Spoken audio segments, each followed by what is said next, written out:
Buonasera a tutti, si è bloccato un attimo lo streamer, ma adesso sembra che sia tornato, quindi faccio entrare il mio ospite. Benvenuti su questo Buonasera. canale YouTube, benvenuto al dottor Gianluca Notari. Buonasera a tutti.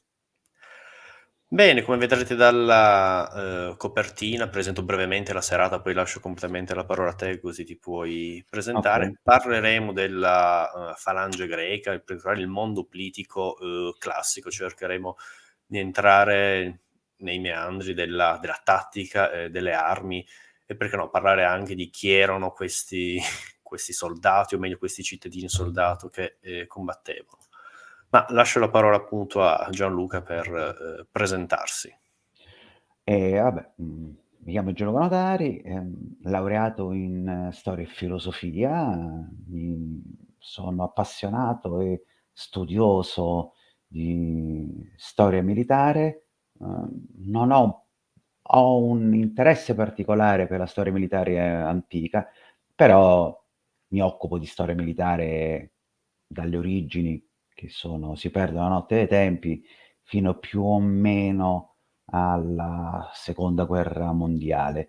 Non vado oltre la seconda guerra mondiale perché ho comunque una formazione storica e quindi io cerco di basarmi su fonti, fatti che sono quanto meno consolidati o almeno accettati in un paradigma di carattere generale, per cui analisi contemporanea è un po' difficile da poter fare perché il flusso di informazione è tale, per cui insomma, non ha un gran senso, personalmente ovviamente, entrare nel meandro se una tattica piuttosto che non un approccio strategico, qual è il senso e come. Abbiamo troppe o troppe poche informazioni, al momento.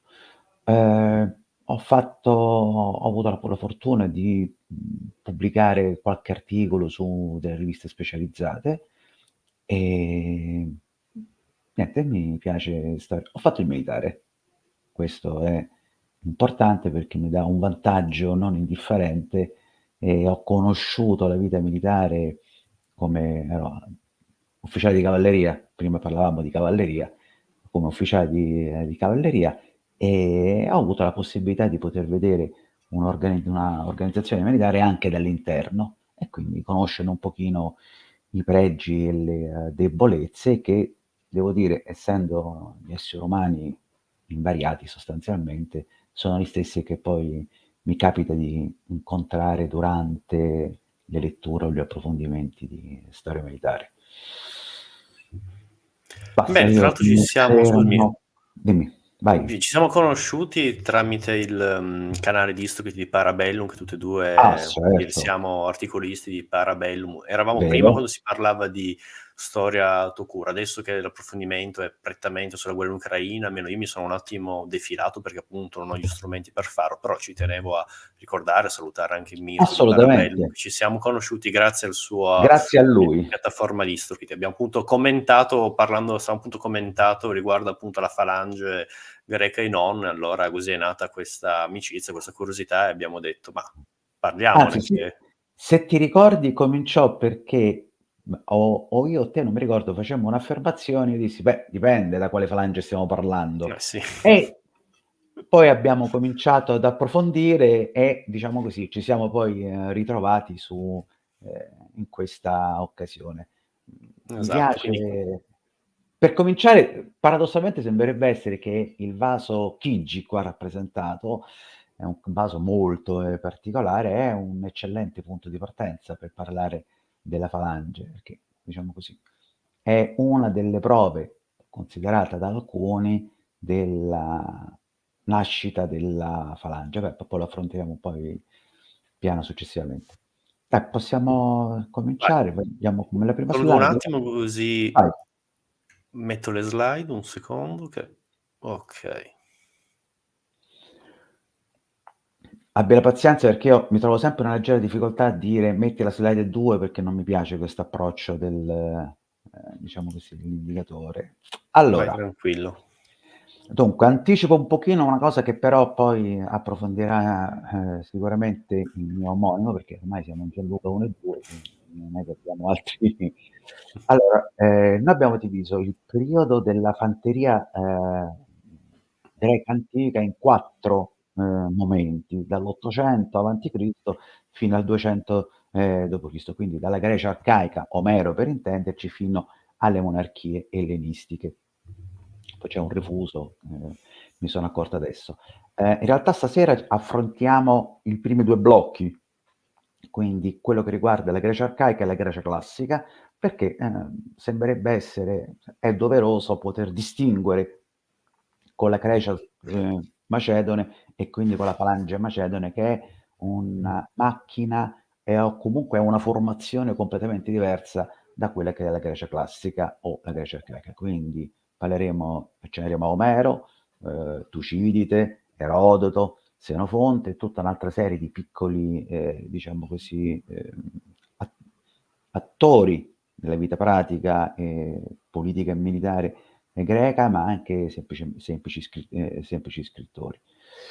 Ora, seconda la se non hai qualche indicazione io proseguo, così poi mi fermi quando vuoi avere qualche approfondimento, va bene? Certo, certo. Okay. Allora, il confronto cronologico. Il confronto cronologico è importante perché noi ci immaginiamo che la Grecia di Omero, quindi l'Oplita di Omero, ammesso che ci fosse un'Oplita, ma insomma il fante pesante omerico e alla fine il fante pesante classico, addirittura macedone, più o meno sono la stessa cosa. In realtà poi non è così andando ad approfondire e quindi per dimostrare in qualche modo, per raccontare come in realtà non è così, ho messo insieme questi 3, figurini che rappresentano un fuciliere dal 1570 al 1905. Se vedete sono circa 300 anni, più o meno, un po' più di 300 anni. Quindi l'arco temporale che va, per esempio, da l'età di Omero fino alla Grecia classica o dal 500 fino alla, diciamo così, alle guerre ellenistiche. E che cosa vuol dire questa immagine? Che alla fine noi che cosa vediamo? Che il fante di sinistra è dotato di una serie di un fucile a schioppo, un fucile ad anima liscia, con un vestito con delle scarpe, un giubbotto protettivo leggero, in tessuto e un copricapo. E ha un'arma lunga da fianco. Questa potrebbe essere una descrizione di carattere generale, poi probabilmente l'archeologo troverebbe qualche parte del metallo dell'arma da fianco oppure dell'arma quindi fucile. Gli altri potrebbero essere descritti con le stesse caratteristiche, quindi un fucile ad anima liscia, quello del 1840, lo stesso più o meno, un fucile ad anima rigata per il Fante del 1880 e addirittura il Fante del 1905 non solo un'arma irrigata, ma anche un otturatore particolare. Quindi io immagino che tutto sommato c'è stata un'evoluzione, ma è semplicemente tecnologica. Per il resto hanno una divisa in feltro, scarpe, un copricapo in stoffa, una o più bandoliere per portare le munizioni, però tutto sommato, a parte il fucile, noi riterremmo che dal 1570 al 1905, con le poche informazioni disponibili, paragonabili alla storia e all'archeologia greca antica, tutto sommato combattevano nello stesso modo. Invece noi oggi sappiamo che è completamente diverso. Combattimenti in linea per battaglioni grossi nel 1570, nel 1840 combattimenti in linea su 3 righe, nel 1880 un'altra forma di combattimento più sparsa per compagnie, addirittura nel 1905 armi con ripetizioni con scusate, fucile con polvere senza fumo, e una maggiore capacità di tiro e si combatte per unità molto più piccole. Quindi tutti vediamo che c'è in questo caso una differenza perché abbiamo tutti una consapevolezza di fronte, tutto sommato. Ecco, questa è quello che a noi manca quando leggeremo, racconteremo, e ci viene raccontata la storia militare greca dagli stessi greci, che è invece quello che avevano a disposizione il pubblico e gli scrittori. Il Tucidide di turno non descrive l'Oplita perché sa che il suo interlocutore conosce l'Oplita, lo stesso vale per Senofonte, lo stesso vale per Erodoto. Quindi tutta una serie di dettagli che a noi oggi ci sembrano rilevanti vengono semplicemente omessi perché, diciamo così, riconosciuti come dati di fatto. Possiamo passare all'altra slide gentilmente. Un altro elemento da tenere in considerazione, quindi oltre il fatto che in apparenza non c'è un grande cambiamento nelle formazioni, nelle tecnologie, nell'utilizzo delle armi da parte dei greci, nel periodo che stiamo parlando, un altro elemento che ci dobbiamo tenere presente è la polverizzazione. Non c'erano stati unitari come lo intendiamo noi in senso moderno, non c'erano fabbriche che producessero per lo Stato in maniera standard tutti i pezzi dell'equipaggiamento, ma ogni realtà politica greca o della Magna Grecia era completamente autonoma. All'interno di questa autonomia c'era anche l'autonomia dei singoli artigiani, quindi sapevano come fare uno scudo e ognuno lo faceva in maniera un po' diversa. Più dobbiamo aggiungere anche le esigenze del committente. Voglio l'elmo in un certo modo, lo scudo fatto in un altro modo, perché lo scudo fatto in un modo A è troppo costoso, puoi farmelo in un'altra maniera, ci metti la lastra di bronzo protettiva, non ce la metti solo sui bordi.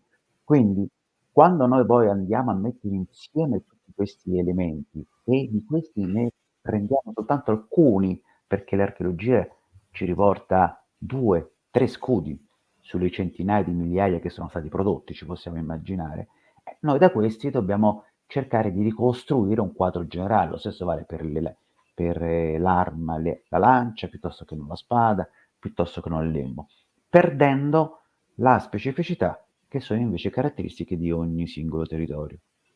Singolo territorio che ha anche probabilmente un suo modo di combattere, preferisce un tipo di formazione piuttosto che un'altra.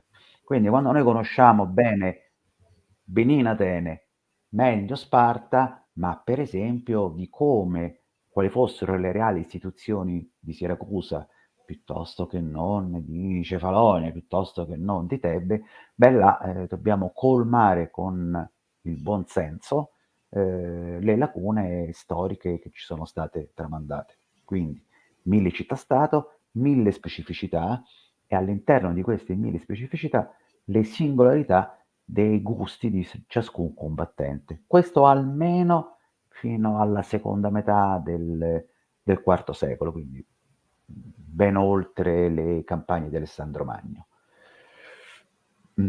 Puoi andare. Allora, quindi su che cosa ci basiamo? Su 3 grosse tipologie di testimonianze per tentare di ricostruire la storia militare greca, in particolare la storia della fanteria greca.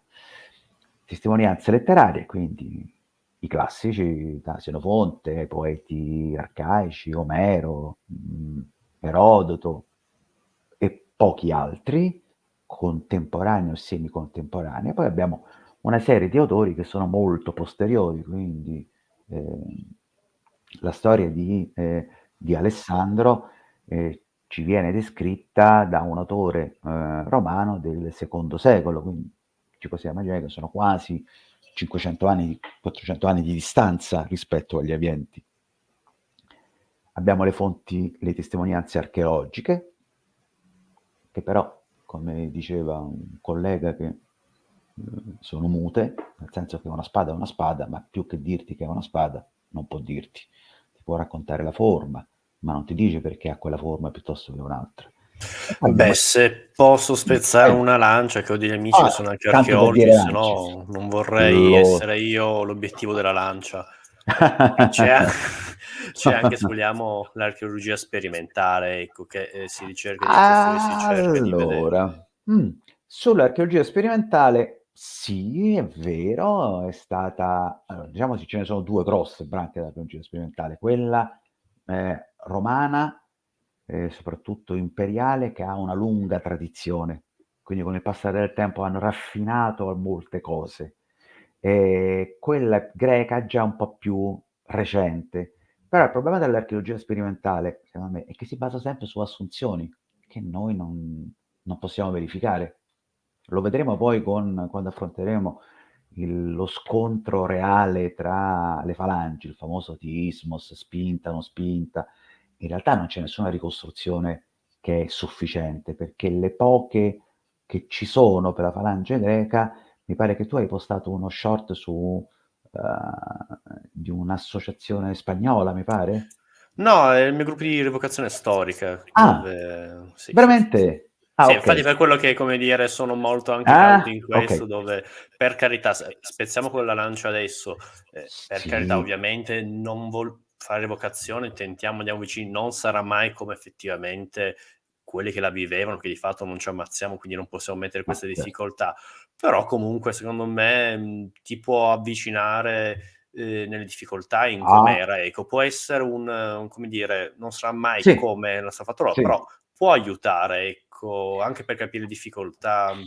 Un esempio: cosa assolutamente. se siete troppo compatti non ci si muove, Bravo. nessuno va mai a pensare a queste cose, quindi anche lo spazio di manovra, ma quanto anche solo difficile andare incontro a un nemico e mantenere lo stesso passo. Sembra una cosa così banale, ma bisogna esercitarsi e non da poco. Infatti anche il tema della falange, se si pensa: "Ah, ma andavano al passo, non andavano al passo", c'era un Ah com'è beh, che andavano avanti, cioè. secondo me no, però è una mia non potevano Ma andare al passo, ma è secondo una me mia invece cosa. facendo questo un minimo ci doveva essere per mantenere compatto. E No, poi, come anche non ci abbiamo anche riesci. l'Olpe di Ghigi, vediamo che c'è anche un flautista dietro. Ah, e Quindi, come qua dire, però anticipiamo? Va bene, sì, okay, vabbè dai, anticipiamo. abbiamo aperto un No, vaso di no, va Pandora. bene, va benissimo, dai, tranquillo, siamo libera. Sì, sì, flautista. Qua però abbiamo una serie di problemi col Aspetta che ti flautista. prendo una foto, vai.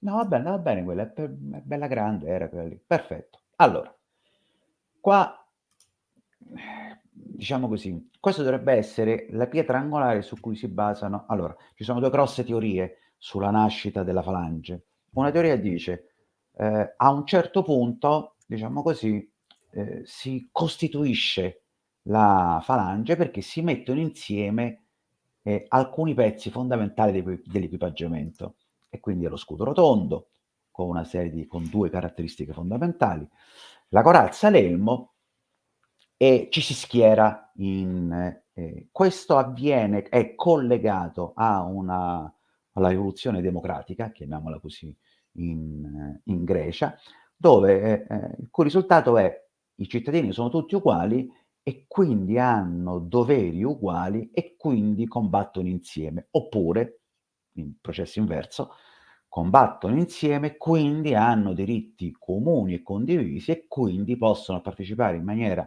democratica alla vita in maniera, diciamo così, più ampia alla vita della polis. E questo è il primo approccio. Il secondo approccio era: sì, è vero, ci sono delle, diciamo così, eventi sociali all'interno della Grecia che hanno facilitato e portato alla costituzione di eserciti di uguali, chiamiamoli così, però in realtà l'equipaggiamento comincia a costituirsi molto prima della diciamo così, della democratizzazione delle forze armate cittadine delle polis.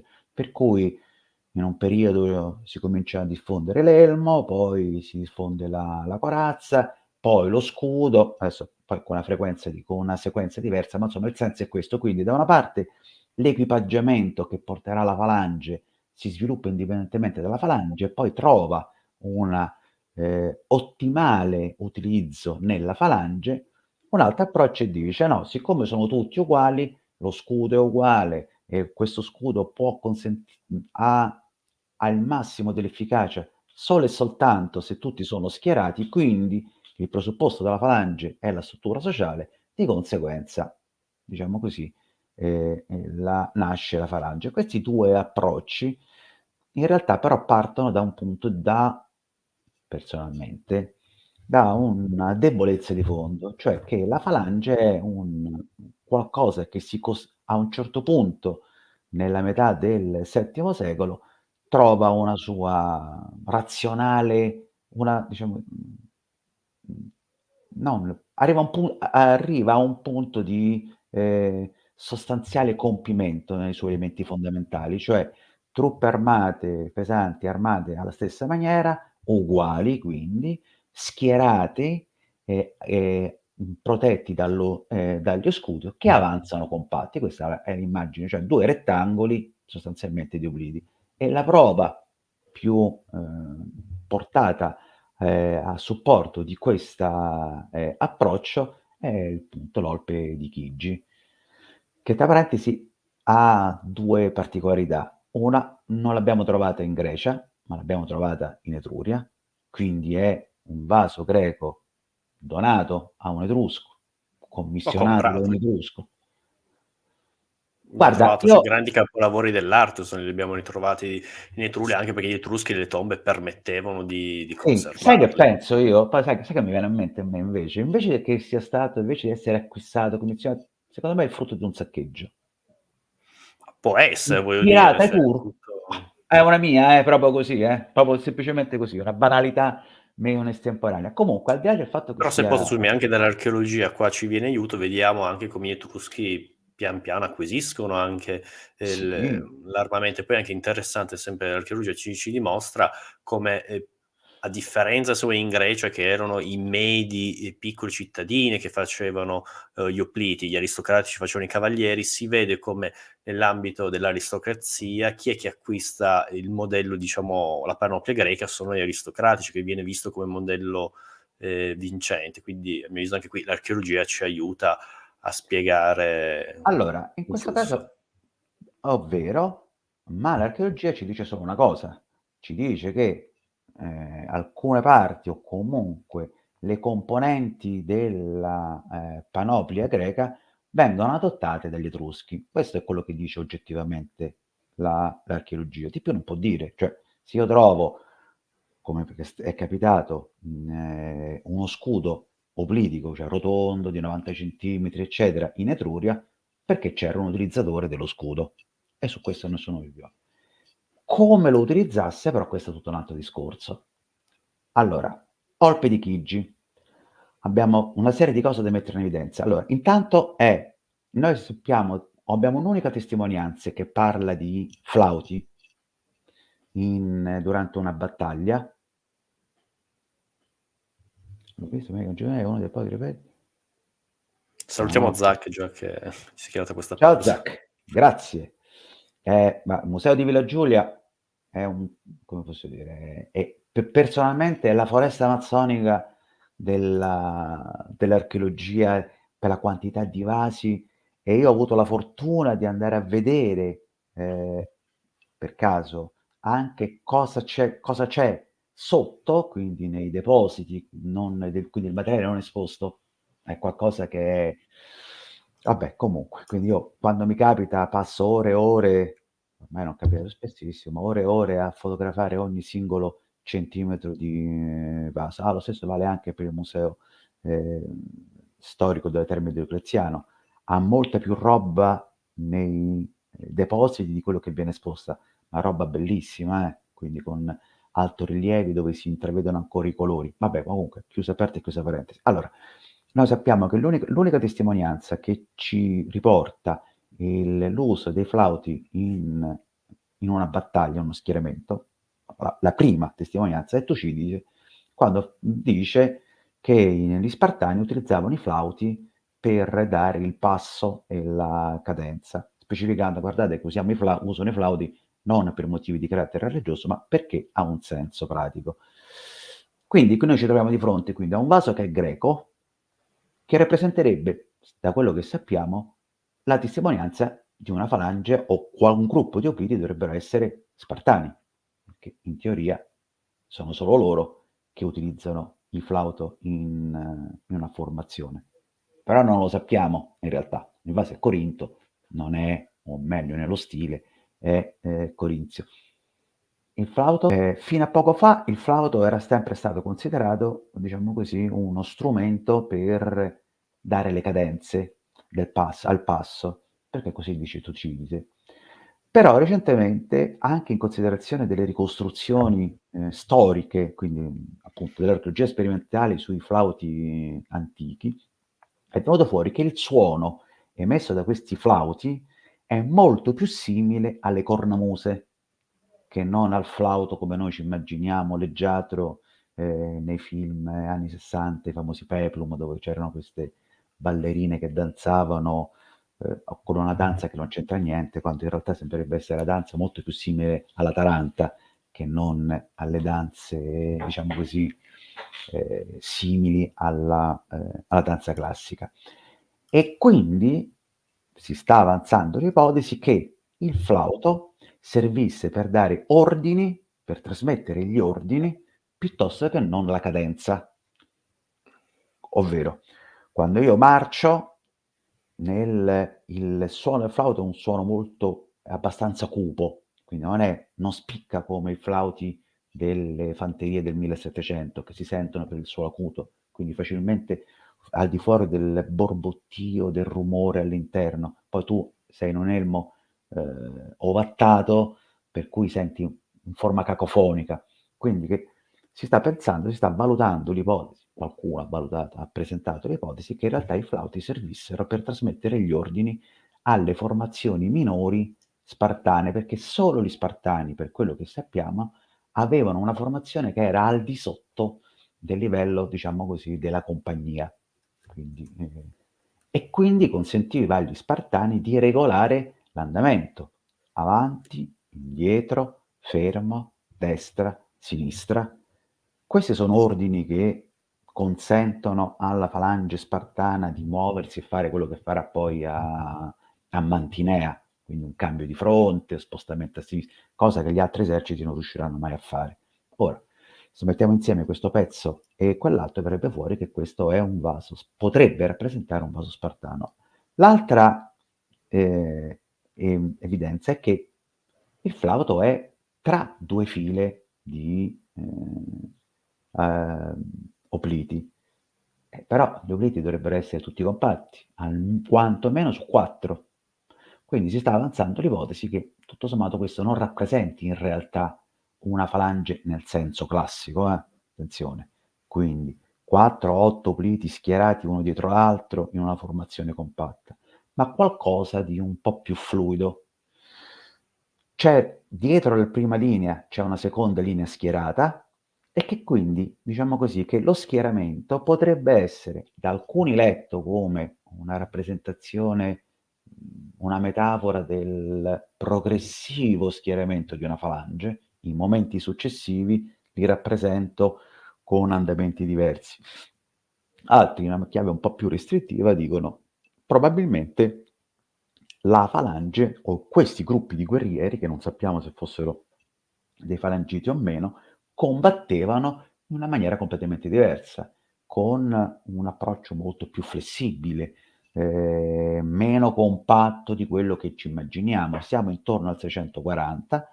Un altro elemento da prendere in considerazione è che qua non è ben rappresentato, ma insomma dietro, nelle immagini posteriori, cioè in altre immagini, si vede che i falangiti hanno 2 armi, 2 giavellotti, cosa noi sappiamo che invece il falangita, l'oplita classico, ha un'arma, è un'arma da stocco, da botta, non è un'arma da lancio. Come vedi, quelli di destra hanno sia l'arma, diciamo così, in posizione dall'alto verso il basso, sia si vede sotto un'altra linea che dovrebbe essere rappresentato da un giavellotto. Nelle slide mi pare che ce l'ho l'immagine, quella dietro l'immagine di sinistra dei 4, 5 opliti di sinistra, quindi dietro il flauto, c'è una parte dove si vedono 2 armi, una è un giavellotto e una chiaramente è un'arma da botta, da combattimento ravvicinato.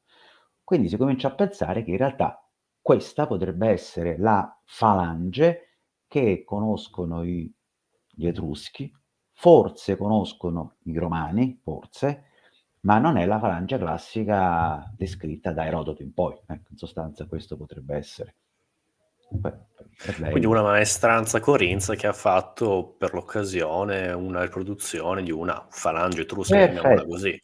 Considera anche un'altra volta che siamo nel periodo molto vicino alla dinastia etrusca, scusa, alla dinastia dei Tarquini, e non ci dobbiamo scordare che un Tarquinio, Demarato, viene da Corinto.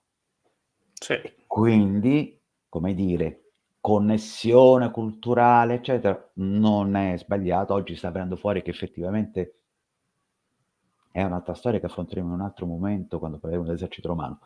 Però che tutto sommato quello che ci racconta una tradizione non è poi così campato in aria. E questa è la bellezza della tradizione antica, perché mi piace sempre che alla fine si parte con lo scetticismo più totale, poi alla fine, beh, però in fondo sintetizzavano male, ma quello che sintetizzavano non era proprio una sciocchezza. Che un po' è stato anche il nostro incipit quando abbiamo parlato della falange, che dicevo non siamo troppo critici con le fonti, che se ci dicono comunque un qualcosa sarà, poi andiamo un Esatto. attimo cauti e tutto. Sì, sì. Guarda, io ne sono più che convinto e se devo scegliere tra un autore moderno e uno della e una fonte, ma tendenzialmente ho una fonte, che hanno i loro errori, sicuramente. Però non è che abbiamo a che fare con Però tu ci la vista per libri davvero una storici. falange in funzione.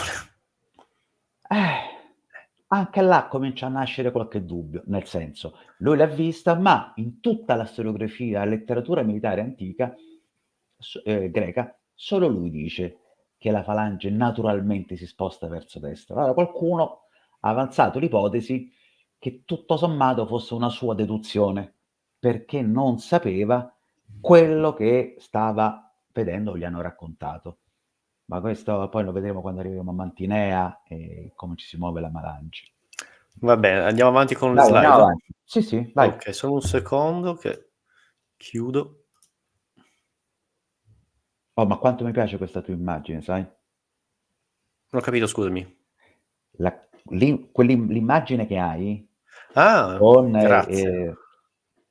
Achille e Aiace che giocano a Eh sì, dadi? Lo so, non sai quanto mi piace. Ma mi piaceva tra come tra simbolo del canale, rilassante, storica, poi mi piace un sacco tra l'autore. parentesi, tu hai notato che loro hanno, poi lo vedremo nella narrazione, hanno i copricoscia, quindi No, ho notato che la lancia va dietro al tavolino che crea la profondità. ma pensa te, ma questa è lettura artistica, io sono molto più rozzo. Per me una lancia è una lancia, quindi ha altre funzioni. Però facci caso, hanno i copricosce in metallo, Ah, quindi no. sono obliti un po' particolari, diciamo così. Ci fa Dovrebbe spostare a prima del 500 il vaso, o comunque uno che si veste in maniera un po' démodé rispetto al 500. mh. Okay. Allora, stavo dicendo le immagini iconografiche, le abbiamo viste prima, scusa per la parte Grecia arcaica e classica, vuol dire che noi abbiamo per la parte, arcaica abbiamo poche informazioni letterarie, quindi abbiamo pochi autori, oggettivamente, Omero, qualche poeta, arcaico e poco di più. Una buona, diciamo così, quantità di testimonianze archeologiche che con il passare del tempo aumentano sempre più progressivamente e altrettanto una media alta, iconografica. Ovviamente a Grecia classica abbiamo molta descrizione, molte immagini e abbiamo meno, diciamo così, archeologica. Perché? Perché l'arcaico il periodo arcaico e il periodo classico, la pratica di seppellire con il singolo individuo, che il singolo individuo faccia seppellire con gli oggetti a lui più preziosi, quindi anche la parte dell'equipaggiamento militare, era andata in disuso. Invece si donavano ai santuari, quindi i santuari di Dodona, Olimpia e quant'altro che sono pieni di caschi, A elmi e Delfi abbiamo quant'altro. l'elmo di Temmistocle. No, di Come? Milziade, scusate. A Delfi mi Ecco, pare che abbiamo l'elmo di Milziade. infatti. Beh, a Delfi mi pare sì, mi pare c'è. L'unico scudo che sappiamo con certezza essere spartano è perché è stato dedicato da uno dei ateniesi che è riuscito, diciamo, a catturare questo No, scudo. Alla Gora hanno Alla Corà, trovato uno certo. scudo Ah, di Sfacteria, con proprio su scritta Bacteria, la scritta: "Questo esatto. scudo è stato preso a Sfacteria". È vero, è vero, è vero. Ah, ecco, mi sbagliavo perché era, sull'elmo dove, donato da un siracusano, cattura un elmo etrusco catturato alla battaglia di Cuma e donato da un siracusano, dove c'è scritto: "Donato e preso battaglia di Cuma". Questi sono elementi importantissimi perché almeno abbiamo un'evidenza per collegare oggettivamente un reperto a un evento. Tutto qua. Poi la Grecia, Macedonia, il Regno Elisi abbiamo tutto molto di più, forse per la Macedonia qualche iconografica un po' meno, lì si perde l'uso di dipingere, di utilizzare i vasi come media per la comunicazione, però vabbè. Non sappiamo se ne hanno di meno o ne sono avanzati di meno, questo è sempre il punto dell'archeologia è questo. Ok, andiamo per l'altra. Ora, l'evoluzione tattica, questa che cosa vorrebbe essere? Allora, perché c'è stato per un periodo che, per i tempi, ancora oggi c'è questa tendenza che, diciamo così, collega, viene chiamato determinismo tecnologico, ovvero un'innovazione tecnologica naturalmente, necessariamente porta a un'evoluzione della tattica. In realtà non è così. E quindi questa che cosa vuole rappresentare? Vuole rappresentare che in termini di organizzazione abbiamo non una, come possiamo dire, delle rivoluzioni, la rivoluzione euclidica, la rivoluzione falangitica, ma sono soltanto dei momenti in cui tutta una serie di elementi già presenti precedentemente trovano, occasione per, come possiamo dire, organizzarsi in un luogo, in un momento. Quindi la falange arcaica non è che prima non ci fossero appunto gli scudi rotondi, gli elmi e quant'altro, però c'è un momento e un luogo dove convergono tutti questi elementi e nasce la falange arcaica. Lo stesso vale anche per la falange classica, lo stesso vale anche per la falange euclidica, macedone. Quindi non è che la Sarissa non esistesse prima di Filippo II, esisteva sicuramente, ma messe insieme alla, struttura all'equipaggiamento più leggero, messi insieme a un'organizzazione statale, messi insieme a altri elementi come la cavalleria e quant'altro, ha fatto nascere un nuovo tipo di organizzazione. Tra parentesi cercheremo di affrontarlo quando parleremo della falange, è il ruolo della geometria euclidea, no, che ha tutto un altro senso. Non ci scordiamo che Aristotele bazzicava la corte di Bella. Alessandro. Però. E per quanto riguarda anche l'equipaggiamento, l'Euclida, poi c'è un salto, in questo caso è un salto evolutivo con il falangita, ma il falangita di fatto è equipaggiato nella stessa maniera, l'unica differenza è la sarissa, per il resto non cambia niente. Però è quella differenza sostanziale che insieme a tutto il resto fa sì che nasca la falange macedone come formazione legata al falangita. Lo Che stesso se posso, equivale scusami, anche. prima in Vai, mezzo c'è il falangita di Ficrate, che siamo all'inizio del IV secolo, il stratego Ificrate.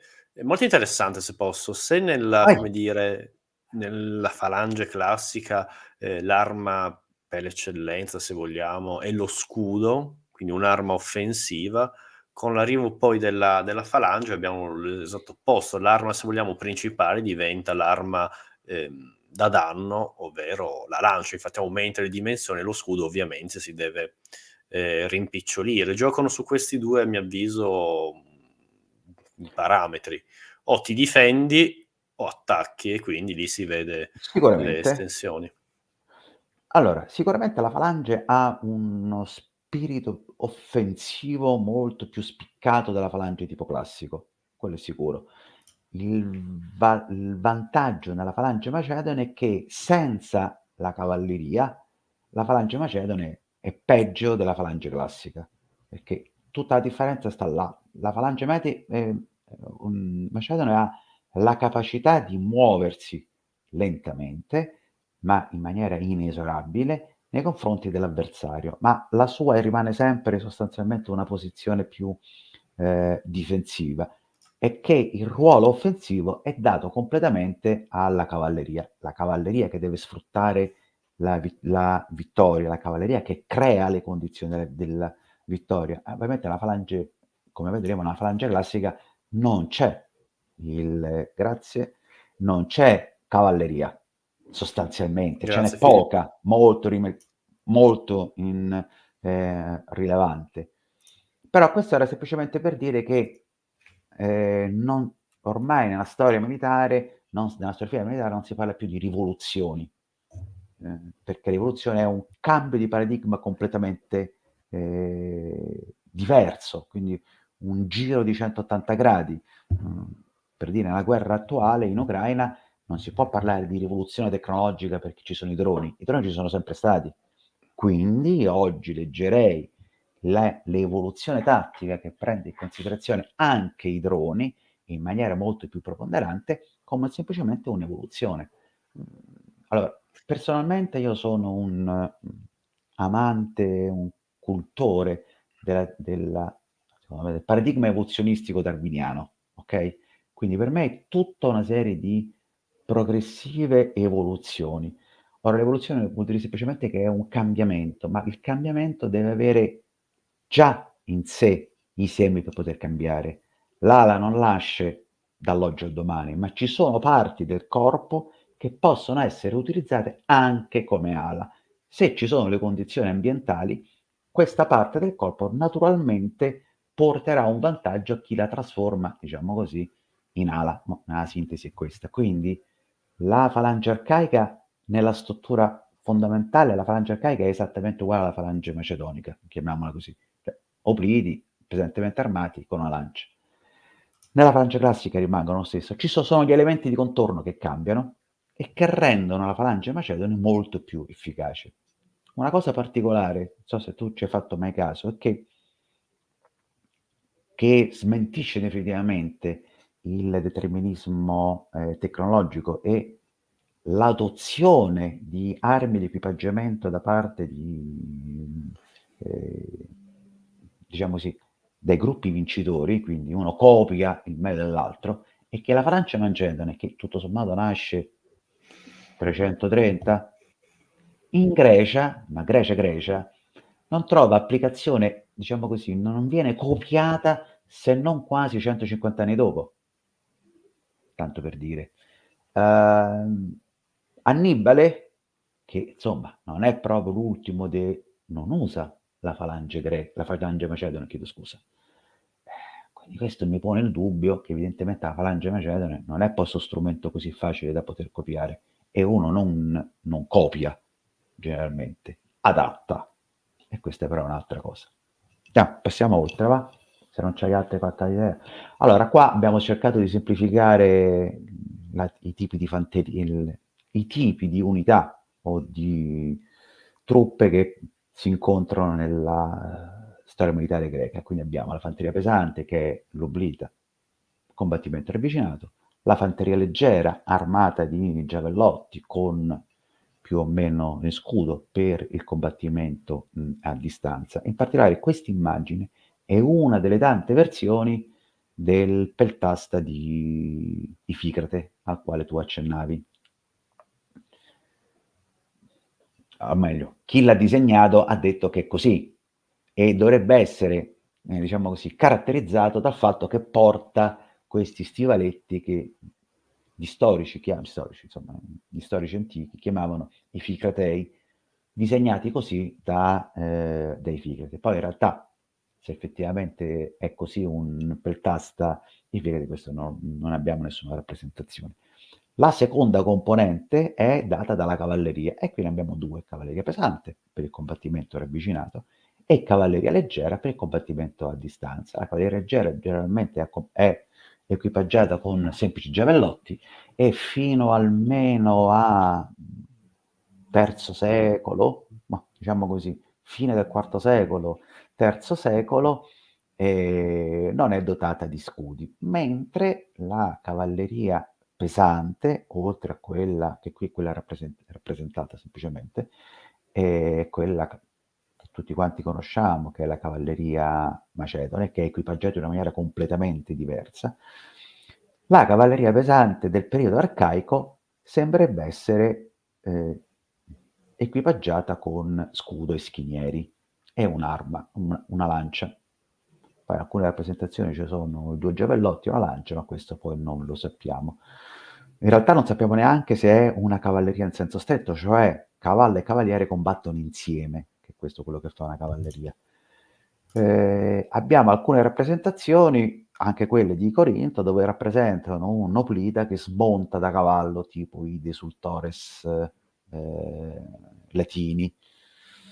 Di più non sappiamo e non possiamo dire, però è sicuro che fino almeno al VII secolo inoltrato, quindi 650, 600, anche un po' di più, un po' di meno, molti vasi greci rappresentano 1 o 2 cavalieri scudati. Ecco, questo era, ecco, questo è un cavaliere protocorinzo.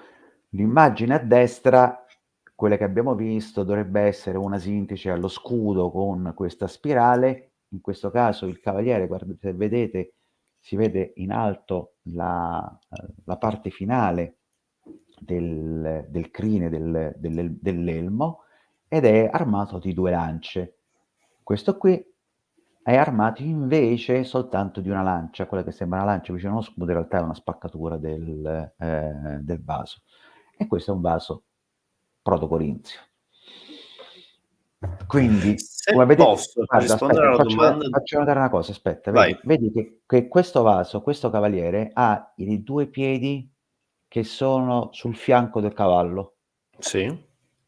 E questo dovrebbe essere la rappresentazione dinamica del salto del cavaliere nel momento in cui, o poco prima del momento in cui entra in contatto con il suo avversario. Quello che noi oggi chiamiamo all'Amazzone, in realtà non era l'Amazzone. Sì, esatto, smontavano per combattere, o meglio, smontavano per combattere. Si pensa, non pensiamo, non noi, figuriamoci, si pensa che scendessero da cavallo per scombattere, ma rimanessero vicino al cavallo, attenzione. Non, la teoria per cui arrivavano al fronte a cavallo, poi scendevano e poi si schieravano in fronte alla falange è una ipotesi, diciamo una teoria che risale alla fine dell'Ottocento, prima del Novecento, però insomma non abbiamo evidenze che effettivamente fosse così, perché le rappresentazioni, anche quelle che abbiamo latine, casualmente, rappresentano un cavaliere armato e scudato, quindi corazzato e scutato, che scende da cavallo e combatte con il cavallo vicino. Quindi è cavalleria quando cavallo e cavaliere combattono proprio vicino. Diciamo così, nella rappresentazione iconografica comune combatti da cavallo. Questo dovrebbe essere il cavaliere di cui vedevamo prima utilizzato come fonte per dire il cavaliere leggero, questo dovrebbe essere un cavaliere ateniese, con quello strano cappello che non si è mai ben capito se quel cappello fosse un elmo che potesse essere utilizzato anche come scudo, perché ci sono alcuni vasi dove si vede il personaggio rappresentato che impugna con la mano sinistra quello che dovrebbe essere un cappello, che infatti ha una foggia rigida. Però non lo sappiamo, non abbiamo mai trovati, quindi non sappiamo se quello è di stoffa o in realtà è un elmo. Mia personale è un elmo, perché ha tutte le caratteristiche per proteggere il cavaliere dai tiri di lance o giavellotti, no, giavellotti no, forse frecce, protegge la parte alta con enorme. E poi nella rappresentazione si vede anche con impugnato, io non so se non lo trovo, però non ci ho pensato a parlare della cavalleria. E personalmente ritengo che sia un elmo, però questo non lo sa nessuno in realtà, ecco, quindi potrebbero essere Aspettiamo che vari. gli archeologi Ah, trovino. magari, guarda, perché Se posso rispondere un attimo anche a Zach, alla sua domanda. sì, Allora, c'è un bellissimo libro di La Cavaliera del mondo antico di Maxime Petitjean del 2021, se non mi ricordo male, comunque 2020, estremamente recente, dove fa una bella analisi, come dire, analizza tutta la Cavaliera del mondo antico, in particolare per quanto possiamo assumere del mondo greco. Allora, la cavalleria prettamente pesante che sfondo ce l'abbiamo con Alessandro. Per il mondo arcaico e classico, allora, la situazione è estremamente complessa e fluida, non abbiamo una cosa canonica. Ovviamente i cavalieri sono gli aristocratici che si fanno delle grandi famiglie. Se da una parte abbiamo nella Grecia arcaica il flusso, come dire, dei cittadini, dei medi piccoli proprietari che diventano pliti, diventano il nervo dell'esercito, gli aristocratici ricchi rimangono sempre nella cavalleria che è più prestigiosa. E la cavalleria sostanzialmente fa i ruoli di affiancare al centro, di prendere i fianchi. Pensiamo alla battaglia di Delio che è stata vinta, siamo una guerra per l'opponenza, è stata vinta perché appunto i tebani riescono a prendere il fianco, quindi ha questi elementi di, se vogliamo, corpo a corpo. Vediamo che comunque anche Senofonte nel suo trattato sulla cavalleria e anche altri, quando Dionisio manda della cavalleria siracusana durante il IV secolo, abbiamo anche dei cavalieri che lanciano giavellotti. Quindi in sostanza la cavalleria del mondo greco si divide un po' in questi due: lancio giavellotti, che un po' i greci prendono un po' quello che mancava loro, se vogliamo, dalla cavalleria persiana, il tiro con l'arco. Bene, loro come dire, colmano questa lacuna con il lancio di giavellotti. Poi ovviamente la situazione è molto complessa e fluida, una volta che avevi finito i giavellotti e potevi tornare indietro, ti lanciavi. Infatti, come in questo caso, abbiamo un'iconografia di una cosa corpo a corpo. Quindi appunto quello che secondo me, a mio avviso, bisogna sottolineare è che non abbiamo una rigida complessità, ecco. Non dobbiamo pensare che nell'esercito napoleonico abbiamo il corazziere, fa quello di mestiere, il dragone fa quello di mestiere, l'ussolo fa quell'altro di mestiere. Adesso, in epoca arcaica e classica, appunto abbiamo gli aristocratici, le grandi famiglie, dove appunto combattono a cavallo, possono lanciare giovellotti, un po' come ha di fatto l'eroe omerico, stava sul carro, lanciava, quando era il caso andava alla carica, quando era il caso scendeva. Poi appunto avevo fatto anche delle live precedentemente della cavalleria con Tribunus, e lui porta sempre l'esempio della battaglia di Anzikut, che siamo nell'età medievale. Lì in quella battaglia i cavalieri effettivamente in epoca medievale scendono, se la fanno a piedi, perché comunque il terreno era impraticabile. Quindi bisogna sempre tenere questo a seconda anche del contesto. I cavalieri non sono stupidi, se non possono andare a cavallo scendono. Però anche il libro di Mazin Petitjean riporta che comunque ci sono, da quello che rimane, abbiamo una sorta di come dire, ruolo coordinato, ecco, della cavalleria, che non è ovviamente ancora quella di Alessandro, che ha un ruolo più preciso, più professionistico. L'esercito, come vedremo, macedone è estremamente professionale, ognuno ha un suo ruolo. Sì, Finito. in questo caso probabilmente manca il pezzo dall'impugnatura della mano, si vede chiaramente che doveva impugnare qualcosa, ce lo siamo perso, è stato rubato, non si sa che cos'è che ci mandasse, però sicuramente questo è un cavaliere, è un fante leggero. Quello a terra potrebbe essere anche, ma qualcuno l'ha interpretato come uno spartano perché porta un pilos come elmo e ha questa struttura, ma potrebbe essere anche un peltasta, visto che si vede un piccolo, diciamo così, curvatura nell'interno dello scudo. Però esattamente come hai detto, non è possibile categorizzare tutte le formazioni di cavalleria. Però la cavalleria probabilmente è importante, ancora non ci siamo arrivati, però arriveremo a capire perché è nata la falange. È possibile che sia una delle cause, non tanto la democratizzazione di di una polis, quanto l'esigenza di difendersi da una minaccia un po' più ampia. Ok, questa. Più se posso, scusami, che questo è anche il Vai. mio ambito riguardo alla democrazia antica, più che democratizzazione, siamo nel stesso secolo iperarcale, c'è un boom demografico, boom anche della ricchezza, perché i commerci si riaprono e quindi vediamo che un ceto medio emerge. E quindi qua entra in contrasto con la classe dirigente dell'epoca, che era quella aristocratica, che è uscita, se vogliamo, dal Medioevo ellenico. Quindi è questo quello che Sì, vediamo e che si innesta la rivoluzione, cioè appunto la rivoluzione, diciamo, o politica, nel senso di quel tipo di guerra. Sì, così, democratizzazione non in termini politici, ma sicuramente in termini di carattere economico, cioè una maggiore, ricchezza, Certo, una diffusione delle ricchezze che sono, disponibili. Nella slide successiva arrivo subito. mettevamo sì, mettevamo proprio in confronto le caratteristiche di tutto quello che abbiamo visto adesso, quindi la fanteria pesante, la cavalleria pesante, fanteria leggera e cavalleria leggera.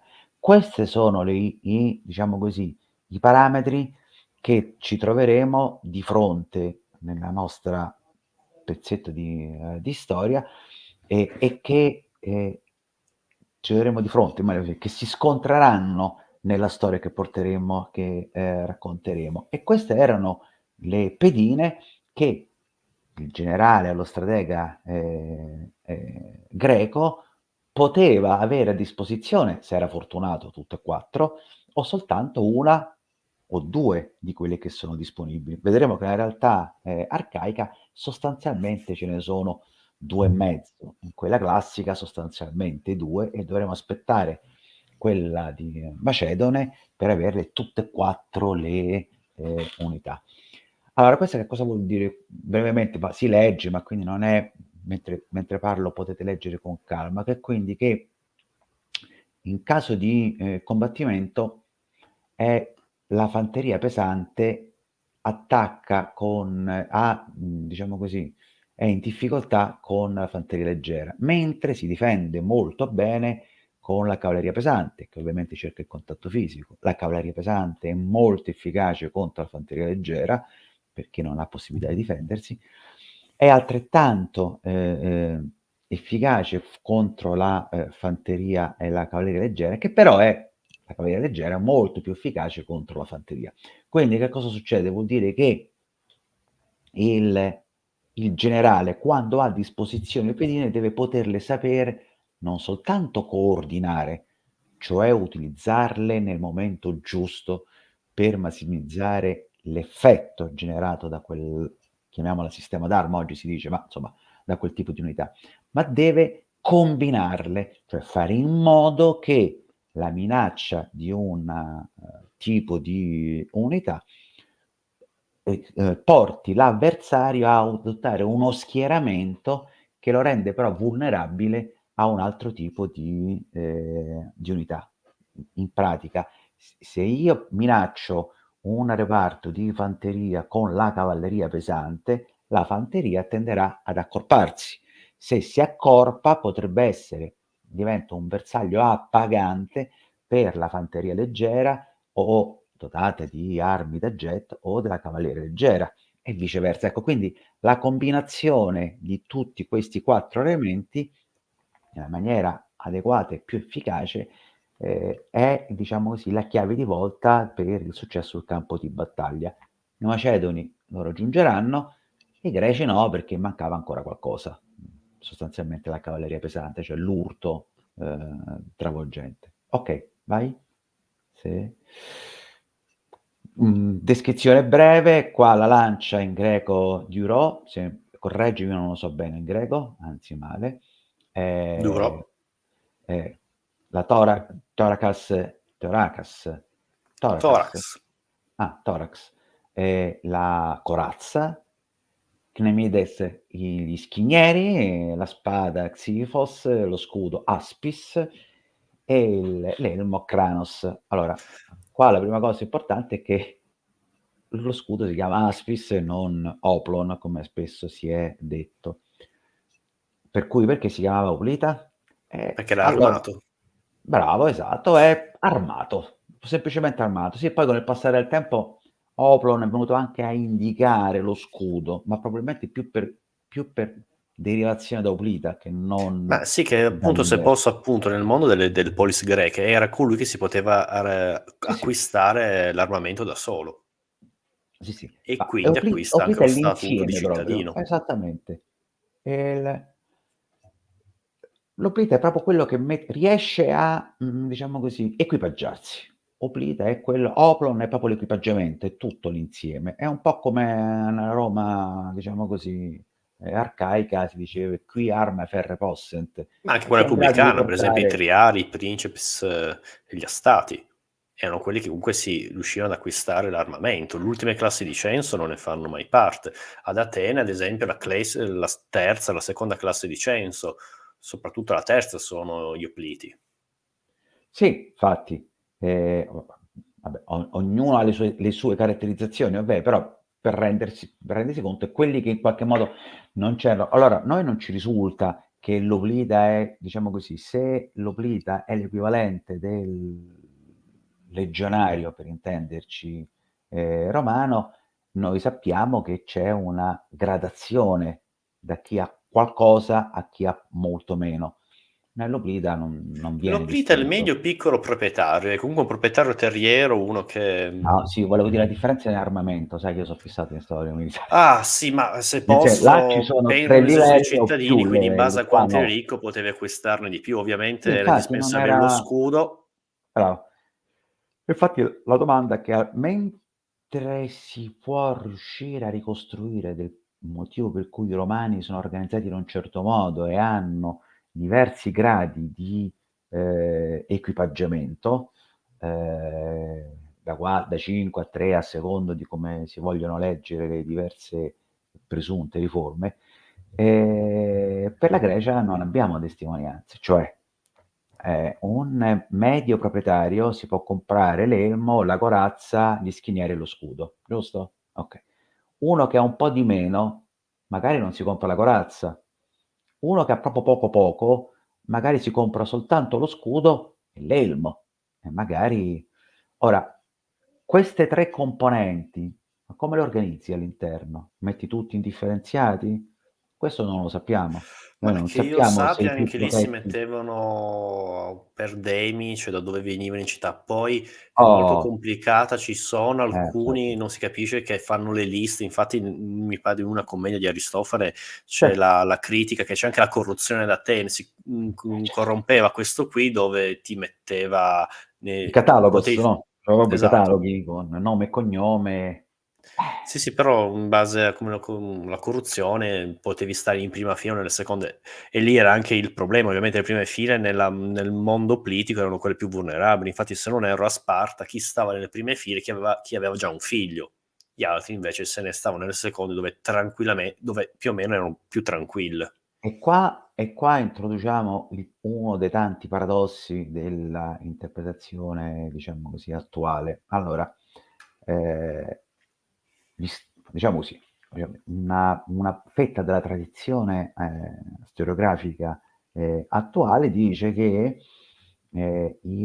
circa il 50% delle perdite, avveniva nei primi minuti di scontro, quando le 2 falangi si scontravano. E qua abbiamo il primo paradosso è che, okay, quindi vuol dire che erano le prime 2, 3 file, non di più, perché è improbabile che nei primi minuti nel contatto fisico, poi progressivamente non sappiamo come, ma in qualche modo la situazione si stabilizzava fino a che poi non si creava una situazione di, rottura. Però Senofonte, e implicitamente anche altri autori, ci dicono che tu nelle prime file metti gli esperti e i veterani nelle prime file e nelle ultime file, in modo tale che quelli che stanno al centro vengono mantenuti. Però se è così, quello che accade è che i primi, che sono i più esperti, sono quelli che muoiono più facilmente. Gli ultimi, secondo alcune teorie, che sono quelli lì che cedono più facilmente a, diciamo così, al panico da combattimento, che però dovrebbero essere anche quelli esperti, sono quelli che fuggono. Questo non vuol dire che il modello è sbagliato, vuol dire semplicemente che non lo sappiamo, tutto qua. Sappiamo che, mi pare di non ricordar male, che Alcibiade aveva Socrate dietro in linea. No, a Sì, differenza ma delle era un tappe efebo lì, è il discorso quando erano gli efebi tutti quanti dovevano fare gli oppliti. vabbè, però a Delio c'erano, A Delio lui fa il cavaliere e salva Socrate, e l'altra cos'è, Potidea o un'altra no, batta Potidea che viene che è Alcibiade no, che no, scusami, salva, hai ragione te, a Delio, Socrate salva e Alcibiade, Socrate che salva Alcibiade, invece esatto. Mantinea che Alcibiade salva Socrate. E Quello di Alcibiade Mantiana è un non me la ricordo. cavaliere, a Mantinea. Quello non me la ricordo. Però Eh, se lo salva, riporta beh, poi lo affronteremo poi successivamente. Vabbè, dai, andiamo avanti perché sennò poi dopo stiamo fermi alle vai. prime 5 e non finiamo più. Allora, okay, vabbè, qui le caratteristiche dell'oplita greco. Questo è rappresentato un oplita, spartano con un'ipotesi di lunghezza di arma che dovrebbe essere intorno 2,70 m, 2,80 m e abbiamo che la cosa più importante è che il peso complessivo di tutto l'equipaggiamento si dovrebbe aggirare intorno ai 15 chili, che non è tantissimo. Ad oggi un equipaggiamento standard, elmetto, arma, giubbotto antiproiettile e munizioni si aggira sui 20, 22 chili. Però la cosa più rilevante è le stime sul peso dello scudo tra i 3 chili e 2 e i 6 chili e 8. Ora, non è che stiamo parlando di 3 chili e 2, 4, 800 grammi di differenza. Qui parliamo quasi del doppio. E questo è determinato dal fatto che abbiamo molto poco. Abbiamo, se non mi ricordo male, però in tutto mi pare, se non 2, 3 scudi ci sono rimasti. Uno è quello che sta al Vaticano, mi pare. Uno è insomma, uno è uno scudo etrusco, uno è quello al quale facevi riferimento che era, L'Agorà. di Sfacteria e mi pare che c'è qualche altro resto, mi pare. Completi molta poca roba. Che cosa abbiamo? Noi abbiamo che lo scudo, che poi lo vedremo un po' più tardi, è strutturato in una certa maniera. Vabbè, non voglio anticipare niente, però questo semplicemente che non sappiamo se tutti gli scudi fossero fatti nella stessa maniera e quindi se tutti avessero e fino a che livello avessero una protezione di bronzo. Ovviamente io non mi sto riferendo al film 300 dove so' tutti bronzati, ma in realtà qualcuno poteva avere perché se la differenza è il bronzo aumenta del 50%, del 100% il peso, beh, comincia a diventare un onere non indifferente portare sul braccio sinistro un peso di 6, 7 chili per molto tempo. Quindi lo stress psicofisico non è indifferente. Per cui questa, diciamo così, forcella tra i 3 chili e 2 e i 7 chili, ma per semplificare tra 3 e 6 chili, fa la differenza nella lettura del come si comporta la falange. È fluida o invece statica? Perché un conto è muoversi con 3 chili, più o meno ci si arriva, perché essendo rotondo, quindi il peso è abbastanza, omogeneamente distribuito, e un conto è muoversi co' 6 chili. Comincia a diventare pesante, E si se sta più posso qua fate facilmente. l'evocazione storica che vi aiuta ad avvicinarvi, ecco. Ah, quanto pesano gli scudi? Ma l'evocazione storica li facciamo in modo tale, cioè che tutte le armi sono Sì, cioè nel senso anche pesate di sì, quanto pesano quelli che fate? 6 chili. Capito? Noi facciamo anche io faccio oltre a fare l'evocazione, faccio anche combattimento sportivo, dove le armi sono ovviamente imbottite e tutto che ci Mh. permette di darci colpi secchi, però il peso è quello che vale, cioè le spade pesano 2, 3 chili, gli scudi pesano 6 Combattimento chili. sportivo? Da Oplita? Non lo conosco. Sì, si chiama SCAB, facciamo i combattimenti, ci sono i greci che fanno quello politico, io essendo di Torino faccio dei Celti, ci sono anche i Ma romani. dai! Sì, le Celto? armi Celta di che Laten quale? Ah vabbè, è non ho una capito piccola scusami. digressione. Quale Laten? Ma, tutte e 2, cioè dipende sia dalla TNB poi anche ci sono anche quelli con la Latin D. ed però. è anche molto interessante. Poi ho anche provato una Mh. Latin D, che è quella che a spada di 2 metri effettivamente cambia un sacco la scherma, cioè, ma questo poi casomai ne parliamo un'altra volta, cioè, Sì, sì, sì, son okay, cose okay. che appunto da provare capisci quale puoi intuire meglio quali potevano essere i No, ci sto, problemi. fino a qui sì. Io recentemente ho letto un articolo che parlava dell'autismo e aveva fatto tutta una sua costruzione, che è plausibile, però non abbiamo evidenze che sia così, tutto qua il problema, questo è. Come dire, la pratica ti aiuta sicuramente a capire molte cose, ma non è l'unica cosa, cioè alla fine si deve sempre sposare con quello che ti rimane dall'altra parte. Sicuramente, ovvio Tutto qua. che sono Non tutti era aiuti, eh. l'archeologia Sì, sperimentale, la sì. storia, l'archeologia ci può aiutare. Poi ovviamente non è mai come la vivevano loro, perché effettivamente non ci ammazziamo come si ammazzavano No, loro, che e lì è un'altra roba, cioè guarda, quando io lo vivi in prima persona. ho visto una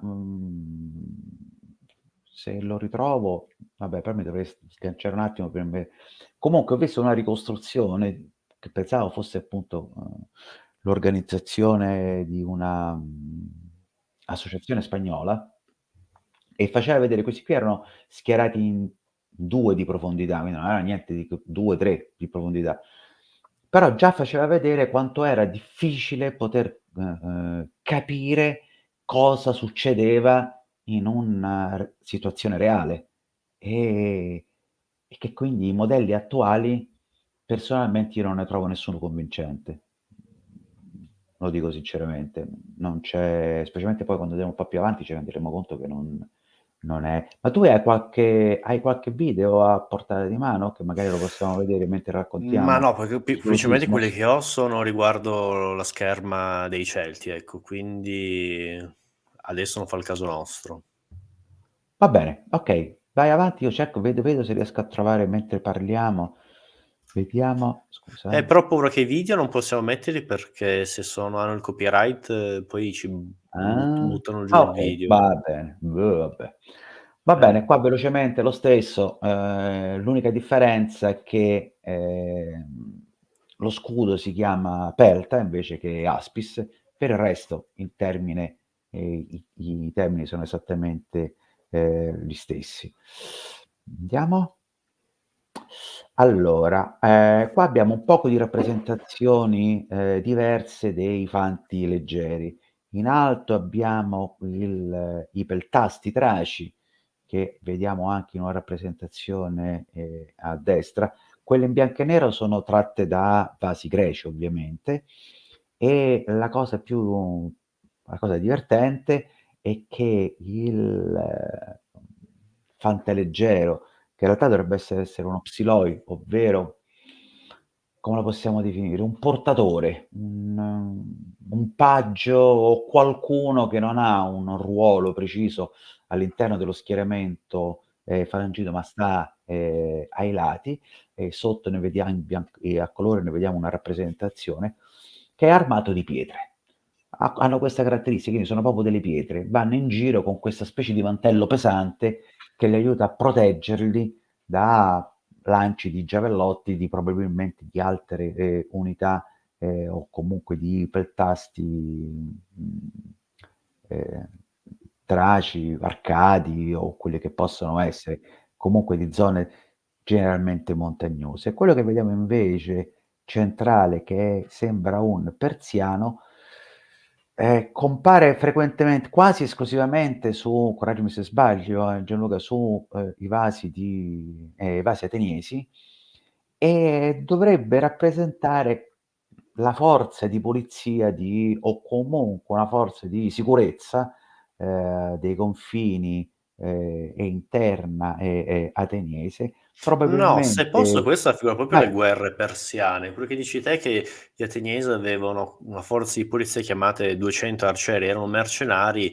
non erano proprio armati di arco, di fatto facevano da polizia, che ne so, all'assemblea bisognava tenere ordine o anche al mercato, alla guerra c'era un Ma io sapevo qualcosa. che questi Bene, qua erano proprio vestiti alla persiana, sì, perché non erano erano mercenari soltanto. sicuramente, però per dire, Ah, questo qua se conosco bene l'immagine è presa sì, da un sicuramente sì, questo vaso. sì.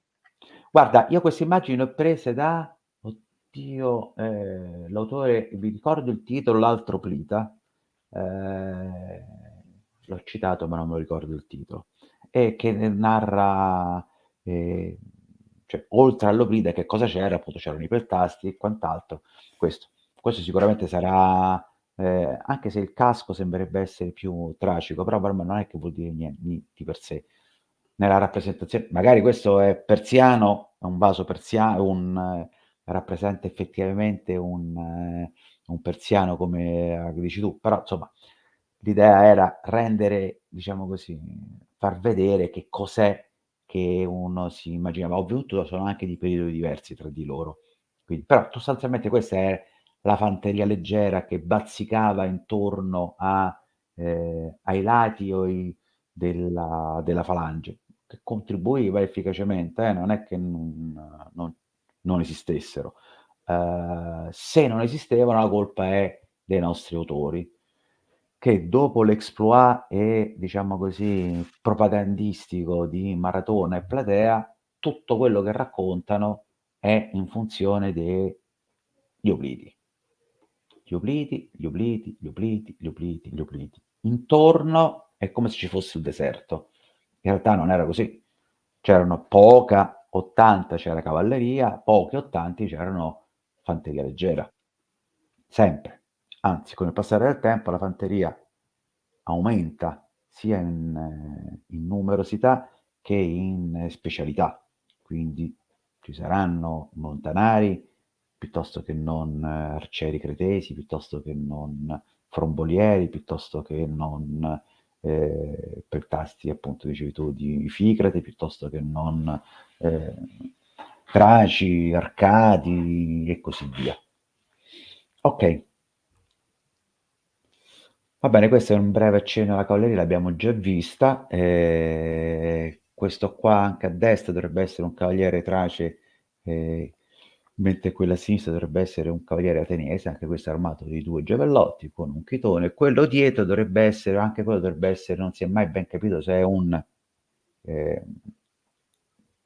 uno scudo o un cappello, o meglio, se è un cappello di feltro o è un cappello metallico. Vabbè, comunque questa era l'indicazione. Il vaso la stella funeraria di sopra, in alto, è particolare perché non è un cavaliere, sono due cavalieri, uno di fianco all'altro. Qualcuno l'ha interpretati come esempio il residuo di che cosa? Delle coppie di carrista e guerriero sul carro, che erano in due, levano il carro, rimangono i due cavalieri, i due che diventano cavalieri, con quello che diventerà il paggio, alcuni dicono, con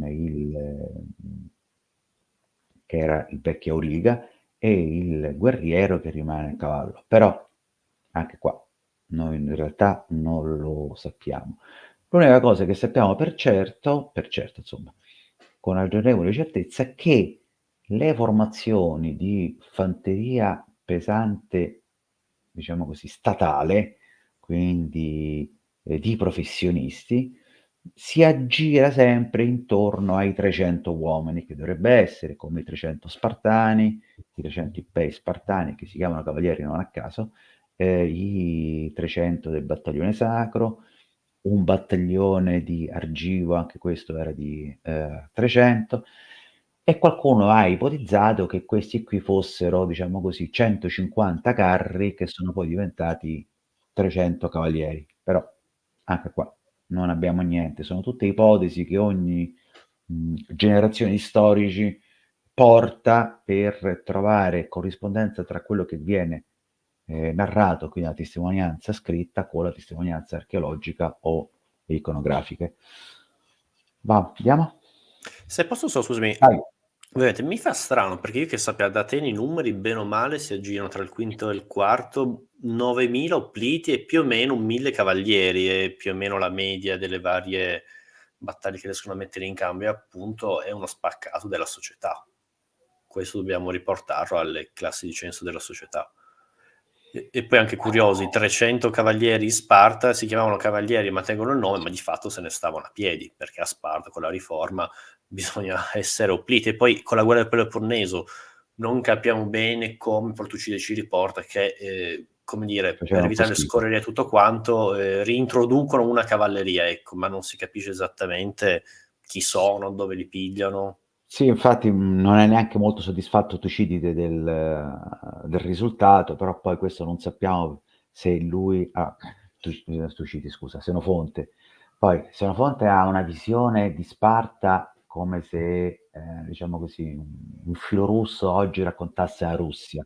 Ecco, Senofonte è innamorato di Sparta e tutto quello che sappiamo è perché lui ci lascia la qua tantissimi dettagli su Sparta, ma non gliene frega niente di Atene. Ecco, insomma. Quindi lui è innamorato. Quindi in realtà non si riesce a capire bene se, per esempio, il fallimento della cavalleria spartana a Leuctra è effettivamente il risultato di quello che lui, non mi ricordo se lo dice o lo lascia intendere, che questa cavalleria era raccogliticcia, prendi uno, lo metti a cavallo e vai, cosa che un esperto di cavalleria o comunque un conoscitore dell'equitazione come lui non potrebbe neanche sostenere, perché a me personalmente se mi mettono a cavallo dopo una settimana, io casco dopo una settimana. Andare a cavallo bene per entrare in combattimento con un minimo di eh, probabilità di risultato o successo, insomma ti devi esercitare, non puoi improvvisarti cavaliere. Forse Oplita sì, ma cavaliere proprio no. Quindi, non lo so. Sì, la numerosità, il rapporto di 1 a 10 più o meno si rimane anche a Roma, i 300 cavalieri, i 3000 fanti, quelli sono, 1 a 10, 1 a 10. Allora, lo scudo. Allora, questo è l'elemento che caratterizza maggiormente l'Oblida. Che ha di caratteristico l'Oblida? Lo scudo l'Oblida. Intanto che è rotondo, come misura, come forma standard, e poi ha 2 impugnature. Allora, diverse tipologie di 2 impugnature. Quella più classica è questa qua, con il Porpax, che è la banda centrale per cui lo scudo si poggia sulla parte centrale del gomito, e io con la mano sinistra mi tengo saldo lo scudo e posso manovrare l'avambraccio. Quindi il movimento che posso fare, poi tu me lo potresti descrivere meglio tu, anche se tu usi uno scutum celtico, immagino, no? Esatto. Ecco, quindi hai l'impugnatura centrale, tu potresti dire se è meglio, più facile o meno. Vabbè, poi lo crederemo. Magari che sarebbe bello una volta, vabbè, apro così, una E il volta problema, se posso ti rispondo, che vai. questo tipo di scudo, hai il metabraccio bloccato, quindi sì, ti protegge ma non hai profondità. Il bello di avere la manopola centrale è che tu puoi anche porre davanti a te questo scudo e quindi aumenta anche la tuo braccio di protezione. È come dire, l'Hoplite va bene quando è in formazione, in modo singolo, in combattimento singolo è estremamente vulnerabile perché è ingombrato da tutto ciò. Vero, vero, cioè vero non lo metto in, cioè nel senso io non ho vero o falso non aveva senso come risposta, è molto ragionevole ed trova anche conferma in chi lo utilizza. Però mi piacerebbe, ecco, poter avere l'occasione, magari ci pensiamo, parlare con te e qualcun altro, dopo abbiamo fatto un po' su contenuti, su chi effettivamente maneggia, perché fare qualche domanda e anche confrontarsi su alcune cose, che io sono un esperto di teoria, ma uno che ha in mano uno scudo mi può Io rispondere. sono nel mio piccolo, li provo, ecco, vedo anche come cioè per Bravo! curiosità li provo e vedo effettivamente come funziona. Poi combatten molto interessante, appunto combattendo, che ne so, Celti contro Greci, vedi certe cose e poi vedi Celti o Mh-mh. Romani, di fatto lo scudo è lo stesso, è stato ovviamente delle modifiche, ma è quello il modello che poi è vincente. Se vogliamo, lo scudo argivo dopo la grande periodo di 2 secoli oplitico viene lasciato. Sì, sì, Ci saranno delle ragioni. sì, lo usano soltanto, mhmm, un reparto, qualche reparto insomma così, ma di fanteria macedone, ma niente di più. Scudi rotondi? No, sì, ma forse, non lo sappiamo, sì, forse sì, i cartaginesi, ma insomma vabbè, Sì, la ma quello che tradizione conta è la dell'E manopola. Sono tutti, a manopola, orizzontale. però diciamo così, l'italico o il celtico o quello che sia, combatteva in una maniera completamente diversa. Sì, è un Turios, cioè è molto il modello celtico, ecco. Sia prima Annibale e poi anche i Romani acquistano questa maniera di combattere molto fluida dai Celti, quindi questo scudo monopola rotonda, No, su il questo Turios. non sono d'accordo che i romani prendono dai Celti il Tyros, però quello lo faremo da è un altro discorso. A prossima Non live. alla prossima live, bravo, bravo. Vai. Comunque, questo qui quindi sostanzialmente dimensione intorno tra gli 80, 90 fino a 1 metro di diametro, dipende ovviamente in gran parte dipendeva dalle proporzioni ehm, dell'oblita. Vai oltre. Allora la caratteristica dell'impugnatura è proprio greca, non ne abbiamo testimonianza da nessun'altra parte. È proprio come se uno volesse dire proprio loro. Allora, qua abbiamo qualche spaccato di scudo e di ricostruzioni e quello che vediamo, in alto è il famoso scudo che, vi dicevo che è stato ritrovato in Italia e che è l'unico che conserva un diciamo così, parte della struttura lignea interna. Struttura lignea che, diciamo così, è composta da tavole in parte sagomate, incollate insieme. Questo è fino a quanto possiamo arrivare. Poi ci sono cos'è che si aggiunge? Allora, sembrerebbe che anche nella parte interna, però nel senso non è, rimasto molto, ci fosse anche un rivestimento in pelle. Questo ovviamente dava rigidità, quindi teneva tutte le, tavole di legno ben, connesse tra, di loro, perché le tavole non erano tutte dello stesso spessore, ma erano sagomate. Quindi, come vedete qua nello spessore, nella divisione laterale dello scudo in basso, questo è lo stesso scudo di sopra, però più o meno rappresentato, vedete che le porzioni dello scudo superiori e inferiori sono leggermente più ampie dello scudo delle parti centrali. Quindi questo vuol dire che anche la lavorazione dello scudo è un'opera molto complessa. Un altro aspetto era perché ho detto con una delle impugnature, perché se vedete, io qui non lo vedo, ma potresti illuminare dello scudo di sopra, a destra e a sinistra ci sono le impugnature per la manica, come dire, la maniglia di corda dura, mentre avevamo visto in quello precedente, nello scudo precedente, che viene rappresentata anche qua a sinistra, in quello bianco e nero, ce n'è una soltanto. Quindi, che vuol dire? Che era ambidestro, mancino? No, in realtà non lo sappiamo. Sappiamo soltanto che non tutti gli scudi sono uguali loro e siccome diciamo così, una legge naturale nella storia militare e nella tecnologia militare è che le cose non vengono mai fatte a caso, non è un, non è un semplice orpello, può diventare un elemento decorativo, ma se c'è, nasce per un'esigenza ben specifica. Ora però noi non sappiamo qual è l'esigenza specifica di avere 2 impugnature. Perché lo dovresti girare? Non si sa. Potrebbe essere il risultato di una produzione di massa? Possibile. Mi pare in una commedia di Aristofane che viene citato un commerciante, un imprenditore che aveva una fabbrica che poteva arrivare fino a produrre 500-600 scudi, quindi parliamo di numeri non indifferenti. Non sappiamo se ci fossero una sorta di produzioni, diciamo così, di massa, o se fossero piccoli atelier che producevano, non lo sappiamo. In realtà non lo sappiamo, però è una caratteristica particolare questa qua.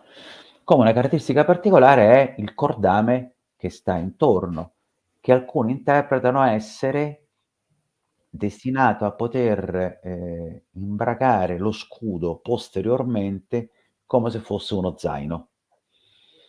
Però anche qua io mi sono sempre chiesto, e mi piacerebbe chiederlo a chi ha avuto in mano uno scudo, il Porpax comunque tocca sulla schiena, insomma non è molto comodo, mi immagino, però mi sono sempre chiesto di richiederlo. magari Ricordiamoci che passa. nel mondo antico c'erano anche gli schiavi. Anche questo è vero, anche questo è vero, anzi specialmente anche se noi ci ricordiamo che Maradona, Erodoto ci dice che ogni spartiata era accompagnato da 7 iloti o comunque diciamo così schiavi A per Platea, sì. A Platea sì, hai ragione, non Maratona. scusami. Termopili, anzi in realtà lo cita. Però vabbè, comunque durante quindi sicuramente sì, però non tutti gli obliti avevano la possibilità di avere uno schiavo, quindi insomma voglio dire, uno scudo, poi 7 kg sono pesanti. E invece scusa, il Turos Celta quanto pesa?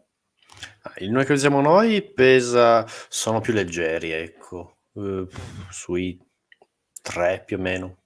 Ok, Poi per perfetto. carità, noi quando un conto è la rivocazione, un conto invece quello sportivo sono più pesanti, pesano sui 6 perché hanno anche delle bordature di protezione.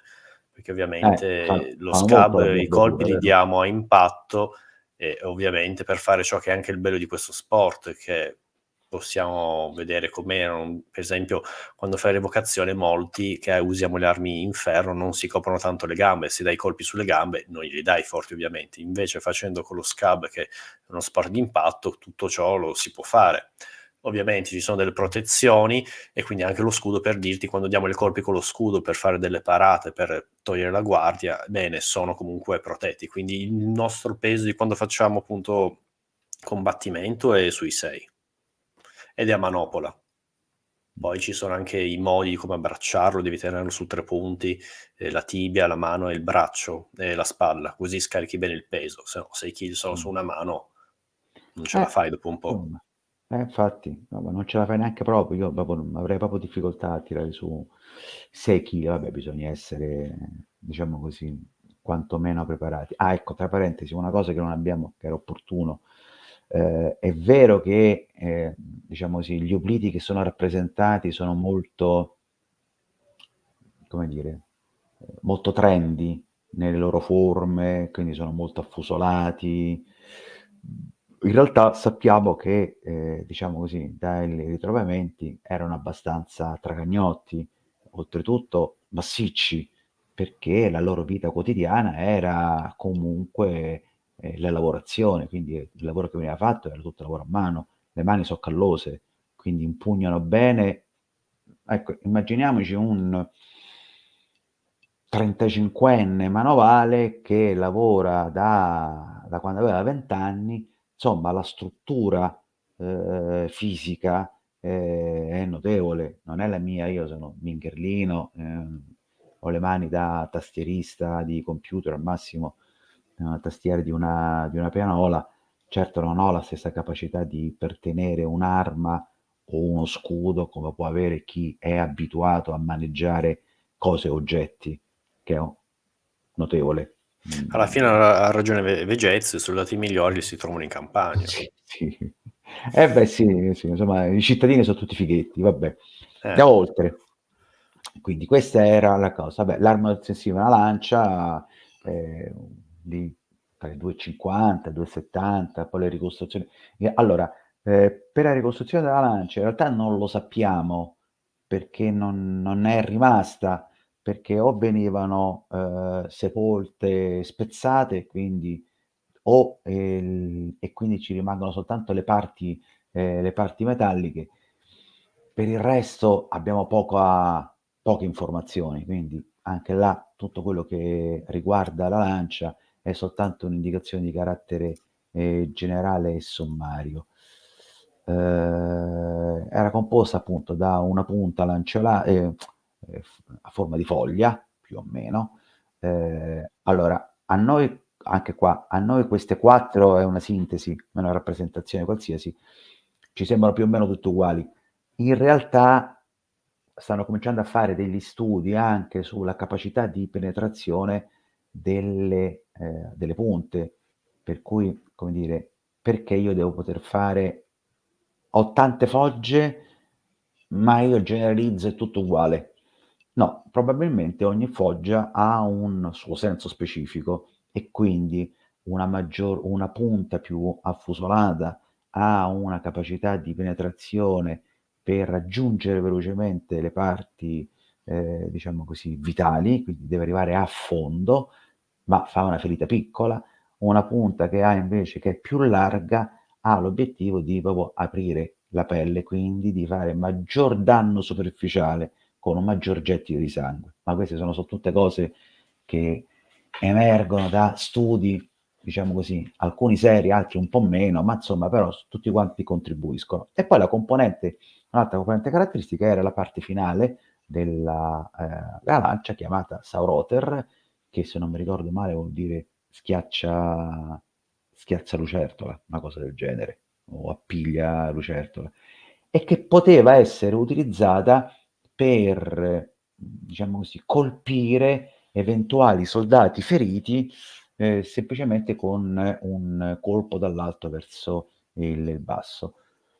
Nel caso in cui la lancia si spezzasse, poteva essere utilizzata anche come arma offensiva, perché comunque la punta era sufficientemente combinata per poter penetrare o comunque scivolare tra un elmo, uno scudo, una parte della corazza. Ok, andiamo oltre. Ultima parte componente sono le spade, sostanzialmente ne abbiamo tre tipi, una molto piccola chiamata Enchiridion, che utilizzerebbero gli Spartani per il combattimento molto ravvicinato, la Xyphos classico con forma più o meno lanceolata, questa qua è una ricostruzione di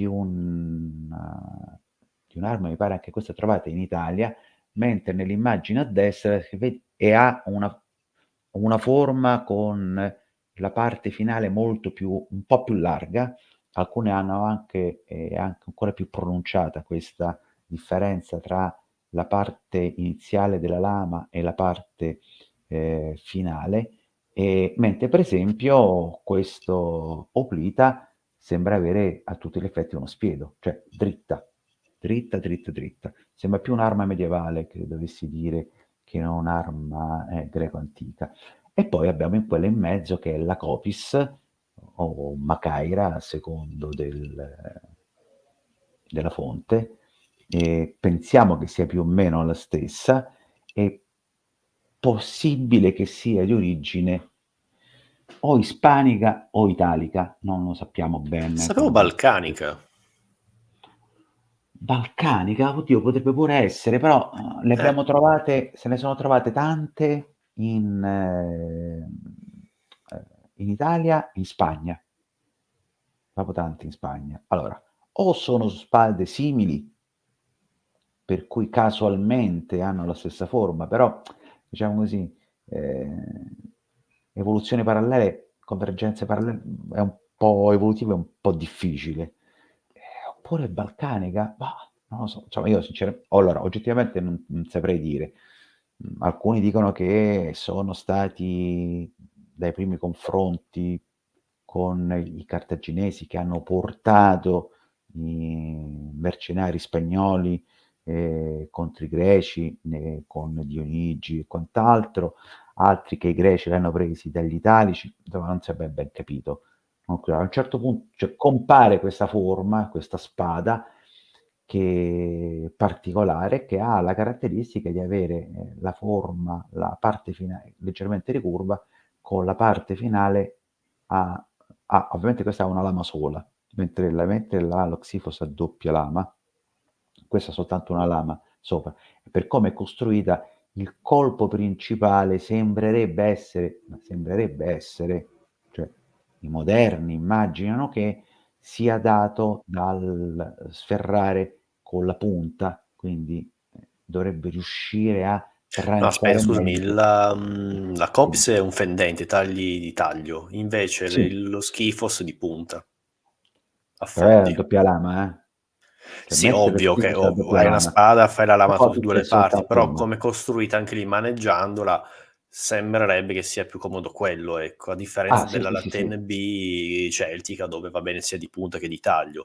Queste due spade, appunto, lo Skyphos più di punta, invece la Copis più di taglio. Poi ovvio, anche la Copis ha una punta, puoi fare il taglio.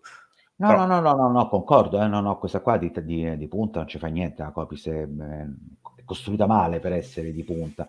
No, volevo dire che la parte preponderante era quando colpisci di taglio, colpisci non con la parte centrale, ma con la ah parte sì, certo, finale, quello certo. È un intendevo. grande macete.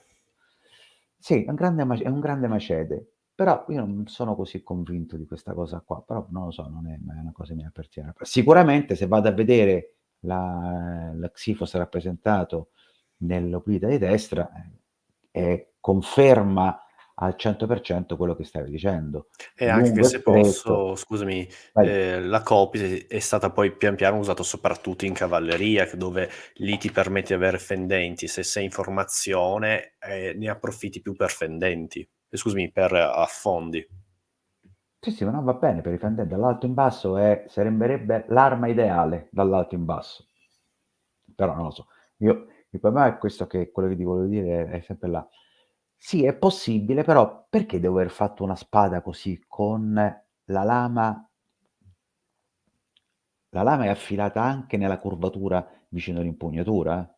Non è Beh, soltanto sulla già parte che ci sei la finale. fai, voglio dire, che non posso mai sapere. Però comunque No, le ma armi si già che ci sei. specializzano. Pensiamo alla Latten di Celtica, dove di fatto è talmente grande, tu la provi, puoi dare solo fendenti, di punta non ce la fai perché pesa davvero tanto. Quanto pesa? Non lo so, l'ho provata, ma a differenza di una spada di una Latten B, veramente sproporzionata. È una lama che è tipo 80 centimetri ed è proprio costruita con il peso maggiore dato sulla punta. Questo perché quando dai fendenti aumenti la forza. Okay. Poi io sono Vabbè, basso, c'era un 85. mio amico che è alto 1,80, sapeva maneggiare di più, però ti dico io sono alto, 1,70, effettivamente sento la difficoltà. Beh, Poi se certo, sei un celta, sei 1,80, per carità è un'altra cosa, però per dire i tipi di armi come son costruite si tende un po' a specializzare certi usi, ecco. no, sì, certo. Certo che, una spada di 80 centimetri non è poco, Eh, comincia a diventare uno spadone. soprattutto che è costruita la punta pesa di più Mh. e quindi senti che è Quindi sbilanciata, è fortemente sbilanciata. okay. Allora, la corazza. Dunque, a sinistra abbiamo una statuetta di un, spartano, di un oplita spartano, A perché è stata trovata nei dintorni di Sparta e B perché è caratterizzato dalle famose trecce che gli spartani, con tanta dovizia di attenzione, si curavano di mantenere. Mentre quella a destra è una corazza trovata ad Argo, che ha una struttura molto particolare perché si chiama corazza campana, è una corazza di bronzo, fermata con fermali di metallo e anche con lacci per mantenere le due estremità davanti e dietro. Di questo tipo di corazza, rispetto a quello che dicevi prima di origine balcanica, ne sono state trovate sia in Grecia, ma anche in Ungheria e addirittura mi pare anche in Slovacchia, intorno relativa al 1000-1200, quindi è una tecnologia consolidata rispetto al discorso che facevamo prima, la corazza, lo scudo, quindi l'oblita è il momento in cui tutto quello che poteva fare pesante l'equipaggiamento di un fante si ritrova nell'oblita, in sostanza. Quindi questa è una corazza, caratterizzata appunto dal fatto di essere comunque abbastanza pesante. Questo mentre questa qua, quella all'estrema destra, ha che è molto simile, ma ha anche una frangiatura esterna, rialzata. Qualcuno ha pensato che fosse utilizzato da i cavalieri. Comunque questa qua di Argo è una delle poche, se non l'unica, non vorrei dire una stupidaggine, corazza trovata completa. In alcuni casi sono state trovate soltanto parti della corazza, non si sa se la corazza mhmm che fine ha fatto le altre parti. Cosa particolare è che queste protezioni avevano una vita lunga, quindi non è detto che quella che ho trovato del '700 non sia magari di 50 anni prima o di 150 anni prima mantenuto e l'ultimo proprietario abbia deciso di portarsela dietro. Ok, andiamo oltre. Questa è nell'evoluzione della corazza e degli schinieri. In basso a sinistra abbiamo una corazza del IV secolo, mentre quella all'estrema destra dovrebbe essere una corazza di un cavaliere, perché ha la forma della parte finale modellata in maniera tale da poter consentire il suo utilizzo a cavallo. Per quanto riguarda invece gli schinieri, progressivamente si passa da uno schiniere molto più semplice, semplicemente, diciamo così, un- una copertura di metallo, bronzo sostanzialmente, perché è abbastanza malleabile, che si chiudeva sul polpaccio. Si presume ragionevolmente che si portasse anche una protezione interna al polpaccio, perché comunque lo schiniere, insomma, oltre ad essere pesante, sfrega non indifferentemente sulle parti. Ok, vai, vediamo. Ok, quindi questa è l'evoluzione della corazza, della thorax, si chiama linotorax, che è una corazza, diciamo così, una prima forma, anzi no, una delle prime forme di corazzatura multistrato. Eh, L'origine non si sa, c'è chi sostiene che venga dall'Egitto, chi invece che arrivi direttamente dall'India, insomma, dall'India, scusa, dall'Asia Minore tramite i persiani, insomma, noi non lo sappiamo. Fatto sta che le corazze di lino o di un materiale deperibile potrebbero risalire addirittura alcune all'età micenea. Come dire, anche qua la corazza non era, diciamo così, una novità degli Opliti. Eh, Dal VI secolo la corazza di bronzo perde, diciamo così, è meno diffusa perché comunque è molto costosa, perché deve essere fatta su misura, è pesante, mentre questa qua tutto sommato è abbastanza leggera, elastica e offre abbastanza copertura, sufficiente copertura a poter essere indossata. Questo qualcuno ha pensato che inizialmente nelle prime linee potessero essere schierati quelli armati di corazzatura completa, perché poi non abbiamo, non mi ricordo se c'è un'immagine, ma non c'erano soltanto protezioni di metallo del torso, ma c'erano anche delle parti davanti, linguine, piuttosto che le cosce, addirittura bracciali. Quindi qualcuno ha ipotizzato che fanti molto pesantemente corazzati fossero delle prime linee, mentre quelli posteriori potessero essere equipaggiati semplicemente da corazze di multistrato di lino come questa. Insomma, fatto sta che comunque alla fine, mh, dal VI secolo in poi, la corazza di bronzo scompare e ritornerà poi nella fine del IV secolo per alcuni reparti speciali, e questa è la corazza classica invece linotorax che conosciamo. Era un pezzo unico e che si piegava. Ah, ecco qua era. No, no, puoi ritornare. Ecco, queste qua, queste sono componenti di pezzi che sono stati trovati di corazza in, mi pare adesso non me lo so, in qualche tempio come donazione, e abbiamo una protezione dei piedi, del collo del piede, avambracci, ginocchia, piuttosto che non spalla e fino al gomito, fino anche al bracciale. In realtà ne abbiamo trovate pochissime, cioè poca roba da 10 pezzi in tutto, 10-11 pezzi in tutto, quindi non sappiamo se sono delle eccezioni individuali, specifiche, che qualcuno si è voluto far fare, o invece avessero un certo livello di diffusione. In questa immagine che ho messo nel cerchio, come vedi, sono rappresentati sulla coscia dell'oplita con, che potremmo anche dire siracusano perché c'ha la trinacria, ma insomma non è siracusano.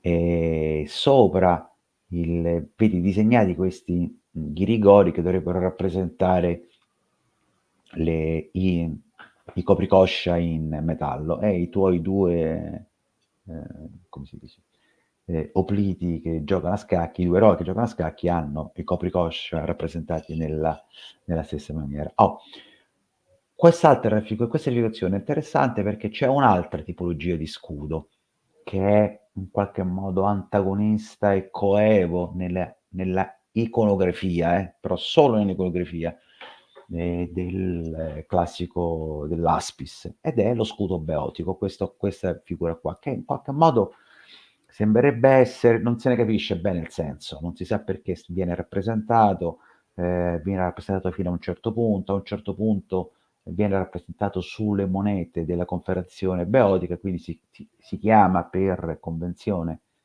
scudo Beota, ma in realtà non sappiamo se è uno scudo Beota o voleva essere che qualche altra cosa. Si pensa possa essere una evoluzione dello scudo A8 di età micenea, però semplicemente perché ci assomiglia un pochino. Però si imbraccia come se fosse un Aspis. Però si imbraccia come se fosse un Aspis, sì, ma è il bello dell'interpretazione, è sempre questo. C'è chi dice, che ne sappiamo noi se diciamo così, l'artigiano che doveva rappresentare uno per forza con questo scudo, perché mettiamo era un nemico Beoda, l'aveva raccontato e Loblida, non sapendo come fargli vedere l'interno, non gli ha rappresentato un'immagine di imbragatura dell'imbracciatore dell'Aspis? Non lo sappiamo. Certo, certo. Non lo sappiamo. No, questo vuol dire che, questo semplicemente sempre voler dire, da una stessa cosa io posso trarre 1000 conclusioni. Non abbiamo evidenza, oltretutto non è stato neanche trovato, cioè se è vero che dell'Aspis abbiamo 3-4 esemplari, di questo non abbiamo niente, proprio niente, neanche un ritrovamento, nulla. Soltanto le rappresentazioni, diciamo così, vascolari, il che insomma non è un po' poco, però c'è, esiste, diciamo così, se l'avranno rappresentato, magari un greco vedendolo si farebbe due risate e direbbe, ah, questi qui credono che fosse vero, ma poi che scemi. Vabbè, noi ovviamente non lo sappiamo. Ok, dai.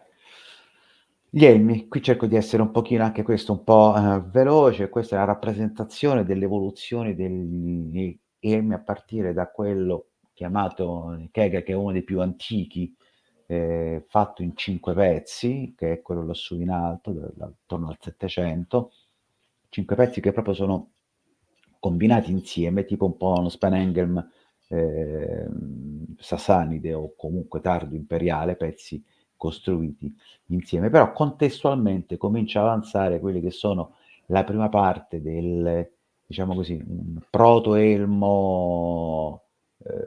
diciamo così, corinzio, proto-corinzio, caratterizzato da una calotta che copre tutto quanto e due fori, diciamo così, delle aperture per il naso e per la bocca.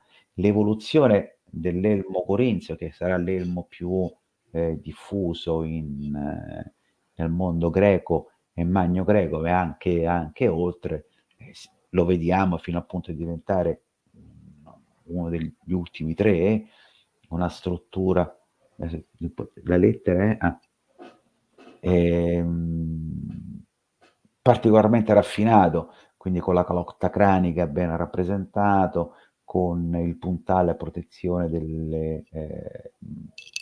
del collo pronunciato, il coprinuca molto più ampio e addirittura nell'ultima versione con l'apertura per le orecchie, mentre prima le orecchie praticamente non sentivi niente. Ora, gli elmi sull'estrema destra in realtà non sono elmi corinzi, ma sono soltanto rappresentazioni, diciamo così, figurate di elmi corinzi, sono finti elmi corinzi e sono elmi italici. Questo perché venivano indossati soltanto in testa, quindi non calavano, non coprivano tutto il volto, la testa, coprivano soltanto come un elmo tradizionale fino a una certa parte. Tutta la parte superiore era soltanto una riproduzione dovuta all'ignoranza diciamo così, degli italici, perché vedevano i vasi greci, gli opliti che tiravano su l'elmo corinzio se non era necessario in combattimento, e quindi era sopra la testa. E quindi loro hanno letto questo come dire quell'elmo corinzio si porta soltanto appoggiato, non indossato. E quindi da qua nasce questa, diciamo così, rappresentazione un po' pittoresca del dire io non so che cosa serve, però lo copio e lo uso un po' così. Vai. Va bene, questa è più o meno la stessa sintesi. L'unica cosa è che ci sono gli elmetti di tipo elmetti più tardi, che sono poi tutti quanti derivati sostanzialmente dall'elmo corinzio, e quindi ci sono quello il calcidico attico o trace. No, il trace no, in realtà deriva anche quello da l'elmo di tipo illirico, ed è caratterizzato da avere paragnati, quindi guanciali che sono mobili.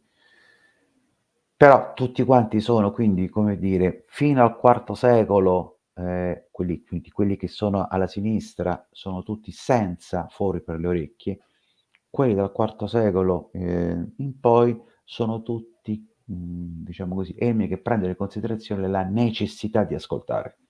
E quindi questo vuol dire che anche la formazione era molto più flessibile.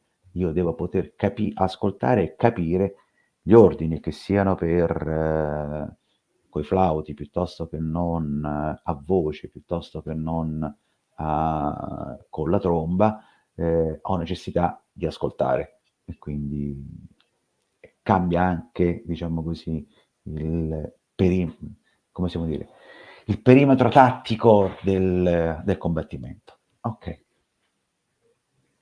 Allora, questo era semplicemente per dire, sì, però per mettere in confronto grossi combattimenti storici rispetto ai combattimenti, alle battaglie che conosciamo. Allora, a sinistra c'è Maradona, al centro Waterloo e lo schieramento dei Macedoni e Persiani a Isso, e in alto a destra Azincourt. Come vediamo, tutto sommato, la battaglia medievale, come ci si può aspettare, era più piccola, mentre insomma, la battaglia di Isso o Gao Gamera, che è ancora più grossa, rendono benissimo il confronto con battaglie molto più moderne, in termini anche proprio di superficie di schieramento. La stessa Maratona, che sembrava tutto sommato un affare abbastanza ristretto, occupa uno spazio non indifferente. Quindi parliamo anche di eventi che fisicamente occupano spazio. Ok. Bene, fanteria greca arcaica. Questo è il primo periodo, quindi noi che cosa avremo? Fanteria pesante, fanteria leggera e la cavalleria, diciamo così, pesante, che ci sarebbe, ma non abbiamo grandissime testimonianze. Andiamo, vai.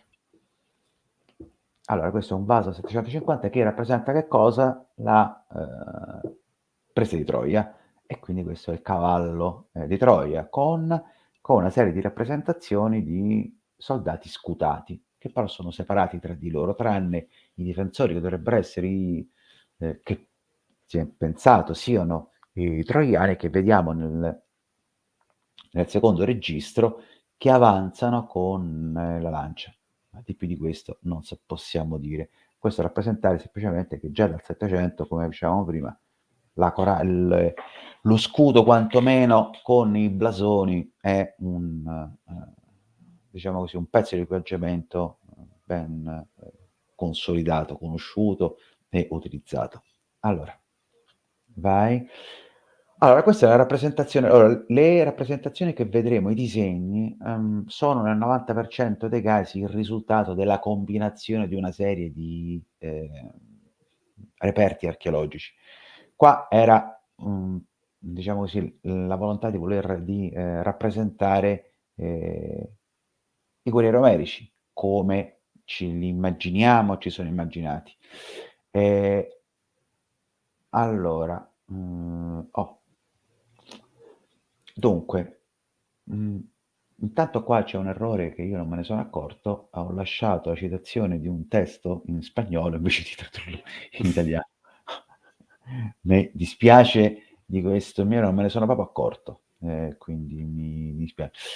Comunque, allora, si comincia con velocemente con Omero. Omero di che cosa parla? Omero parla della guerra di Troia, che si presume dovrebbe essere accaduta, secondo, tra il 1000 e il 1100, la guerra, ma viene narrata nella sua forma che la conosciamo intorno all'800, 700. In realtà si comincia a pensare più verso il VII secolo, cioè si sposta sempre di più la formalizzazione scritta, che è quella che conosciamo della guerra di Troia, e che quindi si pone il problema di che cosa parla, di chi sono i guerrieri che vengono rappresentati, sono quelli descritti, quindi sono gli originali, o sono quelli che conosce direttamente Omero? Se possiamo andare oltre, allora sicuramente i guerrieri del periodo tra l'800 e il 700 tutto sommato corrispondono nel loro comportamento ai guerrieri che troviamo più o meno rappresentati nei diversi vasi contemporanei. Che vediamo? Vediamo guerrieri equipaggiati con diverse tipologie di scudo, a cavallo, ma anche con diversi tipi di guerrieri all'interno di uno stesso schieramento. Quindi non solo guerrieri armati di scudo, elmo e 2 o un solo giavellotto, ma anche guerrieri mischiati con altri armati di scudo e frecce, soltanto armati di arco e frecce, o addirittura, come in questo caso, armati di fionde. Particolare è la rappresentazione di questo, dell'ultimo fante a sinistra nel registro superiore, che è armato soltanto di un arco e frecce, ma ha sicuramente un elmo, che è simile a quello del soldato anteriore davanti, che però è crestato quest'ultimo. Quindi sono due arcieri, un arciere scudato. Ora, noi arcieri scudati non ne avremmo riconosciuti da nessuna parte, però la sintesi, quella che vuol dire evidentemente combattevano diverse tipologie di guerrieri insieme, non necessariamente separati tra di loro. Andiamo oltre? Ok. Questa è la rappresentazione, questa è più o meno la forma dei guerrieri è sempre più o meno la stessa, moltissimo stilizzata. Sembra un acquerello di un bambino, comunque insomma di qualcuno che non dipinge molto bene. L'immagine in alto si vede un soldato armato di uno scudo Diplon si chiama così perché è stato scoperto in questa località dell'Eubea, mi pare, non sono sicurissimo, e che si pensa sia il progenitore dello scudo beotico che abbiamo visto precedentemente. Se tu prendi i bordi dello scudo e li prolunghi leggermente, ti rendi conto che assomiglia molto di più a uno scudo beota che non a altre forme di scudo, però in realtà anche qua non lo sappiamo. L'unica cosa che possiamo dire è che, per esempio, la scena su in alto coincide con potrebbe essere anche una descrizione omerica. Un guerriero su un carro, un altro guerriero che con uno scudo a forma, diciamo così, di 8, per semplificare, che si confronta con uno scudo, con un guerriero armato con uno scudo rotondo. I due guerrieri che si confrontano hanno un'asta tenuta a due mani, quindi potrebbe essere che uno dei due tiene lo scudo alle spalle, mentre il guerriero sul carro impugna l'arma come se fosse un'arma da getto. La cosa simpatica di questo disegno è che in una delle prime, diciamo così, interpretazioni era stato identificato come una biga, quindi il guerriero e Auriga sulla biga che vanno in combattimento, perfettamente omerico. Questa foto è una, diciamo così, una rielaborazione, quindi un'analisi molto più accurata, eccetera, e che ha messo in evidenza che in realtà è un carro a 4 ruote.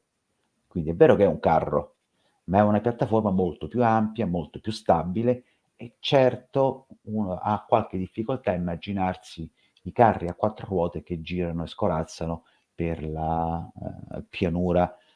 Come si chiamava il fiume? Come si chiamava il fiume di Padova? Scamandro. Perfetto, lo Scamandro. Ok. La sintesi di questa serie di ritrovamenti è questo guerriero che potrebbe essere, diciamo così, un guerriero ateniese. Potrebbe essere un guerriero ateniese. I reperti sono reperti che sono stati trovati ad Atene e la ricostruzione in qualche modo è molto simile, metti insieme i pezzi, diciamo così, anche della rappresentazione iconografica.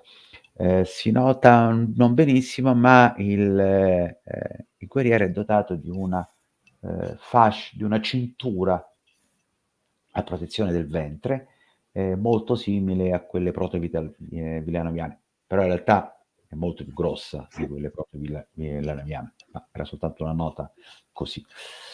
Ok, vai. E questo dovrebbe essere proprio, diciamo così, il guerriero di Argo, come dovrebbe essere, potrebbe essere rappresentato, e ha anche diciamo così, nella tomba sono state trovate anche degli spiedi e 2 asce. Ora, le asce, 2 scure bipenni. Non si capisce bene se le scure sono soltanto di prestigio o fossero invece una dotazione, cioè proprio dell'equipaggiamento militare. Sicuramente il fatto che ci siano degli spiedi mette in evidenza che cosa? Una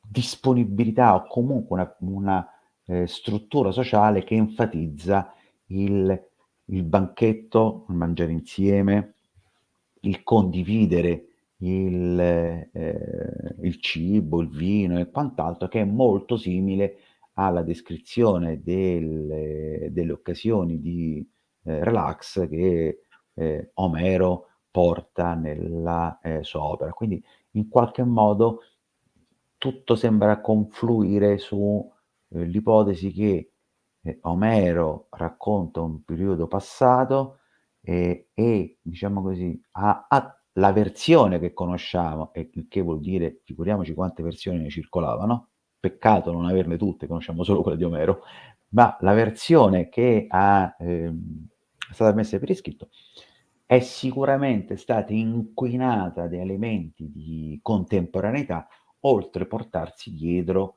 alcuni strascichi delle versioni orali originali.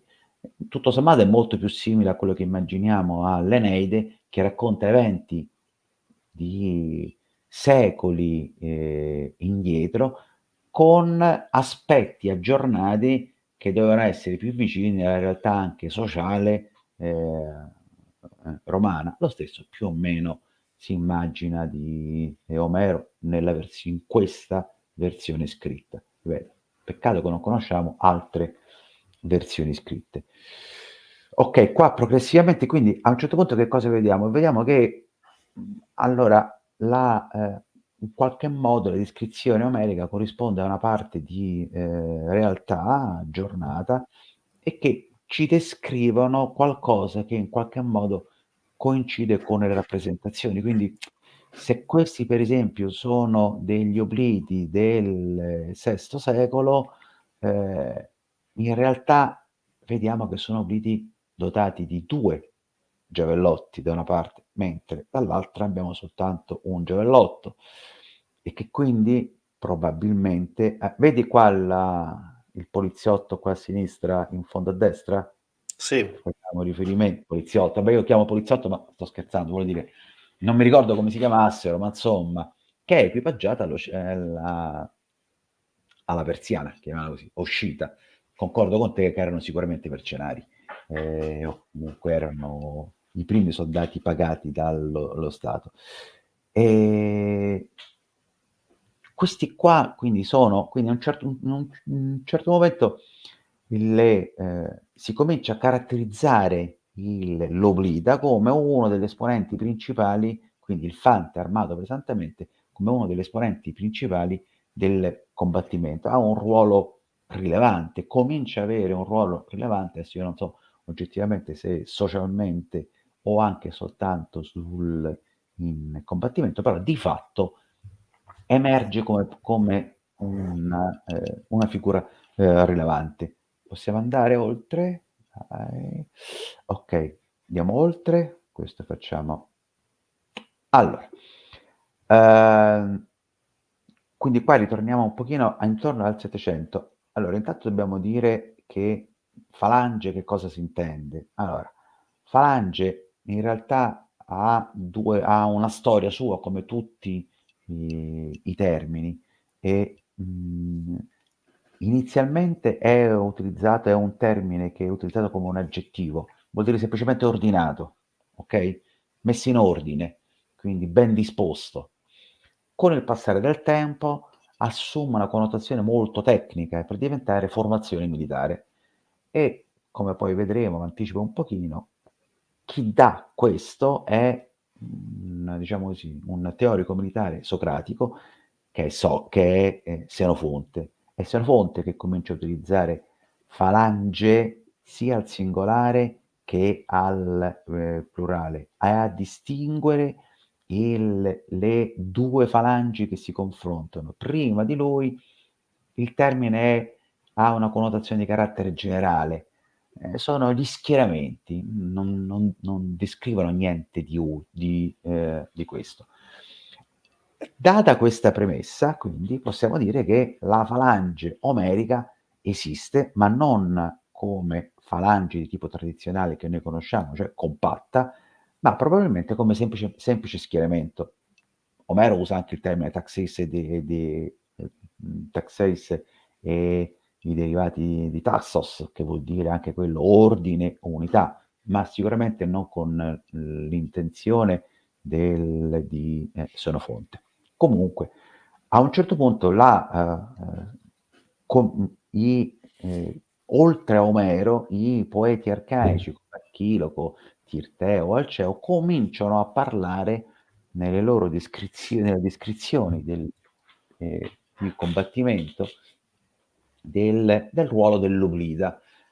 Sì, è vero, ma non è ancora l'Oblida in quanto tale, non è Oblida solo, è Oblida che è sempre mischiato ad altri combattenti.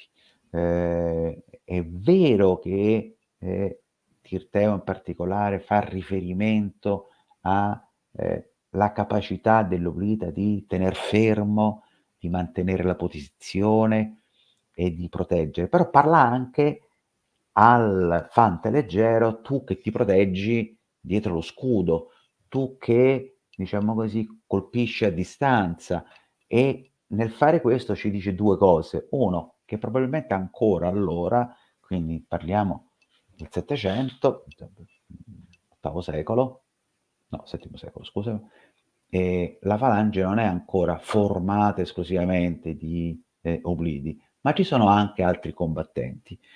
E all'interno o nelle immediate vicinanze di questi gruppi, a questo punto, perché non ci sono reparti separati, sono messi tutti quanti abbastanza, diciamo così, messi vicini. E ci dice anche un'altra cosa, che l'arciere non è un combattente così disprezzato come diventerà poi successivamente, perché sarà messo ai margini della falange, ma è invece un guerriero capace, perché per usare l'arco bene bisogna fare molta pratica ad essere molto più bravi che usare una semplice lancia. Infatti, nello stesso Omero, gli arcieri non sono figure di secondo piano, non vengono, diciamo così, disprezzati perché combattono a distanza, ma sono invece Ma se un posso, guerriero l'arciere per eccellenza è Paride, che come dire, non è che proprio il bravo. massimo della Perché virilità. Sì, ho capito. Aspetta, aspetta, Sì, aspetta, ma aspetta. nell'Odissea è un'altra cosa, è lì più come strumento di caccia, ecco. Se posso, l'Iliade, i guerrieri, Achille che con la lancia, cioè, Ah, no. o poi Ah, con la attenzione. spada. Casomai l'armi da tiro sono i giavellotti. Questo cos'era? Quell'eroe Allora, gli Achei mentre che lasciano un eroe in un'isola, un arciere, ecco, non mi ricordo. allora, allora, che l'arco possa essere considerato, diciamo così, una manifestazione di un Andreia inferiore, ci può pure essere, però l'arciere non è considerato inferiore o non trattato o disprezzato come succederà poi successivamente. Cioè, gli arcieri verranno tutti quanti confusi. Per essere arciere deve avere la capacità, delle competenze proprio fisiche non indifferenti. Ecco perché Ulisse è l'unico che riesce a utilizzare un arco che probabilmente si pensa essere composito e quindi non facile da agganciare, per cui riesce a farlo solo lui, perché solo lui lo sa fare, perché ci vuole una tecnica particolare. Quello che volevo dire è che comunque che l'arciere non è che non esiste, anzi fa parte della linea di combattimento e a differenza degli arcieri indifferenziati che tirano, diciamo così, nella massa, probabilmente gli arcieri che stanno dietro gli scudi tirano mirando, quindi colpiscono, quindi mirano, quindi non sono una componente accessoria, è un elemento di sostegno non indifferente. Poi che siano scomparse dalla letteratura e che possono essere diventati ad altro, questo non lo metto in dubbio. Alla fine scompaiono, gli arcieri greci scompaiono proprio, non esistono, per quello che ne sappiamo. Socratesi, Arcadi, magari qualche mercenario persiano, però fino a un certo periodo fanno parte della componente armata di una polis o di un gruppo che si va a difendere. Questo Ehm, per dire semplicemente che la poesia arcaica non è l'evidenza chiara ed univoca della, falange così come si viene conosciuta, cioè compatta, ordinata e profonda, tipica di un modello del modello prussiano, descrittivo. Probabilmente invece abbiamo a che fare con gruppi disomogenei, quindi un po' fanteria pesante, un po' fanteria leggera e qualche, diciamo così, possibile, come possiamo dire, livello intermedio, no, per intenderci, quindi c'è quello molto pesantemente armato e quello invece molto poco armato. Andiamo oltre. Ok, Questa abbiamo que- parlata prima. queste abbiamo parlate prima. Quello che vi volevo far notare era che, vabbè, questo lo vedremo poi successivamente. E quindi, allora, questa qua, come vedete qui a sinistra, ci sono i due giavellotti e sono di misura diversa e hanno tutte e due il laccio, non mi viene il termine, non me lo ricordo, per l'uso come giavellotto. Un'altra caratteristica, anche lo scudo è diverso. Lo scudo è fatto intanto, non è fatto di pezzi unici, ma sembrerebbe essere, almeno oggi si pensa che sia una rappresentazione fedele, perché è troppo particolareggiata, di uno scudo fatto di intrecci, quindi non di tavole, diciamo così, parallele e incollate tra di loro, ma di, tessuti, diciamo così, sempre vegetali, intrecciati e incollati tra di loro. A dimostrazione di questa, il Porpax, insomma comunque l'avambraccio è, essendo lo scudo forse un po' più leggero in termini di resistenza, l'avambraccio è protetto da questa che sembrerebbe essere una placca. La vedi? La puoi evidenziare? Questa?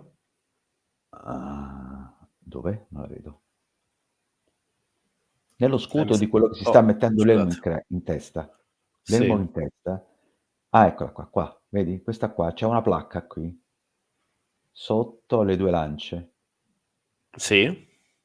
Okay, quella si pensa che sia una placca protettiva aggiuntiva, che serve per proteggere l'avambraccio quando tiene lo scudo in posizione.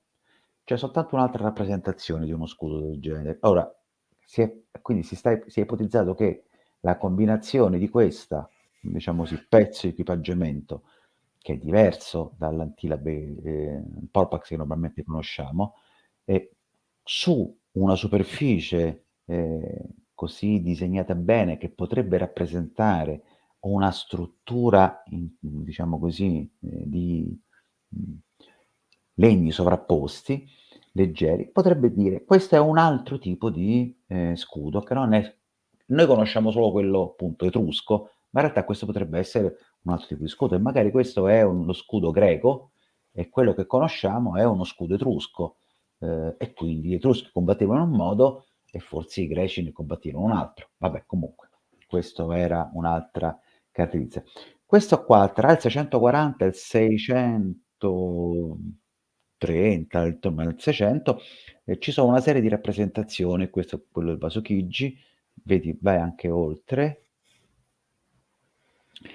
Questi sono altri due, un di Eritrea, un altro un ribello di Berlino, che sono prese per, come rappresentazione, utilizzate come rappresentazione della falange. Sì, in realtà quello che vengono rappresentate sono dei fanti in posizione lineare, ma non per questo, secondo alcuni, sono una reale rappresentazione della falange. L'unica cosa che hanno in comune tutti questi è che è una rappresentazione per gruppi. Quindi ci sono 3 gruppi da una parte, 4 gruppi dall'altra, 3 gruppi, come se, diciamo così, la protofalange o comunque la formazione prevalente greca prima dell'avvento diciamo così, del consolidamento della falange, fosse un'organizzazione per gruppi molto più piccoli, molto più flessibili, e che magari portavano all'interno non soltanto i fanti armati, i fanti pesanti, ma anche altri tipologie di fanti. Come per dire che queste, che sono state per tanto tempo la rappresentazione canonica della falange, esiste già dal VII secolo, per come immaginiamo, molto probabilmente non è così. Almeno una delle teorie, diciamo così, un paradigma diverso dice questi qui sono soltanto rappresentazioni di guerrieri, sicuramente compatti in linea, il periodo è quello, ma non sono di per sé rappresentativi dell'evidenza che la falange, come noi la conosciamo, quindi ordinata, già esisteva nel VII secolo. Queste sommate con l'interpretazione omerica e diciamo così, della poesia arcaica, lascerebbero intendere che intorno al 600 la falange ancora non esiste. La falange di tipo classico, possiamo andare avanti. Queste sono altre rappresentazioni che mostrano lo stesso, formazioni di gruppi di combattenti che però sono molto mischiate tra di loro. E anche qua non è una rappresentazione di una falange, è una rappresentazione di un combattimento, né più né meno.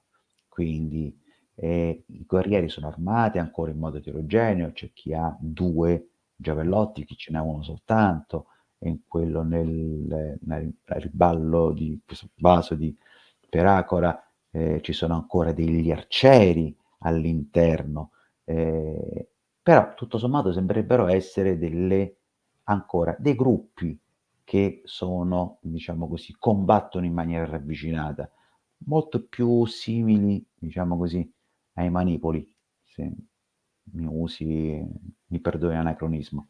Vai. Queste sono ancora rappresentazioni, questo è un vaso,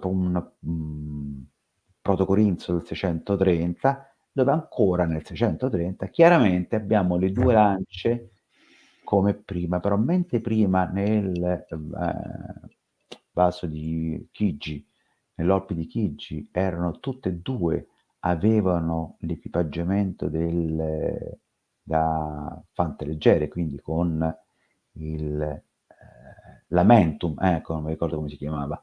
Quindi la parte, la vedi, lo vedi? Lamentum Sì. vicino, ecco.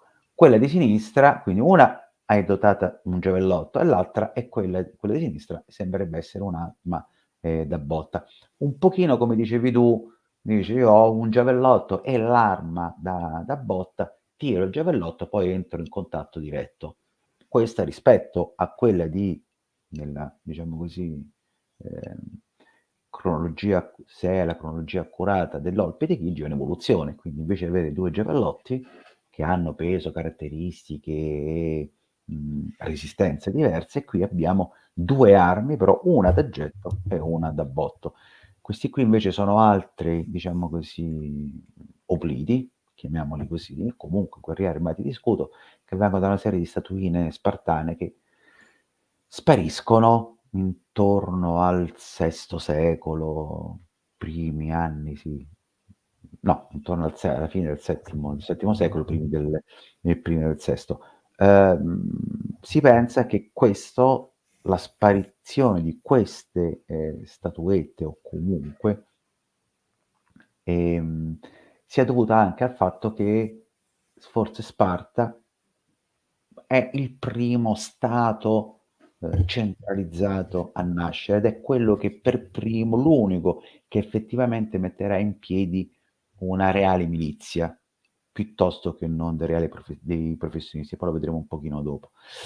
Va bene, una cosa caratteristica di quelli che vedevamo prima è che anche quelli hanno però un ombone centrale, un po' strano per essere degli scudi oblici. Va bene, qua è sempre lo stesso, stiamo, diciamo così, andando velocemente verso il 500, ancora qua vediamo gruppi di guerrieri mischiati tra di loro, chi ha due lance, chi ne ha una soltanto, chi ha addirittura questo...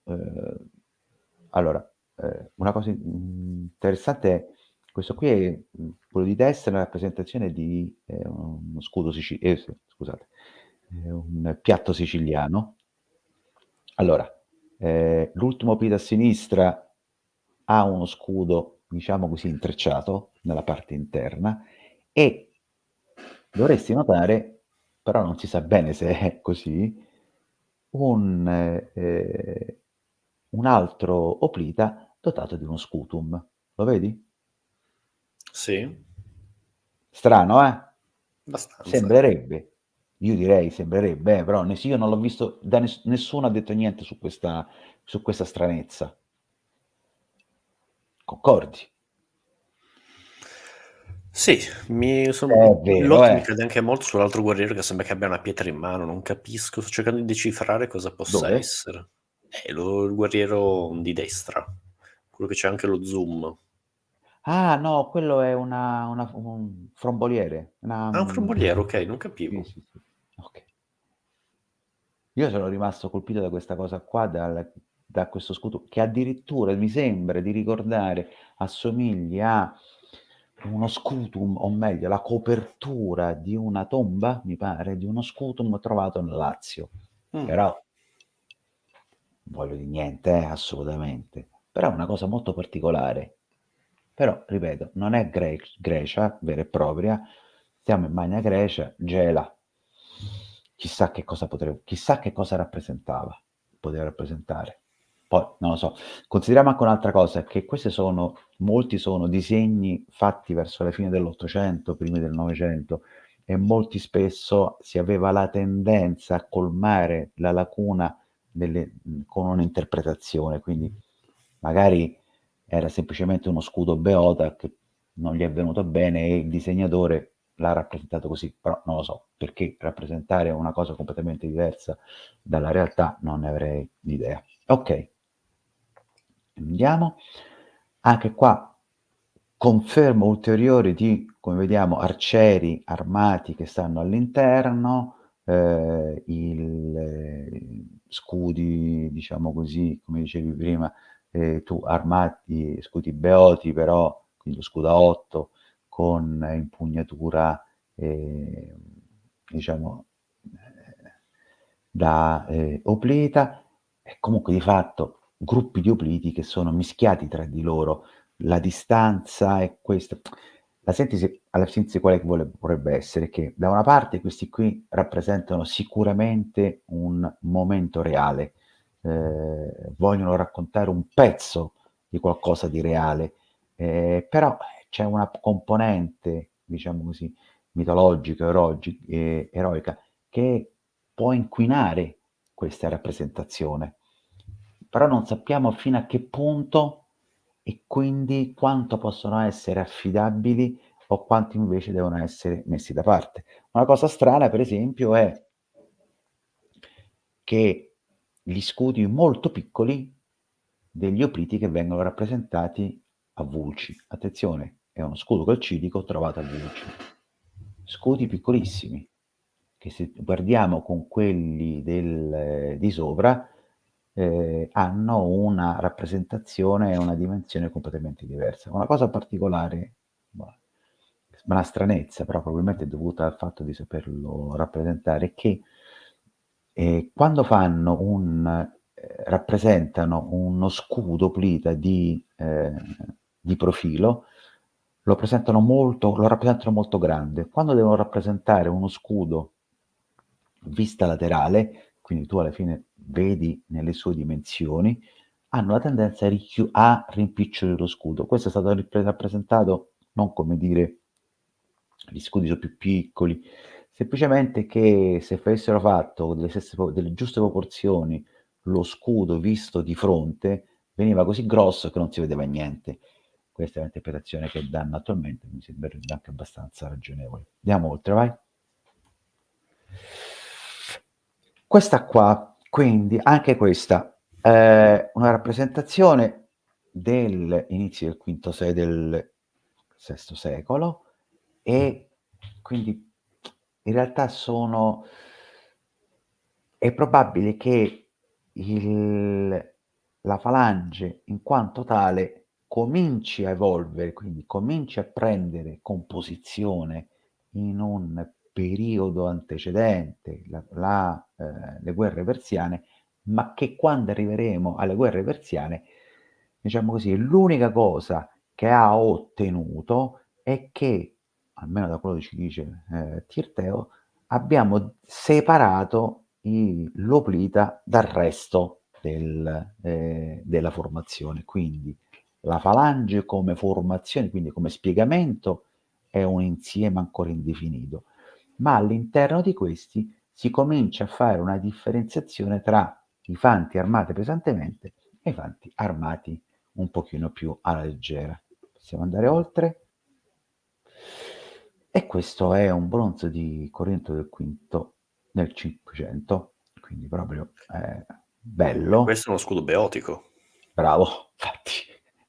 L'unica sfortuna è che è uno scudo beotico, invece di essere il classico scudo, il scudo beotico. E la cosa infatti che non si trova spiegazione è che continua a rappresentarlo in tutte le maniere possibili e non ne abbiamo trovato uno. E non Beh, c'è se gli scudi nessuno. oplitici abbiamo trovati 3 a malapena, voglio dire. Sì, ma non c'è nessuno che neanche mai ci ha mai raccontato. Uno, vabbè che poi mi pare, se non mi ricordo male, che noi di tutta la produzione scritta conosciamo, non che abbiamo testimonianza, cioè diciamo così, abbiamo testimonianza, quindi qualcuno ci ha detto che, e in mano ancora meno, abbiamo testimonianza di circa il 10% del prodotto, tra le opere eccellenti e le schifezze, che Ma però. poi mi pare quella roba completa, il No, niente, 2%. ancora niente, niente, Eh, zero, quasi zero su quello, zero. Oggi io vorrei avere, guarda, come uno dice, una schifezza di un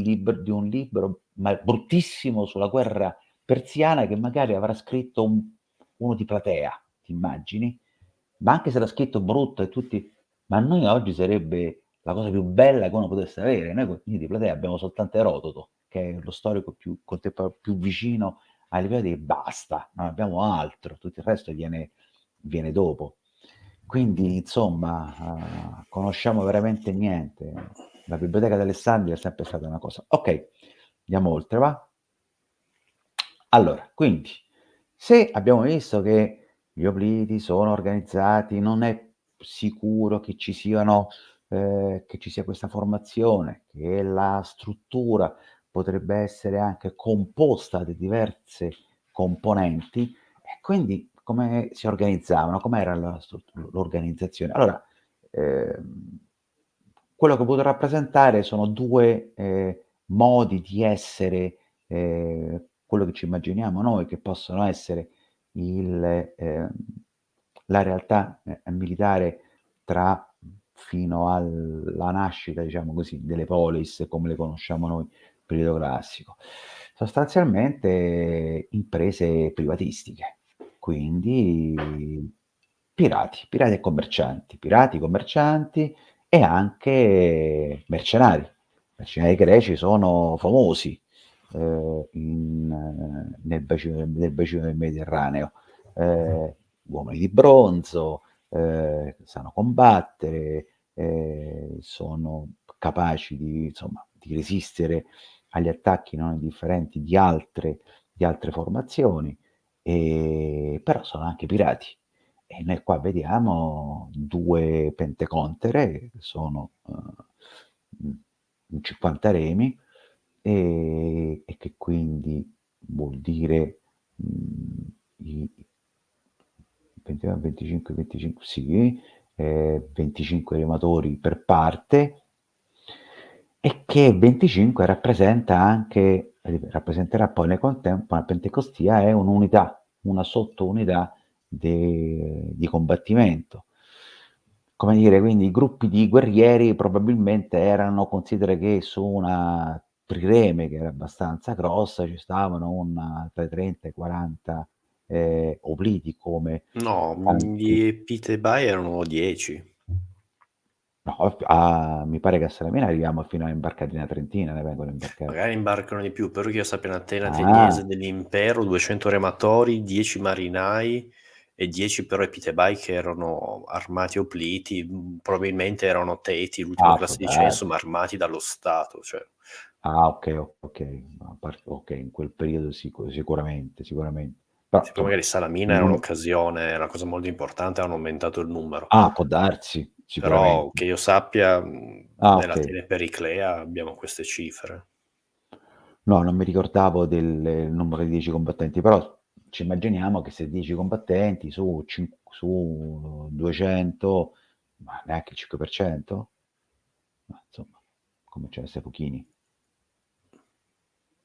Però comunque, non vuol dire non il fatto che l quella è l'Atene, diciamo così, appunto, dicevi tu, imperiale, qua siamo ancora in un periodo, antecedente, quindi le formazione è, come dire, tutto è sostanzialmente privatistico, la struttura. Mhmm, L'ipotesi che ci possano essere un rapporto ehm, statale tra il monarca, che sarebbe sì, anzi, piuttosto che non il principe, c'è e non c'è. È molto probabile invece che, diciamo così, parliamo di, formazioni semitribali, prototribali, possiamo anche andare oltre.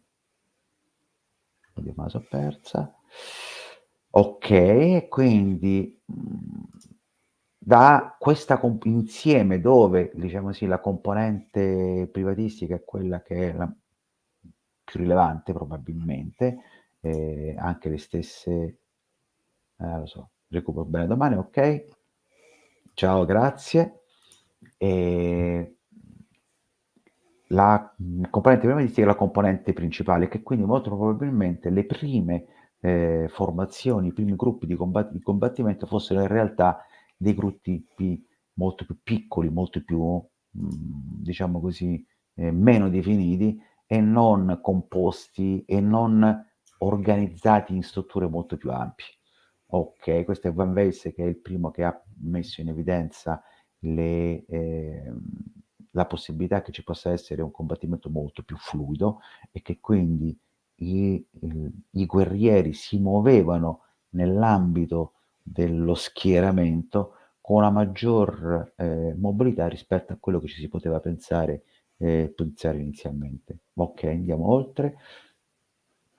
Il combattimento quindi abbiamo visto che c'è una componente completa, ampia di tipologie di guerrieri, armati sia con lance che con giavellotti e con fionde, come abbiamo visto anche prima, e si può andare oltre.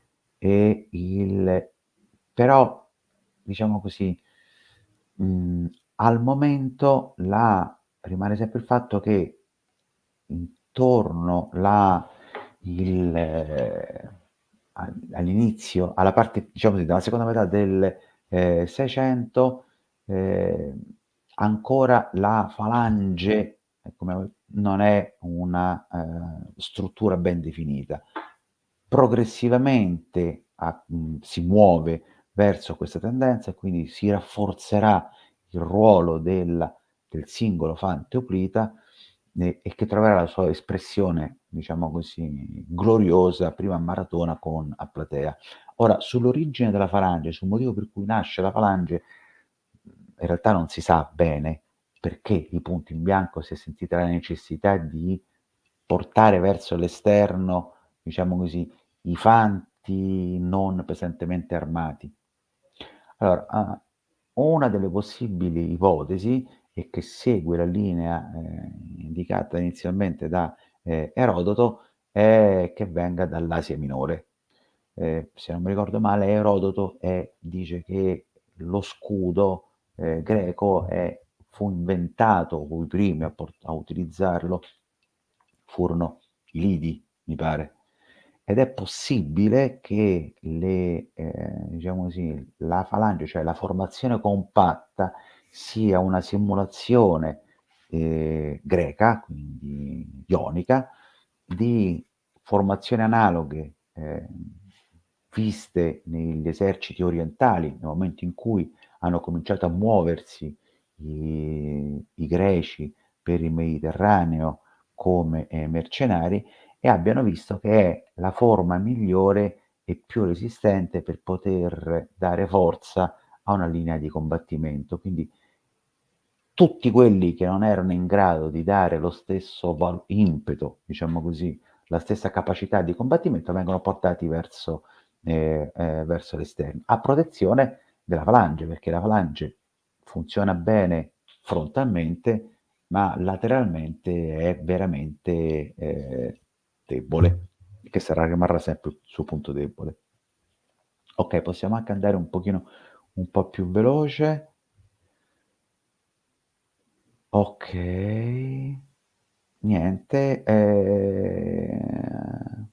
no, questa passiamo oltre, ne abbiamo già in parte, non vorrei, ecco, questa qua è, quindi in sostanza qua che cosa abbiamo? Questa e quella successiva sono quelle che introducono le due principali differenze nell'evoluzione del combattimento, mentre in questa il combattimento avviene tra gruppi di guerrieri e singoli gruppi di guerrieri, quelli che, diciamo così, in qualche modo definisce i promacoi di Omero, che non abbiamo accennato, ma che non è un gruppo di, almeno ad oggi, una corrente li interpreta non tanto come un gruppo di guerrieri, quindi con un particolare caratteristica, quanto semplicemente quelli che erano in prima linea, i primi, quelli che sono più avanti, quindi, e che si scambiano con altri guerrieri nelle linee successive. Questo confronto, diciamo, creerebbe, diciamo così, una situazione molto fluida e dinamica nel combattimento e che porterebbe facilmente alla morte di l'eroe di turno o comunque il capobanda di turno. L'evento creerebbe la situazione tale per cui un gruppo diciamo così, di combattenti poi si muove per proteggere il caduto dalle operazioni classiche quando c'è un morto, quindi diciamo così, un guerriero di prestigio che consiste nello spogliarlo delle armi, quindi nell'Iliade, scusa, nell'Iliade leggiamo spesso e volentieri di combattimenti accaniti per, diciamo così, il possesso del corpo dell'avversario caduto. Cosa che troviamo anche, per esempio, a Platea, quando poi viene Mardonio viene ucciso, gli stessi Spartani, gli stessi persiani combattono tenacemente per proteggere il corpo del generale che probabilmente, diciamo, si avrebbe corso il rischio di essere quantomeno, diciamo così, trattato non con le migliori intenzioni. Quindi questa situazione qua di fluidità tra piccoli gruppi di componenti armati in maniera più o meno omogenea, ma non necessariamente armati in un'unica maniera, si muovono in combattimento con una certa fluidità. Quindi si creava sulla linea di contatto un andamento fluido con uno spazio sufficiente per potersi ritirare, riprendere slancio, riprendere fiato, muoversi. Questo anche confortato dalle diverse descrizioni all'interno di Omero, dove ci sono, o comunque di guerrieri che spostano altri guerrieri, che ne prendono il posto e così via. Vai? E questa è la rappresentazione figurata di quello che potrebbe succedere, quindi guerrieri che si combattono in maniera abbastanza, diciamo così, aperta tra di loro, per poi arrivare per puntare diciamo così, a avere la possibilità di poter spogliare l'avversario caduto. Per questo ho messo questa immagine in fondo a sinistra, che è un po' particolare perché è una delle poche dove sono rappresentati quasi esclusivamente dei morti. Raro, Perché insomma, al massimo c'è un morto. Vai. Quindi, cosa si cambia? Per trovare la falange contrapposte, che quindi è quella che effettivamente dobbiamo probabilmente arrivare al V secolo inoltrato. Ed è qua la differenza sostanziale. Qua non combattono tutti i guerrieri, non si danno tutti i guerrieri l'alternanza, almeno per quello che lo sappiamo noi, ma rimangono in un contatto permanente. E poi vedremo successivamente che probabilmente questo contatto permanente non è poi in realtà un contatto permanente come ci siamo immaginati fino a, diciamo così, qualche anno fa. Eh, In questo siamo stati aiutati, diciamo così, sul percorso sbagliato da un approccio di tipo prussiano, che poi, vabbè, poi accenneremo successivamente. Eh, Però rimaniamo ancora qua, la falange è nel momento in cui è una formazione, quando troverà la sua, raggiungerà l'apice durante la guerra del Peloponneso, è il momento in cui poi ovviamente si avvierà alla fine, che troverà poi la sua conclusione, la falange classica con la battaglia di Leuctra, e per poi diventare tutta un'altra cosa con la falange macedone. Vai. Questo era qua si vede meglio, guarda, scusa, qua si vede meglio la parte, il rinforzo centrale dello scudo, lo vedi? Sì. Ok, vai.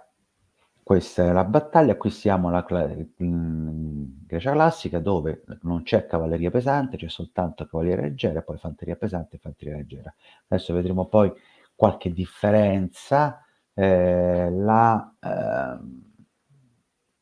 l'apogeo della falange classica, qua nasce e in questo periodo muore, in questi poco più di 200 anni, ma neanche, 200 anni, no, 479, 100 anni di vita. Quindi è un fenomeno che fino a qua a 30 anni fa si pensava partisse dal 700 e finisse nel 300, e oggi invece insomma, stiamo vedendo che si è sostanzialmente ristretto. Noi per raccontare diciamo così, la, il periodo d'eccellenza, il barocco della falange, prenderemo in considerazione le battaglie di Platea, Mantinelle, che hanno 3 caratteristiche specifiche per ciascuno. Vai. Allora, Lupita è cambiato, sì, è cambiato in qualcosa, adesso poi velocemente lo vediamo. Puoi andare oltre. Allora, sì, lo scudo. Allora, intanto rispetto a quello all'Uplita dei secoli precedenti, l'Uplita dell'inizio del V secolo, ha quasi esclusivamente equipaggiato con elmo Corinzio dell'ultima generazione, quindi molto affusolato per protezione del collo, la corazza e lo scudo oblitico. Mm, Non ci sono, scompaiono quasi completamente come dicevamo prima, altre forme di protezione. Questo probabilmente perché l'oblite ha bisogno di una maggiore mobilità, si deve muovere in una maniera, probabilmente in una maniera diversa. Eh, è possibile anche, come qualcuno ha messo in evidenza, che la leggerezza è dovuta anche dal fatto che ad oggi lo scudo, diciamo così, la falange è molto più compatta, quindi è un'organizzazione molto più stretta e che quindi richiede una minore protezione individuale. Se così fosse, potrebbe indirettamente dimostrare che prima non avevamo una falange nel senso classico, ma avevamo qualche altra cosa, cioè una semplice formazione con dei guerrieri che si raggruppavano per etnia, gruppi o altre forme di associazione che non conosciamo, ma che non necessariamente si schieravano uno di fianco all'altro. No, torno ancora a quello di prima. Una cosa caratteristica, in questo periodo ci sono ancora sugli scudi, tutti gli scudi sono caratterizzati da un simbolo, che però sembrerebbe essere, da quello che conosciamo, un simbolo di tipo individuale, cioè ognuno sceglierebbe il suo. Però da quello che conosciamo, perché sappiamo solo che dal IV secolo cominciano a comparire con maggior frequenza come emblemi dei simboli le L, cioè, o meglio, le lettere o il simbolo di una polis. Quindi Atene ci avrà la civetta piuttosto che la A, Sparta non ha la S, ma la L della Lega Lacedemonica, eh, mi pare che Tebbe avrà la clava di Ercole, però c'è chi pensa che questa cosa qua non sia il passaggio a una militarizzazione dello Stato, quindi è lo Stato che fornisce, quindi, quanto piuttosto a, diciamo così, l'identificazione nell'ambito di una eh, molteplicità di soggetti, ognuno aveva lo scudo come voleva, identificare l'unità di scelta, tipo il battaglione sacro, tipo gli Pace, tipo altre unità che nel corso del V e IV secolo cominceranno a specializzarsi. Però, ripeto, questa sono una tendenza. Nel secolo, non mi ricordo bene il periodo che siamo, 400-300, giusto? Sì, ok. Anche qua è un ulteriore alleggerimento del fante, rimane sostanzialmente lo scudo, la lancia, hanno il pilos, che è non si è ben capito se è un elmo che è derivato da un copricapo del pastore o, come qualcuno pensa, che effettivamente sia anche un complicato di materiale deperibile che potrebbe essere tipo cuoio o quant'altro che abbiamo utilizzato per la protezione. Complessivamente rispetto all'Oplite precedente scompare quasi esclusivamente completamente la corazza, e, tutto molto più leggero, quindi i reparti si muovono molto più velocemente e quindi hanno una maggior capacità di dispiegamento.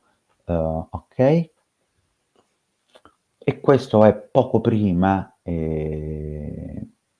dell'avvento, più o meno in contemporanea, dell'avvento della falange macedone, che diciamo così, l'Oplita riacquista una parte di equipaggiamento pesante ed è possibile che gli Opliti armati così pesantemente siano appunto quelli che diventeranno poi successivamente gli epilectori, cioè le selezioni come prima. Quindi oltre a essere identificati da, in questo caso una ateniese, dallo scudo o da altre colorazioni dello scudo o da altre caratteristiche, sono anche caratterizzati dal fatto di essere pesantemente corazzati.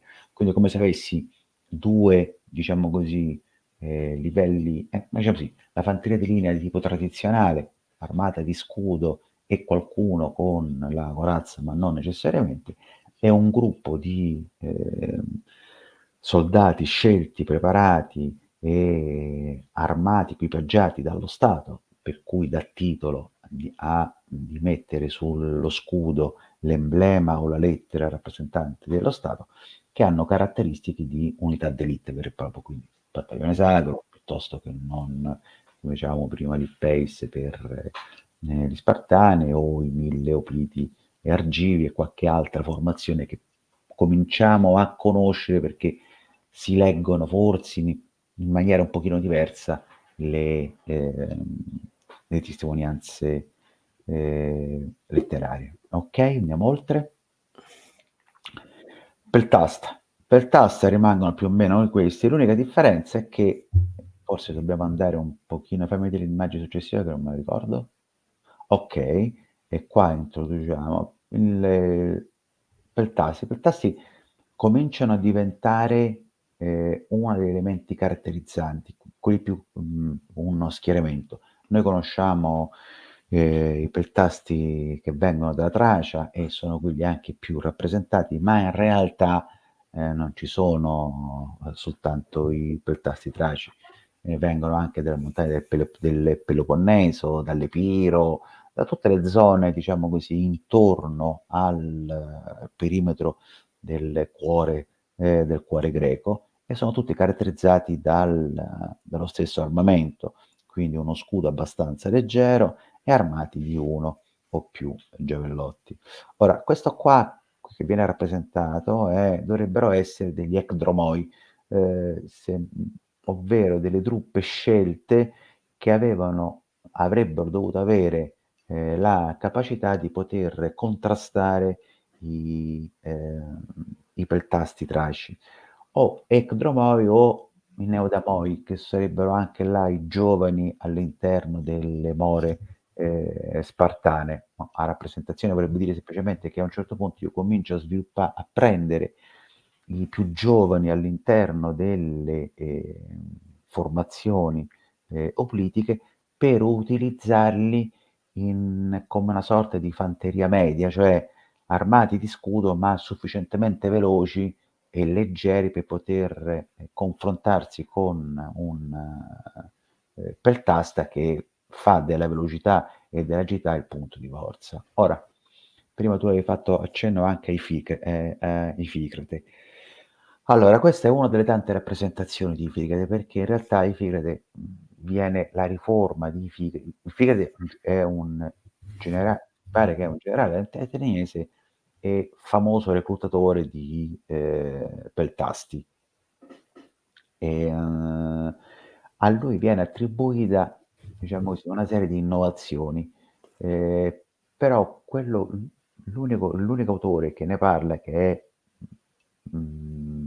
Diodoro, dice che, cioè, fa delle affermazioni, ovvero allunga la spada del doppio, o una volta e mezzo, una cosa del genere, allunga anche la lancia e dota i suoi peltasti uno scudo tondo un po' più piccolo. Alla fine non siamo riusciti bene a capire quale fosse il risultato finale.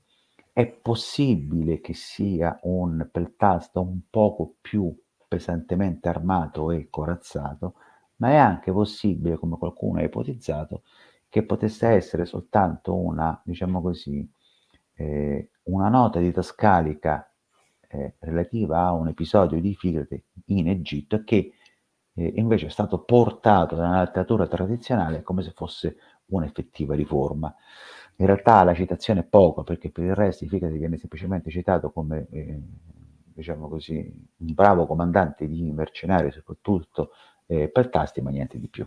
Poi lui è famoso per aver distrutto una mora spartana, ma poi basta. Cioè, no, poi basta, insomma, è già sufficiente. riusciva a aver fatto questo con gli Spartani. Ok, vai.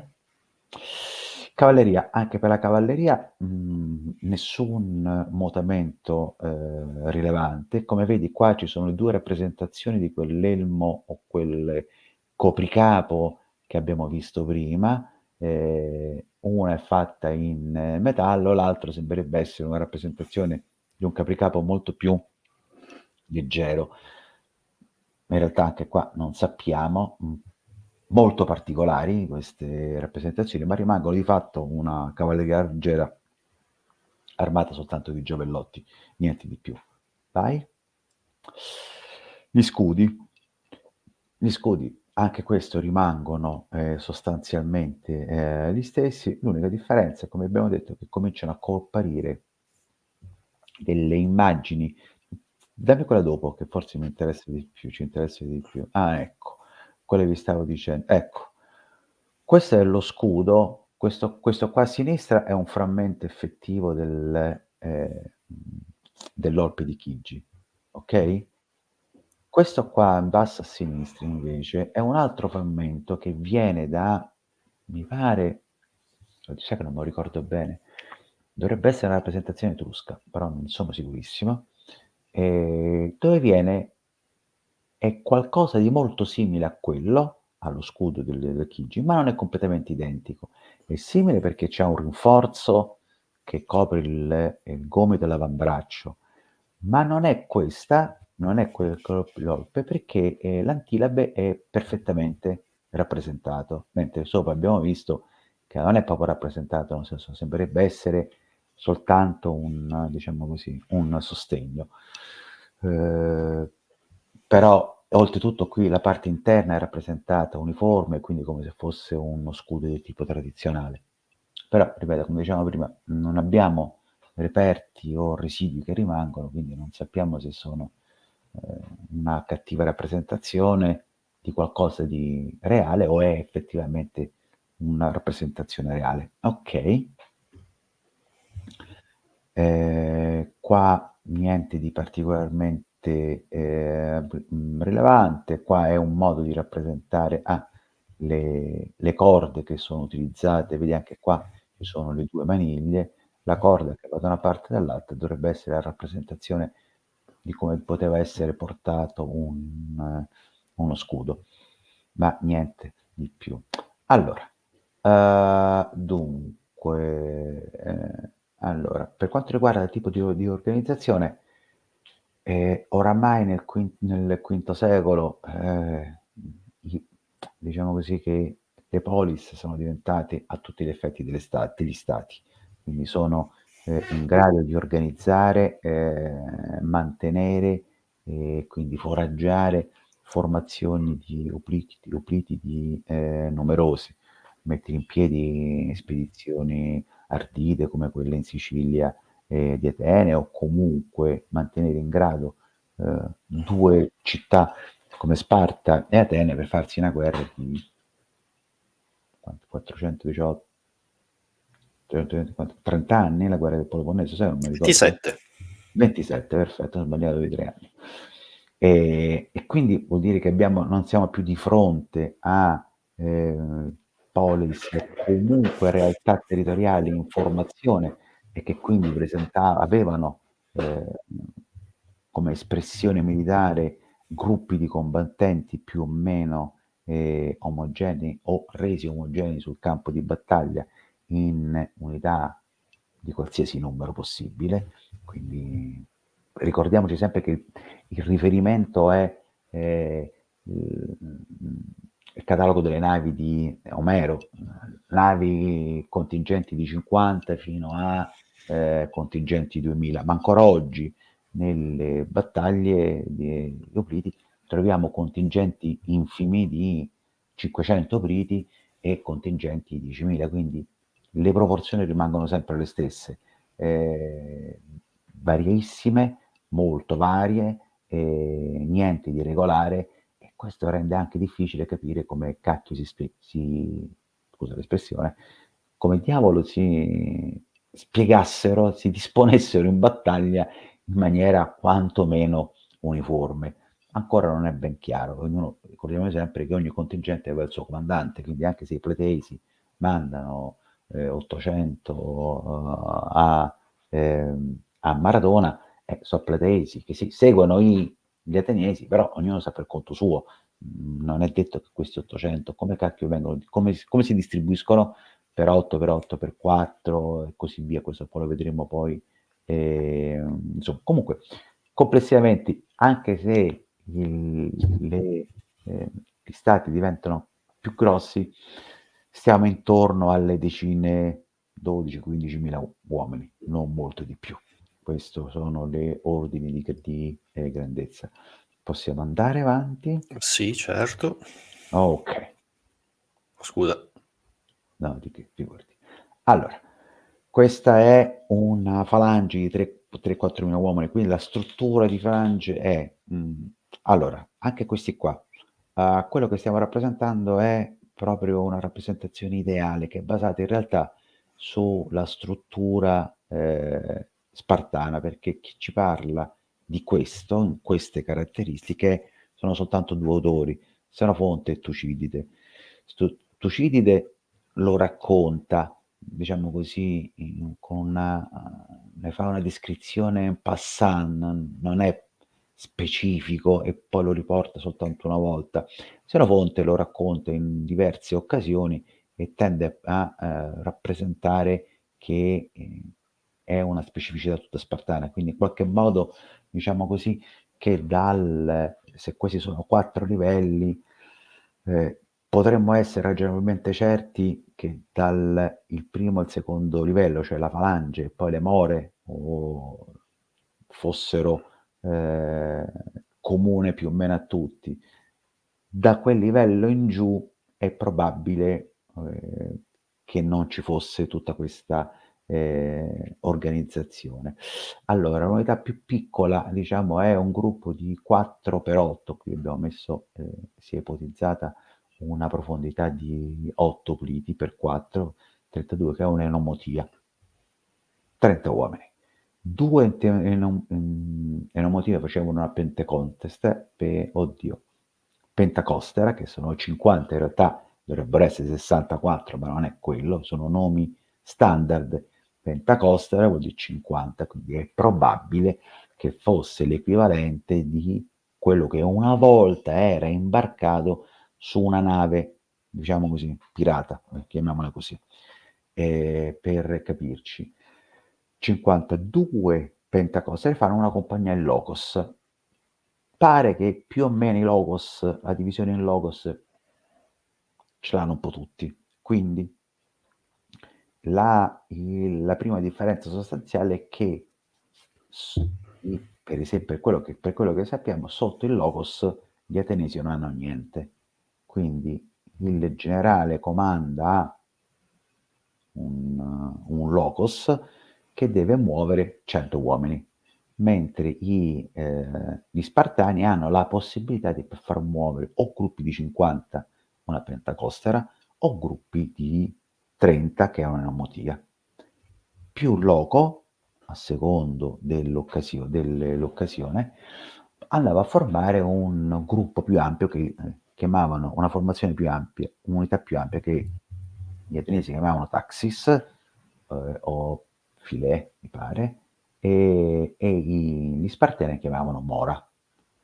E questa era, diciamo così, se dovessi dire, è l'organizzazione, com'era organizzata una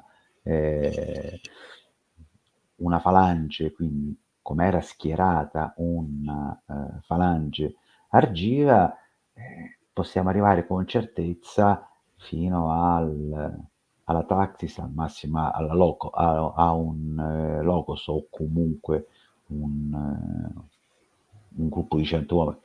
Non sappiamo effettivamente se avessero una struttura interna più articolata. Quello che sappiamo per certo è che intanto non c'erano standardi, quindi non c'era modo di poter comunicare visivamente ordini ai reparti e tra i reparti. Sì, la tromba, però generalmente la tromba poteva segnare soltanto l'attacco, diciamo così, le modulazioni da poter imparare erano molto contenute, quindi l'inizio di eventualmente di un attacco, eh, e poi la sospensione dell'attacco. Però non mi ricordo nelle descrizioni di battaglie di sentire il suono di tromba per iniziare No, a... neanche io non mi ricordo questa cosa qua. Cioè, Bravo. Io devo dire che l'ho visto scritto diverse volte, no, perché la tromba, dice, io la tromba non me la ricordo, no, però, dico, sai, non è che io ho letto tutto quello che è stato scritto in greco disponibile, però di quelle che le fonti un po' che conosco e frequento, tromba e, che ne so, Senofonte, Diodoro, non ho mai sentito accennare. E poi l'unica cosa che sappiamo è che sti Spartani usavano sti coso. Per il resto, i flanchi, per il resto non sappiamo nulla. Non dai, sappiamo. andiamo avanti. Vai. Allora, mentre per unità più piccole di cavalleria, diciamo così, diciamo così, era intorno anche questo di 100-200 uomini a secondo dell'occasione, e poteva essere anche, diciamo così, organizzata mi pare che sia una fonte che ne chiamano ipparchie, che erano gruppi più ampi. Però in realtà, diciamo così, sono formazioni, hanno un comando più o meno permanente, però come dire, ci manca sempre all'interno delle descrizioni delle battaglie come questi qua si muovevano. Quindi non lo sappiamo. Sappiamo l'unica cosa che cominceremo a conoscere in maniera più approfondita sarà soltanto con Alessandro Magno. Andiamo. E quindi questa è la divisione tra l'evoluzione spartana, l'organizzazione spartana nel 418 e nel 371, sostanzialmente non cambia, tranne per il fatto che diciamo così, il locus non è l'unità più grande come era invece nel 418, ma ho una Moro che è un'unità ancora più grande, quindi mentre prima nel 418 3 livelli, nel 371 ne ho 4. Questo potrebbe essere stato interpretato in diversi modi. Da una parte aumento la flessibilità, quindi ho molte unità più piccole e che quindi devo, diciamo così, le posso aggregare. Un'altra che secondo me è anche un po' più plausibile è dovuta a penuria di uomini. Quindi io che cosa faccio?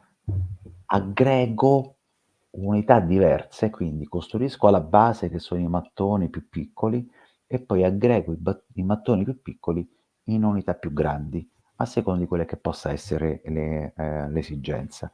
E più facilmente posso arrivare a creare 2 unità da 50 se ce n'ho 4 da 20, ma se io invece ce n'ho una sola da 50, una ne posso fare. Ecco, questo sembrerebbe essere il senso, perché una semplice moltiplicazione per una maggiore flessibilità tattica vuol dire che ho una catena di comando molto più efficace, però non sappiamo perché potrebbe essere efficace. Ripeto, se continuano, diciamo così, si continua l'esplorazione dell'ipotesi che il flauto possa servire anche a dare comandi, allora è possibile che invece una maggiore flessibilità tattica. Vai.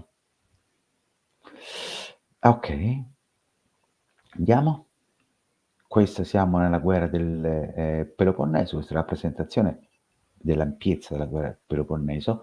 È più importante il passaggio successivo perché poi una guerra del Peloponneso si concluderà semplicemente con uno spostamento della Grecia continentale, una predisposizione alla conquista macedone. Allora, comincia, diciamo così, con Senofonte e Tucidide, comincia una nuova letteratura. Perché comincia una nuova letteratura? Perché ho detto giusto, Senofonte, aspetta, sì, una nuova letteratura perché la focalizzazione c'è uno sforzo di dare senso e razionalità a quello che accade. E quindi, per esempio, Tucidide è il primo a utilizzare la profondità della falange misurandoli in scudi. È il primo e l'unico a dire che spiega perché la falange tende, si muove verso destra, secondo lui con una, diciamo così, tendenza naturale. Oggi si sta pensando che potrebbe essere così, ma potrebbe essere anche semplicemente una, diciamo così, disponibilità tattica a, a girare l'avversario. Insomma, in qualche modo si vuole tentare, per quello che sappiamo degli autori disponibili, a razionalizzare quello che succede. Con quella successiva, con invece, quella dopo, con Senofonte, facciamo ancora di più un salto di qualità. Senofonte è un socratico puro a tutti gli effetti, mi verrebbe da dire, perché cerca costantemente, non sempre riuscendoci, a razionalizzare l'uso dei termini. Secondo una corrente attuale è lui l'inventore della falange come formazione, cioè un'unità composta soltanto da fanti pesanti, che si confronta con altre falangi e che ha bisogno di fanteria leggera. Allora, questo processo di razionalizzazione di un termine è molto socratico, e quando sappiamo che Socrate dice, beh, prima chiariamo di che cosa stiamo parlando, che cos'è il bello, ecco, esattamente, come se Senofonte dicesse, ok, ma che cos'è una falange? La falange è questo. Che cos'è una sintagmata? Che cos'è un locoi? Cioè, non è che posso usare sempre i termini in maniera vaga per il cambio, diciamo così, per soltanto confini stilistici. Devo essere anche razionale in queste rappresentazioni. Quindi comincia a occuparcisi di un processo molto più razionale. Vai? Ah, ok. Queste sono 4, diciamo così, le rappresentazioni di come la lancia poteva essere utilizzata, e sono tratte direttamente da i basi figurati greci. Basi greci. Che cosa sappiamo? Sappiamo in realtà che allora, intanto immaginiamo che queste siano rappresentazioni reali, se no non è plausibili. 2, gli eserciti non erano addestrati. In realtà addestramento tecnico al combattimento, quindi individuale e informazione, comincia alla fine del IV secolo, non prima. È più un'esigenza del, diciamo così, tra virgolette, del governo macedone, che non un'esigenza precedente. Per il resto sono veramente amatori che prendono opliti della domenica, che prendono uno scudo e qualcosa sanno, riescono a maneggiarla, ma non c'è un addestramento formale, non è che qualcuno insegna a qualcun altro a come maneggiare una spada o imbracciare lo scudo. Adesso lo scudo, mentre tu giustamente hai detto, lo scudo con l'impugnatura centrale, devi imparare a maneggiarlo, cioè deve avere del tempo. Lo scudo oplitico ha una posizione e basta, cioè è rigido, è un blocco. Una volta che l'ho preso, io lo devo tenere in mano. Poi se sono abbastanza bravo, fortunato a sopravvivere, se ho anche un minimo di destrezza fisica, riesco a muovere, però sostanzialmente non è particolarmente complicato. E la lancia è un bastone, tutto sommato non è difficile da poter maneggiare. Quindi non sono milizie, sono proprio veramente artigiani della guerra, non c'è nessun riferimento al fatto che si siano addestrati, che si addestrino insieme e che abbiano a che fare. Nel Ma c'era IV anche il secolo, ginnasio, c'era anche però le quelle teorie che sono dura 2 anni. sì, ma una cosa diversa è allora, un conto è, prepararsi come l'oplomachia. Un conto è prepararsi all'uso della spada. Io ho i soldi, pago il maestro e mi insegna a usare la Sì, spada. sono pienamente d'accordo in Okay, questo. solo questo. Poi vestirsi, andare a fare, la gara con lo scudo, sicuramente, ma, una battaglia in una falange non richiede la capacità di correre con lo scudo, corretto? Quindi tantomeno il lancio del giavellotto o del disco. No, Sì, possiamo poi andare poi verso la conclusione, visto che sì, sì, sì, dai, scusami. dai. No, no, hai ragione. Vai. Allora andiamo alla parte questa bel lancio al giavellotto, questo era il Lamentum che avevo fatto riferimento come si lancia, come si tira. Vai. Arriviamo alla parte più importante. Allora, questi erano gli effetti sul combattimento. Il 51%, gran parte di questi dei dati vengono direttamente da Omero, ovviamente, che è quello che descrive con maggior dettaglio gli effetti del combattimento corpo a corpo.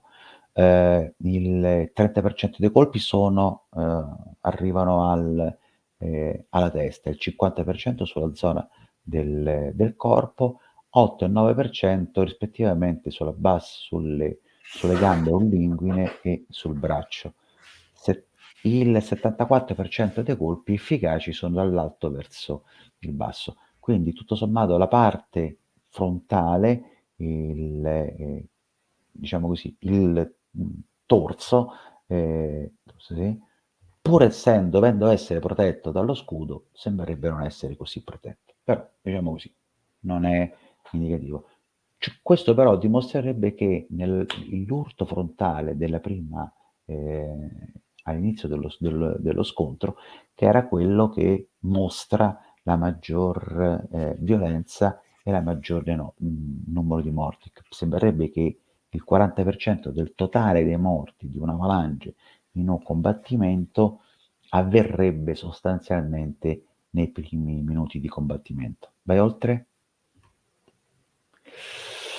Ok, qua però questa è la parte del combattimento dello schieramento, passiamo un po' oltre più velocemente così evitiamo. Ok, questa è la caratterizzazione, quello che sembrerebbe essere questi sono due locus che sono schierati eh, e vorrebbe essere la rappresentazione dinamica di quello che era il racconto classico per cui l'oplita della prima riga, che sono questi qui segnati in rosso, vengono poi colpiti e feriti e gli opliti diciamo così, nelle righe successive ne prendono semplicemente il posto.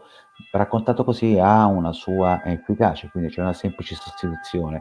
L'unico problema è che scompaiono da questa rappresentazione i morti, i feriti, cioè tutti quell'ingombro che sta sulla linea di contatto che rende molto molto difficile un combattimento tra due falangi che, secondo la teoria tradizionale, dovrebbero rimanere sempre in costante contatto e scambiarsi dei colpi, cosa che evidentemente non regge molto. Poi andiamo oltre. Questo che cosa? Allora, questa qui puoi immaginare sono un gruppo di reenactors che vestiti che hanno ipotizzato, diciamo così, modi per combattimento. Uno ha ordine chiuso, che sarebbe quello con una distanza che copre circa la metà dello scudo, ma circa 45 centimetri tra il centro dello scudo e l'altro, e invece la parte in ordine compatto, dove invece in realtà la distanza è di 90, quindi è molto più leggero. Queste sono due ipotesi che vengono riportate diciamo, non due ipotesi, due informazioni che vengono riportate da Scleviodoto, che però dopo scrive nel secondo secolo d.C. e parla di tante cose, tra cui anche la falange macedone e la falange. Chi è questo, scusami? Asclepiodoto. Ah, ok. Però, come dire, è come se fosse un'informazione didattica, nozionistica, no? Si dice che così. Sì, è possibile e qua in questa rappresentazione ravvicinata vorrebbero dire che nel testo che la distanza 45 centimetri, quindi ordine molto chiuso, sarebbe stata la distanza adottata dagli Opliti spartani, mentre gli Opliti argivi avrebbero adottato una distanza standard di, diciamo così, di 90 centimetri. L'unica pecca è che mentre con la prima può avvenire naturale che io tendo a spostarmi, come dice Tucidide, con la seconda no, perché con la seconda è uno spazio infinito tra un oblito e l'altro. Quindi non lo so. Io sinceramente ho soltanto riportato e continuo a dire che noi non sappiamo come erano schierati e con che distanza, nonostante quello che dica Asclepiodoto. Vai oltre, vai. Scusa. E questo è un tentativo di rappresentare che cosa succede. Che la falange non è soltanto una falange, è un'unica cosa. In realtà lo schieramento è tutto questo, quindi questa qua che è la rappresentazione di Mantinea fa vedere che Atene schierava, qui in questo caso sono 1000 opliti, schierava i suoi 1000 opliti, gli Argivi schieravano i loro 3000 opliti, gli Arcadi i loro opliti e così via. Ognuno di questi schieramenti seguiva una regola che era determinata dalle proprie caratteristiche, che poi vedremo possono essere, e non è detto che la profondità sia uguale tra degli scudi, tra gli Arcadi e gli Argivi, perché ci sono state occasioni che mi pare che potesse essere anche a Delio fosse proprio, o a Nemea, dove i coalizzati decidono uno schieramento con una certa profondità, mi pare che fosse 8. A un certo punto poi i tebani invece si schierano in maniera completamente diversa e con uno schieramento di 25. Quindi vuol dire che il fronte si riduce notevolmente. Quindi la scelta della profondità dello schieramento dipendeva da qual era anche l'obiettivo di voler raggiungere. Una cosa che siamo sicuri che c'era un'ala destra e un'ala sinistra. Basta, una parte destra e una parte sinistra, non più di più. La parte destra era quella che era la parte un po' più, diciamo così, era d'onore? Sì, d'onore nel senso che era quella dove era più facile poter ottenere la vittoria perché tu potevi, muovendoti verso destra, potevi aggirare l'ala sinistra avversaria e quindi portare alla vittoria. Non era semplicemente perché è la parte più esposta, è la parte più rischiosa, ma è anche quella dove tu ti muovi cercando di proteggerti, allontanandoti dall'ala sinistra avversaria. No, vai oltre, grazie. Le distanze erano a circa un 150-200 metri, si fermavano prima del contatto finale e qua vengono rappresentato è un locus eh, e con la distinzione tra mentre quello ateniese tutto è compatto, la stessa distanza è invece quella spartana, che è quella parte qua, è diciamo sì, in realtà avresti di fronte 4, 8, 12 per la stessa misurazione unità. Eh, Questo vuol dire semplicemente che è molto più flessibile la colonna spartana rispetto a quella ateniese. Anche qua c'è un refuso scritto 4,50, in realtà doveva essere 150. I puntini rossi e verdi rappresentano i comandanti, gli enomotarchi, quindi sono gli ufficiali, e quelli verdi sono i comandanti di Pentecostia, quindi di 150 ce n'è uno, e quella all'estrema destra è il comandante di Locos in azzurro, il comandante di verde dell'Enomotia e il comandante della Pentecostea, mentre il lato spartano e il lato ateniese abbiamo soltanto il comandante, il Locarda o quello che possa essere ad Atene. Chiaramente era difficile manovrare un rettangolo veramente così compatto, per cui se si imbarcava verso una direzione, farlo tornare indietro, cambiargli direzione era praticamente impossibile. Per non parlare poi come si dovesse schierare, eh. Andiamo oltre. Vai. Va bene, questa è una rappresentazione grafica dei due schieramenti che sono di fianco. Qua Sparta, allora qua Sparta c'è un piccolo appunto perché Sparta è particolare. Sparta è una delle poche per la quale conosciamo come si schiera.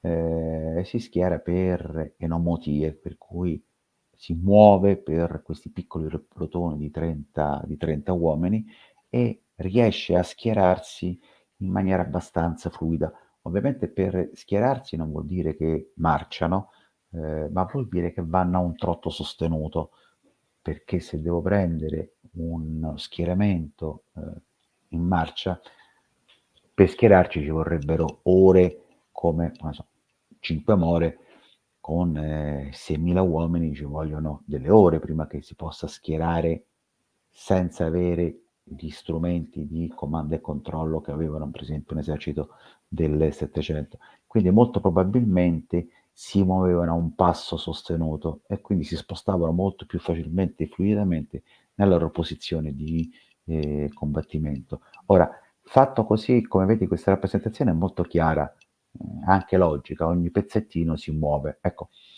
l'equivalente ateniese non sappiamo come si muove, perché sicuramente, almeno non sappiamo se c'erano delle sottodivisioni e quindi come si muovevano? Non lo sappiamo. Tutto qua. Proprio non lo sappiamo proprio e non vale neanche la pena immaginarlo perché potremmo dire un'enorme boiata. Vai oltre. Va bene, questa è una rappresentazione dello spartano per eccellenza. In realtà questo qui potrebbe essere un comandante, un nemotarca o un locago o quant'altro. Questo per due caratteristiche. Allora, una perché dovrebbe avere un bastone, segno di comando, e poi dovrebbe avere la cresta traversa come porteranno poi i centurioni romani in epoca imperiale. Però diciamo così che il punto di forza del Spartana, che era la capacità di poter gestire unità molto più piccole, diventerà poi anche il punto di debolezza perché una volta decapitato il comando difficilmente poi riesce a recuperare tutto quanto. Andiamo oltre. Ok, come avviene il contatto? Il contatto una volta che, diciamo così, le falangi si sono trovate, sono vicine una all'altra, e la fase dei rituali religiosi, il canto del peana, piuttosto che non ehm, i sacrifici degli animali e quant'altro, si passava all'assalto vero e proprio, che era una corsa. Non è necessariamente la corsa come, diciamo così, ce l'hanno fatta immaginare nelle filmografie o anche nelle rappresentazioni pittoriche, quantomeno sicuramente era un passo sostenuto. Questo per in qualche modo dare, come dire, forza all'attacco, perché comunque il primo impatto era quello che, diciamo così, importava, da un lato, così dicono. Dall'altra però poi ci viene detto che gli Spartani erano rinomati per andare al passo cadenzato, quindi in silenzio, e quindi sono proprio due modi completamente diversi. Quindi se prima attaccavano con slancio, gli Spartani no, e poi gli Spartani dicono che sono i migliori. Quindi anche qua il modello descrittivo lascia delle lacune. È probabile invece che gli Spartani utilizzassero il suono dei flauti non tanto per cadenzare il passo, ma all'avanzata, quindi avanzavano al trotto, il suono, si fermavano, lo compattevano e così via, perché probabilmente invece diciamo così, gli altri opliti si lanciavano Però mi nella... chiedo come fai a tenere la Mm. linea se non hai un riferimento ritmico. Mm, non tieni la linea, non è importante tenere la linea, perché tu riesci a fare una ventina di metri, riesci a fare il passo sostenuto, non di corsa, a un passo, a un trotto. Non cioè, Poi lo avendo una richiami. fila di 1000, non lo so, io No, ma sono un po' c'erano scettico. diversi, non è una fila di 1000. Gli Spartani erano diverse piccole file di 4x8 32. Noi non sappiamo neanche quanti sono i flauti, ovviamente, quindi poteva essercene 1, 2, 3 e quant'altro. Però controlli 50 uomini li controlli, li riesci a Non so, vabbè, io mantenere. sono scettico onestamente, Io sono c'era scettico biso del passo, dopo il passo non funzionava, non funziona neanche negli eserciti settecenteschi che avevano ben altri strumenti, tamburi e quant'altro, figuriamoci con i flauti. Però, ripeto, la mia opinione vale esattamente come la tua, cioè possiamo essere scettici su tutte e due perché chiaramente non c'è niente che possa dire è così piuttosto che colà, eh. Però, ripeto, però è certo. una posizione uguale. Ok, andiamo, vediamo un poco combattimenti e contatto. E qua, e qui entriamo in quello che è l'archetipo del problema, che è E qua l'autismo. bisognava esserci. Ecco, bisognava esserci. Ma non so, a esserci come osservatori spero, perché lì Sì, in mezzo non vorrei esserci sinceramente. Cioè tu ti rendi conto che un'immagine come questa, quella in alto, no, che dovrebbe essere semplicemente la rappresentazione del vaso di Chigi, come fai a combattere con una cosa del genere? No, dimmi, quello là, quel poveraccio che suona, 3 minuti è morto e non suona mai più. C'è qualcosa che non torna. Ripeto, ma non perché ce l'hanno raccontate male, ma semplicemente perché ce l'hanno. Quello che sappiamo è troppo poco rispetto a quello che dovremmo sapere per arrivare a una conclusione. Non avremo modo, ma il modello prussiano su come, diciamo così, si combatte in formazioni di linea ha inquinato la nostra capacità di poter leggere quello che ci viene scritto, lo dico con ragionevole certezza che è così. Comunque, quando prendono il contatto, alla fine questa corsa o passo deve concludersi con in che modo? Con un combattimento ordinato come quello di sopra o uno combattimento confusionario come quello di sotto? In realtà non lo sappiamo, la sostanza è questa. E ho voluto citare Keegan proprio perché alla fine mi pare la definizione più corretta. Alla fine di qualunque cosa di noi parliamo, lo scontro effettivo, fisico, tra chi combatte è uno contro altri, 1 contro 2, 2 contro 3, 3 contro 5, cioè un insieme di piccoli gruppi che si combattono tra di loro, solo che si combattono così su un fronte molto più ampio rispetto a prima. Andiamo. E questa pure possiamo andare oltre. Perfetto. Questa è una prima rappresentazione della formazione standard. Quindi queste sarebbero diciamo così, profondità con 8 scudi contro una profondità di 8 scudi. E fino a qui ci siamo. Si è sempre pensato appunto che, gli scudi, l'ottavo potesse sostituire il settimo se il primo cadeva e così via. Abbiamo già visto qualche incongruenza nel fatto che l'indicazione è nelle prime e nelle ultime file tu metti, diciamo così, gli esperti che dovrebbero tenerla contatto, però dall'altra parte ci viene detto che le prime file, le prime e la seconda, sono quelle che subiscono le maggiori perdite inizio combattimento, quindi tu le poche persone opite esperte che hai nel giro di poco tempo li perdi e rimangono tutti quelli meno esperti, perché se tu levi le prime due, il terzo già vuol dire che è un po' meno esperto e così via. Però tutto sommato, diciamo così, potrebbe contenere.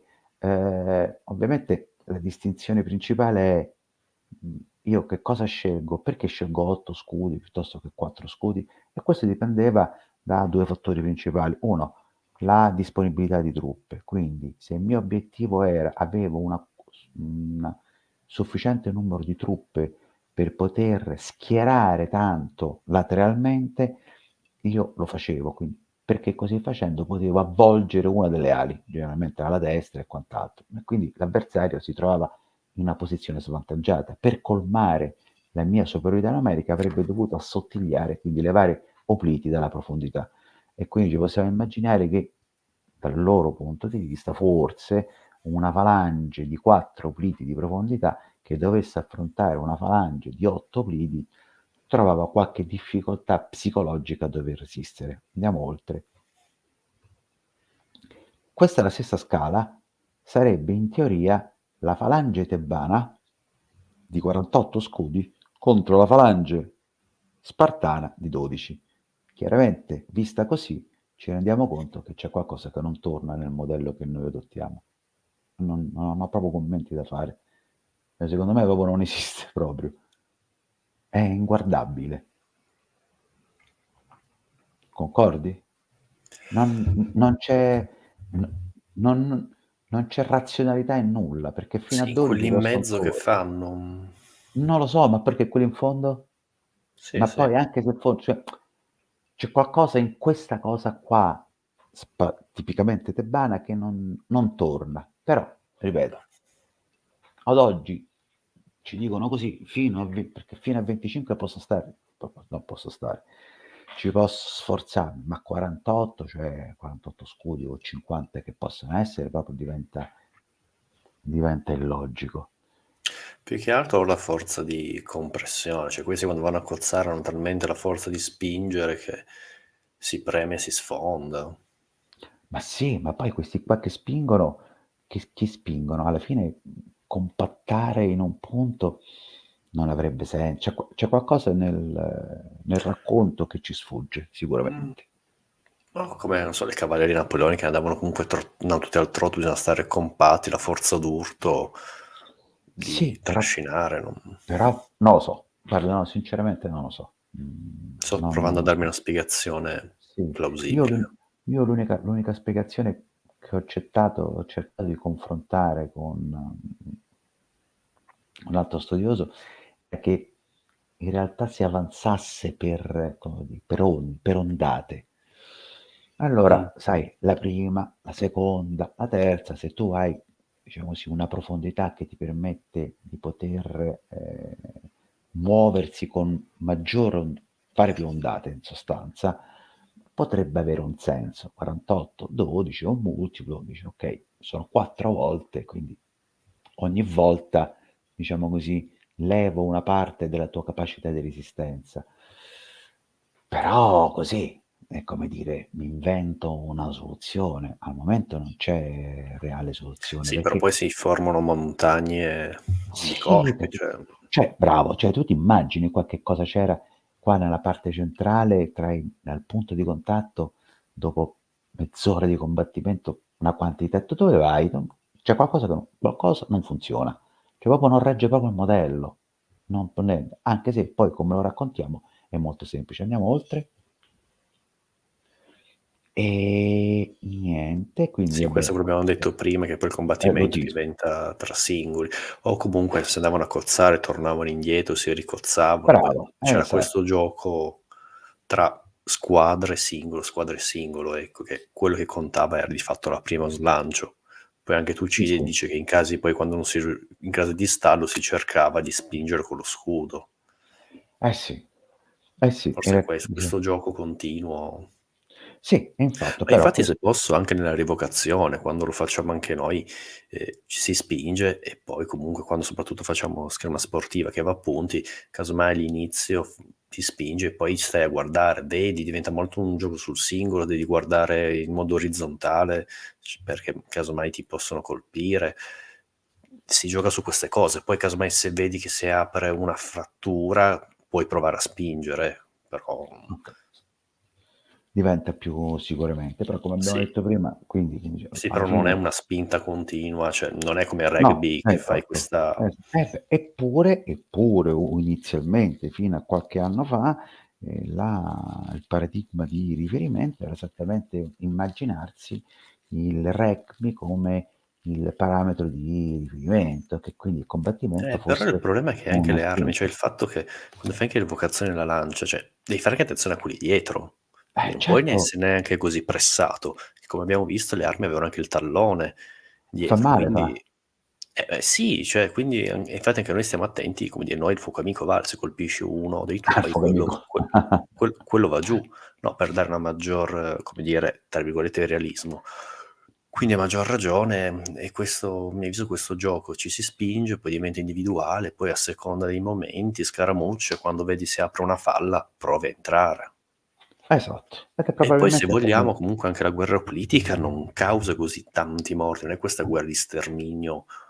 Cioè, una no, battaglia quindi politica, 1000 morti son tanti e boh, è fatta, la battaglia è persa.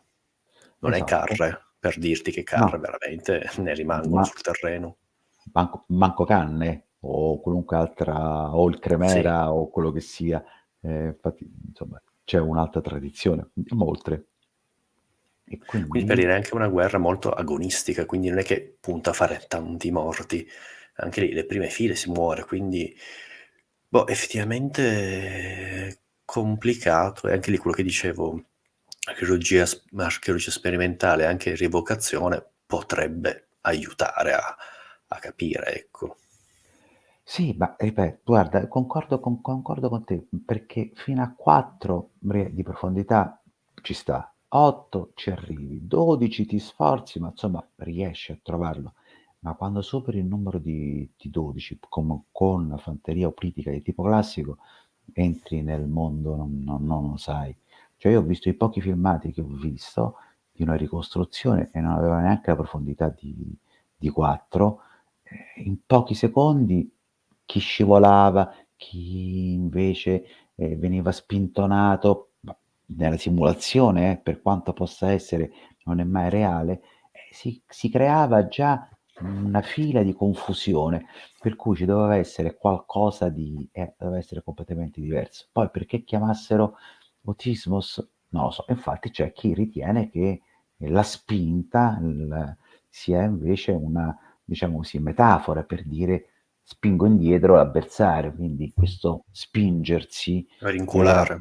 esatto, esatto, come se fosse un recul, a tutti gli effetti e che fosse proprio come per dire, ehm, un u un gioco di parole, cioè io lo chiamo spinta, ma in realtà non è una spinta, si usa dire spinta qualcosa che riguardo nel combattimento era un muoversi avanti e indietro, come se Ma fosse una secondo me specie lì, se proprio lì, se proprio sei in casi eccezionali come la battaglia degli Ateniesi, non ce la fanno, provano la spinta, è l'estremo tentativo per, come dire, sfondare la linea, ecco, che poi la guerra politica, una volta che quelli si sono sfondati, non sono più in linea, la partita è ah, fatta.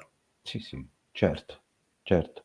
Ma lì basta aprire un paio di falle e poi alla Eh fine sì, è diciamo quello, cercare la facilmente falla, cercare di rompere, una volta che facilmente la trovi. formazione è rotta, come anche c'è l'elmo politico corinzio, non vedi lateralmente, vedi solo davanti. Sicuramente, poi senti poco, in maniera cacofonica, Sì. quelli che ti cascano di fianco, non sai quello che succede, ti fai prendere velocemente dal panico, insomma cerchi di proteggere il tuo lato comunque, ovviamente lasciando libero, scoperto l'altro lato, però insomma sostanzialmente è così. Io pure sono più facilmente convinto che si arriverà sempre di più a una definizione di un modello molto più fluido rispetto a quello che era originariamente. Vai, vai, vai. Così. E questo è E qua, quel se posso, si vede, cioè alla combattimento. fine a forza di spinta individuale poi arriva la rottura del fronte. Quando Esatto, apri una falla, la partita è fatta. esatto. Questo è la prima fase, diciamo così, la presa di contatto. Poi piano piano ci sono alcune parti della falange, quindi lo schieramento, che sono singole gruppi di 30 uomini, no, motive che si cominciano ad alternare, qualcuno allunga un fianco, o qualcun altro scivola, diciamo così, la disposizione non è più lineare e compatta, che gente che continua a dare pressione da dietro, ci si muove avanti, ci si muove, indietro, vai nella parte, le altre 2 e poi succede che alla fine, questi qui si comincia a sfaldare e questo sfaldare arriva al punto tale che alla fine si creano dei singoli vuoti, dove gruppi possono tentare di difendersi, rimangono isolati. Ci sono episodi dove ci sono dei gruppi di obliti che rimangono magari isolati, riescono a rifugiarsi in un tempio piuttosto che in un boschetto o qualche altra parte. Questo vuol dire che comunque mantengono quel minimo di livello di coesione molto, molto, molto stretto. Ma nel momento in cui si è creata una falla sufficientemente ampia per cui progressivamente ognuno cerca di proteggere la propria destra, perché poi nel momento in cui arriva qualcuno che ti supera da dietro, diventa, ecco, in quel caso, diciamo così, è naturale, diciamo, gettare lo scudo e Sì, e trovare che se un posso comunque rifugio. questo lavoro lo faceva o la cavalleria o la fanteria leggera, avvolgerti sui lati. E Ma poi qua anche parliamo l'inseguimento lo però proprio facevano della, loro. sì, ma qui parliamo, allora, la cavalleria leggera, fanteria leggera, però proprio dei lati, i lati della falange, qua come se fossimo al centro, come se fossero a Ah sì, Mantinea, sì, sì, sì. ok? Quindi a destra e a sinistra di questo che vediamo ci dovrebbero essere altre falangi o comunque altre nomotie che stanno muovendo. A un certo punto ci può essere un blocco, un punto dove si crea un momento di rottura e qualcuno cerca di salvarsi. I plateesi se ne scappano da una parte perché hanno paura di essere completamente massacrati e quegli altri invece mantengono il punto e combattono fino alla fine. Quelli che fuggono vengono inseguiti da quello che hai a disposizione, se ce l'hai la cavalleria, se no li tiri dentro un po' di peltasti. Massimo arrivi fino a notte, a notte per il Comunque combattimento. gli opliti non si lanciano nella corsa perché non ce la fanno. No, no, anche perché, anche se diciamo così, un minimo ce l'ha, evidentemente però ce la facevano perché la parte di inseguimento c'è, non Sì, è ma quella dico dopo napoleonica, sì, ma io dico no, dopo un Arturosi, dopo un combattimento di questo genere, cioè direi un'oplita anch'io con così. 6 chili. Lo so, però il Gesilao chiaramente ferma gli Spartani a, boh, non mi ricordo, che a Mantinea, sì, li ferma nell'inseguimento, dice che non è necessario, quindi se li ferma, quindi o ci hanno detto una sciocchezza, per cui, Ma no, vabbè, oppure poi io di vedi, questo, non sono cioè non dico che è una legge universale, ecco, in quel caso evidentemente ce la facevano. non lo so, guarda, non lo so, non lo so. Sappiamo veramente poco su alcune meccaniche che proprio non abbiamo proprio perso la, come dire, l'esperienza fisica del combattimento, Mh. quindi. Vai, allora, niente, la tattica potrebbe essere che alla fine in che cosa si consiste? Utilizzare al meglio di quello che hai a disposizione, quindi utilizzare al meglio di quello che ha a disposizione vuol dire principalmente gli obliti, utilizzarli valorizzandone o in profondità o in estensione. E cavalleria e fanteria leggera partecipano complessivamente ai combattimenti sempre di più, ma sempre ai lati della fanteria oblitica, almeno. Così ce lo raccontano, perché il problema è sempre lo stesso, siccome il focus principale è sulla fanteria oblitica, tutto viene narrato in funzione della fanteria oblitica. È come un resoconto della seconda guerra mondiale che ti raccontano solo dei combattimenti delle forze corazzate. Basta, come se non ci fosse altro, mentre c'è tutto il resto. Quindi un po', diciamo così, questo pregiudizio ci obbliga a limitarci a il utilizzo della fanteria oblitica. Andiamo? Vai. Qua era semplicemente che, diciamo così, esercitazioni non ce ne sono. Forse riusciva a imparare a come mettersi nei ranghi. Sappiamo che sostanzialmente c'erano dei posti che potevano essere individuati, ne facevi tu accenno inizialmente, quale fosse il criterio per il quale a me mettesse in ultima fila e a te in prima o viceversa non lo sappiamo, non sappiamo se fosse un criterio di età, come è possibile che possa essere, piuttosto che non altri criteri, però di fatto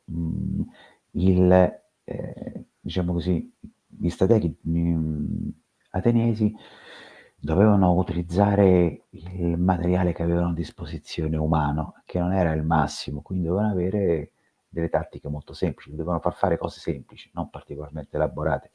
quelle elaborate le potevano fare gli Spartani. Gli Spartani possono manovrare, gli Spartani possono fare una conversione a sinistra, gli Ateniesi no, infatti gli Ateniesi non ne fanno mai, gli Spartani ne fanno più di una volta, quindi vuol dire che uno sono in grado di farlo, gli altri no.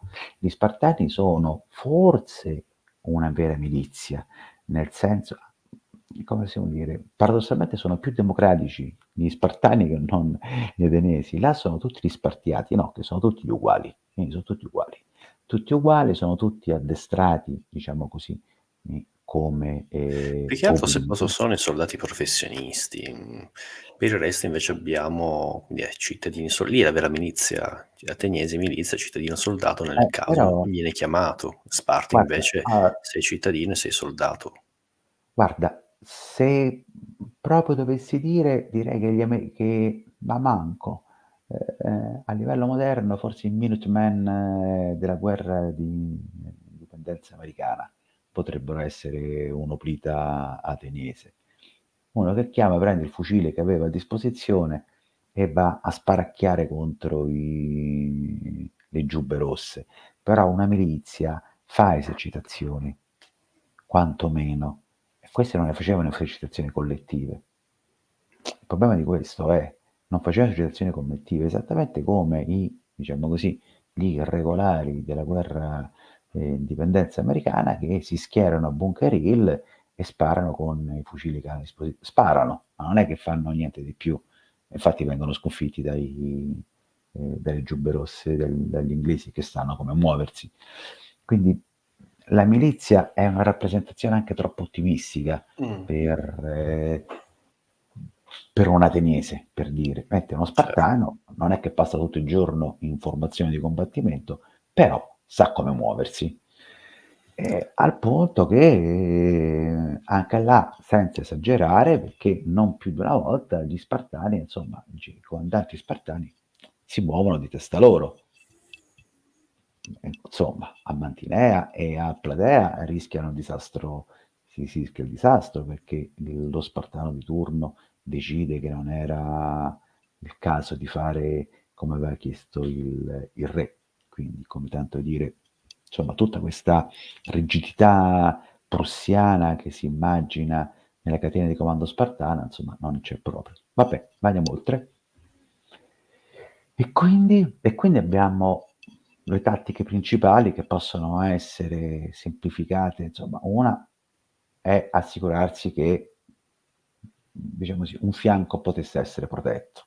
Molte battaglie greche il generale si preoccupa di mettere in una posizione favorevole gli opliti e quindi con un bosco, con un fiume, piuttosto che non con un alto rilievo o qualunque altra cosa li possa proteggere uno o tutti e due i fianchi della falange.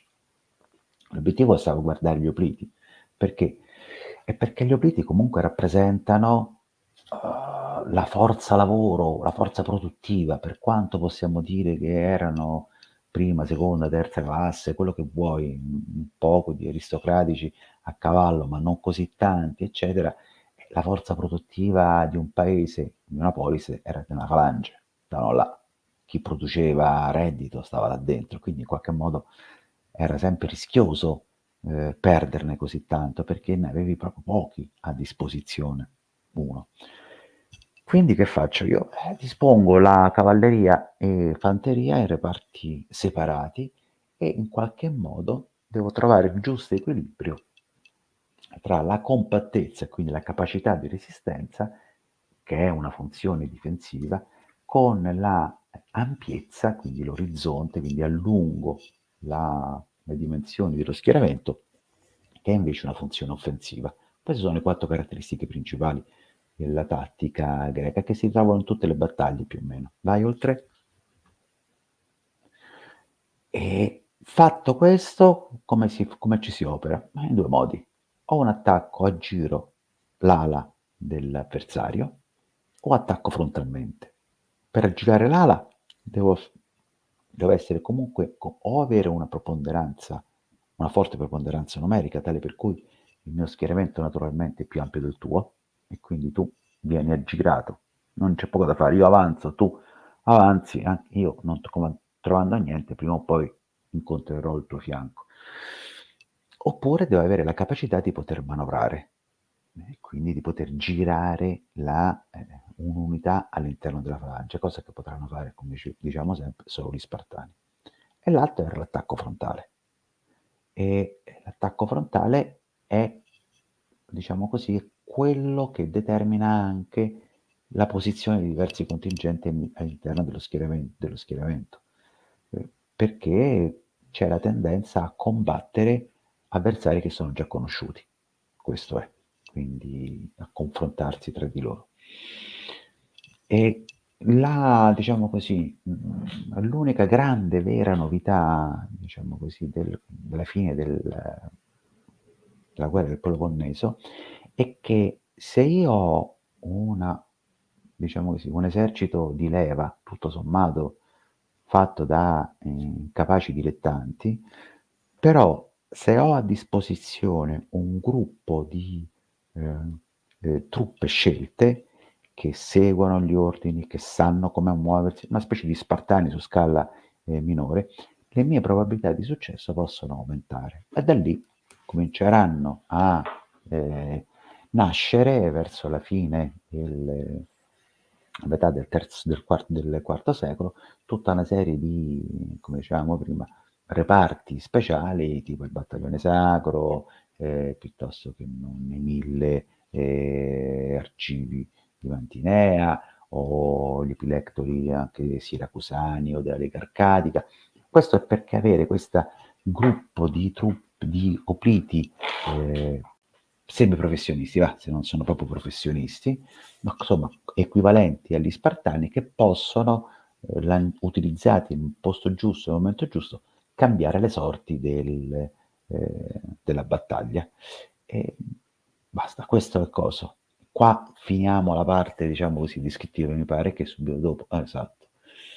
Vabbè, Passiamo questo poi. abbiamo già parlato con gli esempi, direi che secondo me Esatto. possiamo Sì, sì, possiamo andare. concludere. Ok, mi pare che ne abbiamo parlato abbastanza. Sì, 4 ore, forse il record della live più lunga, quindi Quindi io sono sono molto logorroico, contento. la prossima volta mi riprometto di farne Ma no, meno. no, abbiamo affrontato l'argomento col tempo che era giusto. Ti ringrazio per Niente, a me è stato un questa piacere. Ci chiacchierata e noi poi sentiamo. ci vediamo alle Ok, prossime, che appunto continueremo con la falange greca e poi inizieremo con quella romana. va Grazie di bene. tutto e Grazie. nulla, alla prossima. Buonanotte, grazie. Aspetta che chiudo.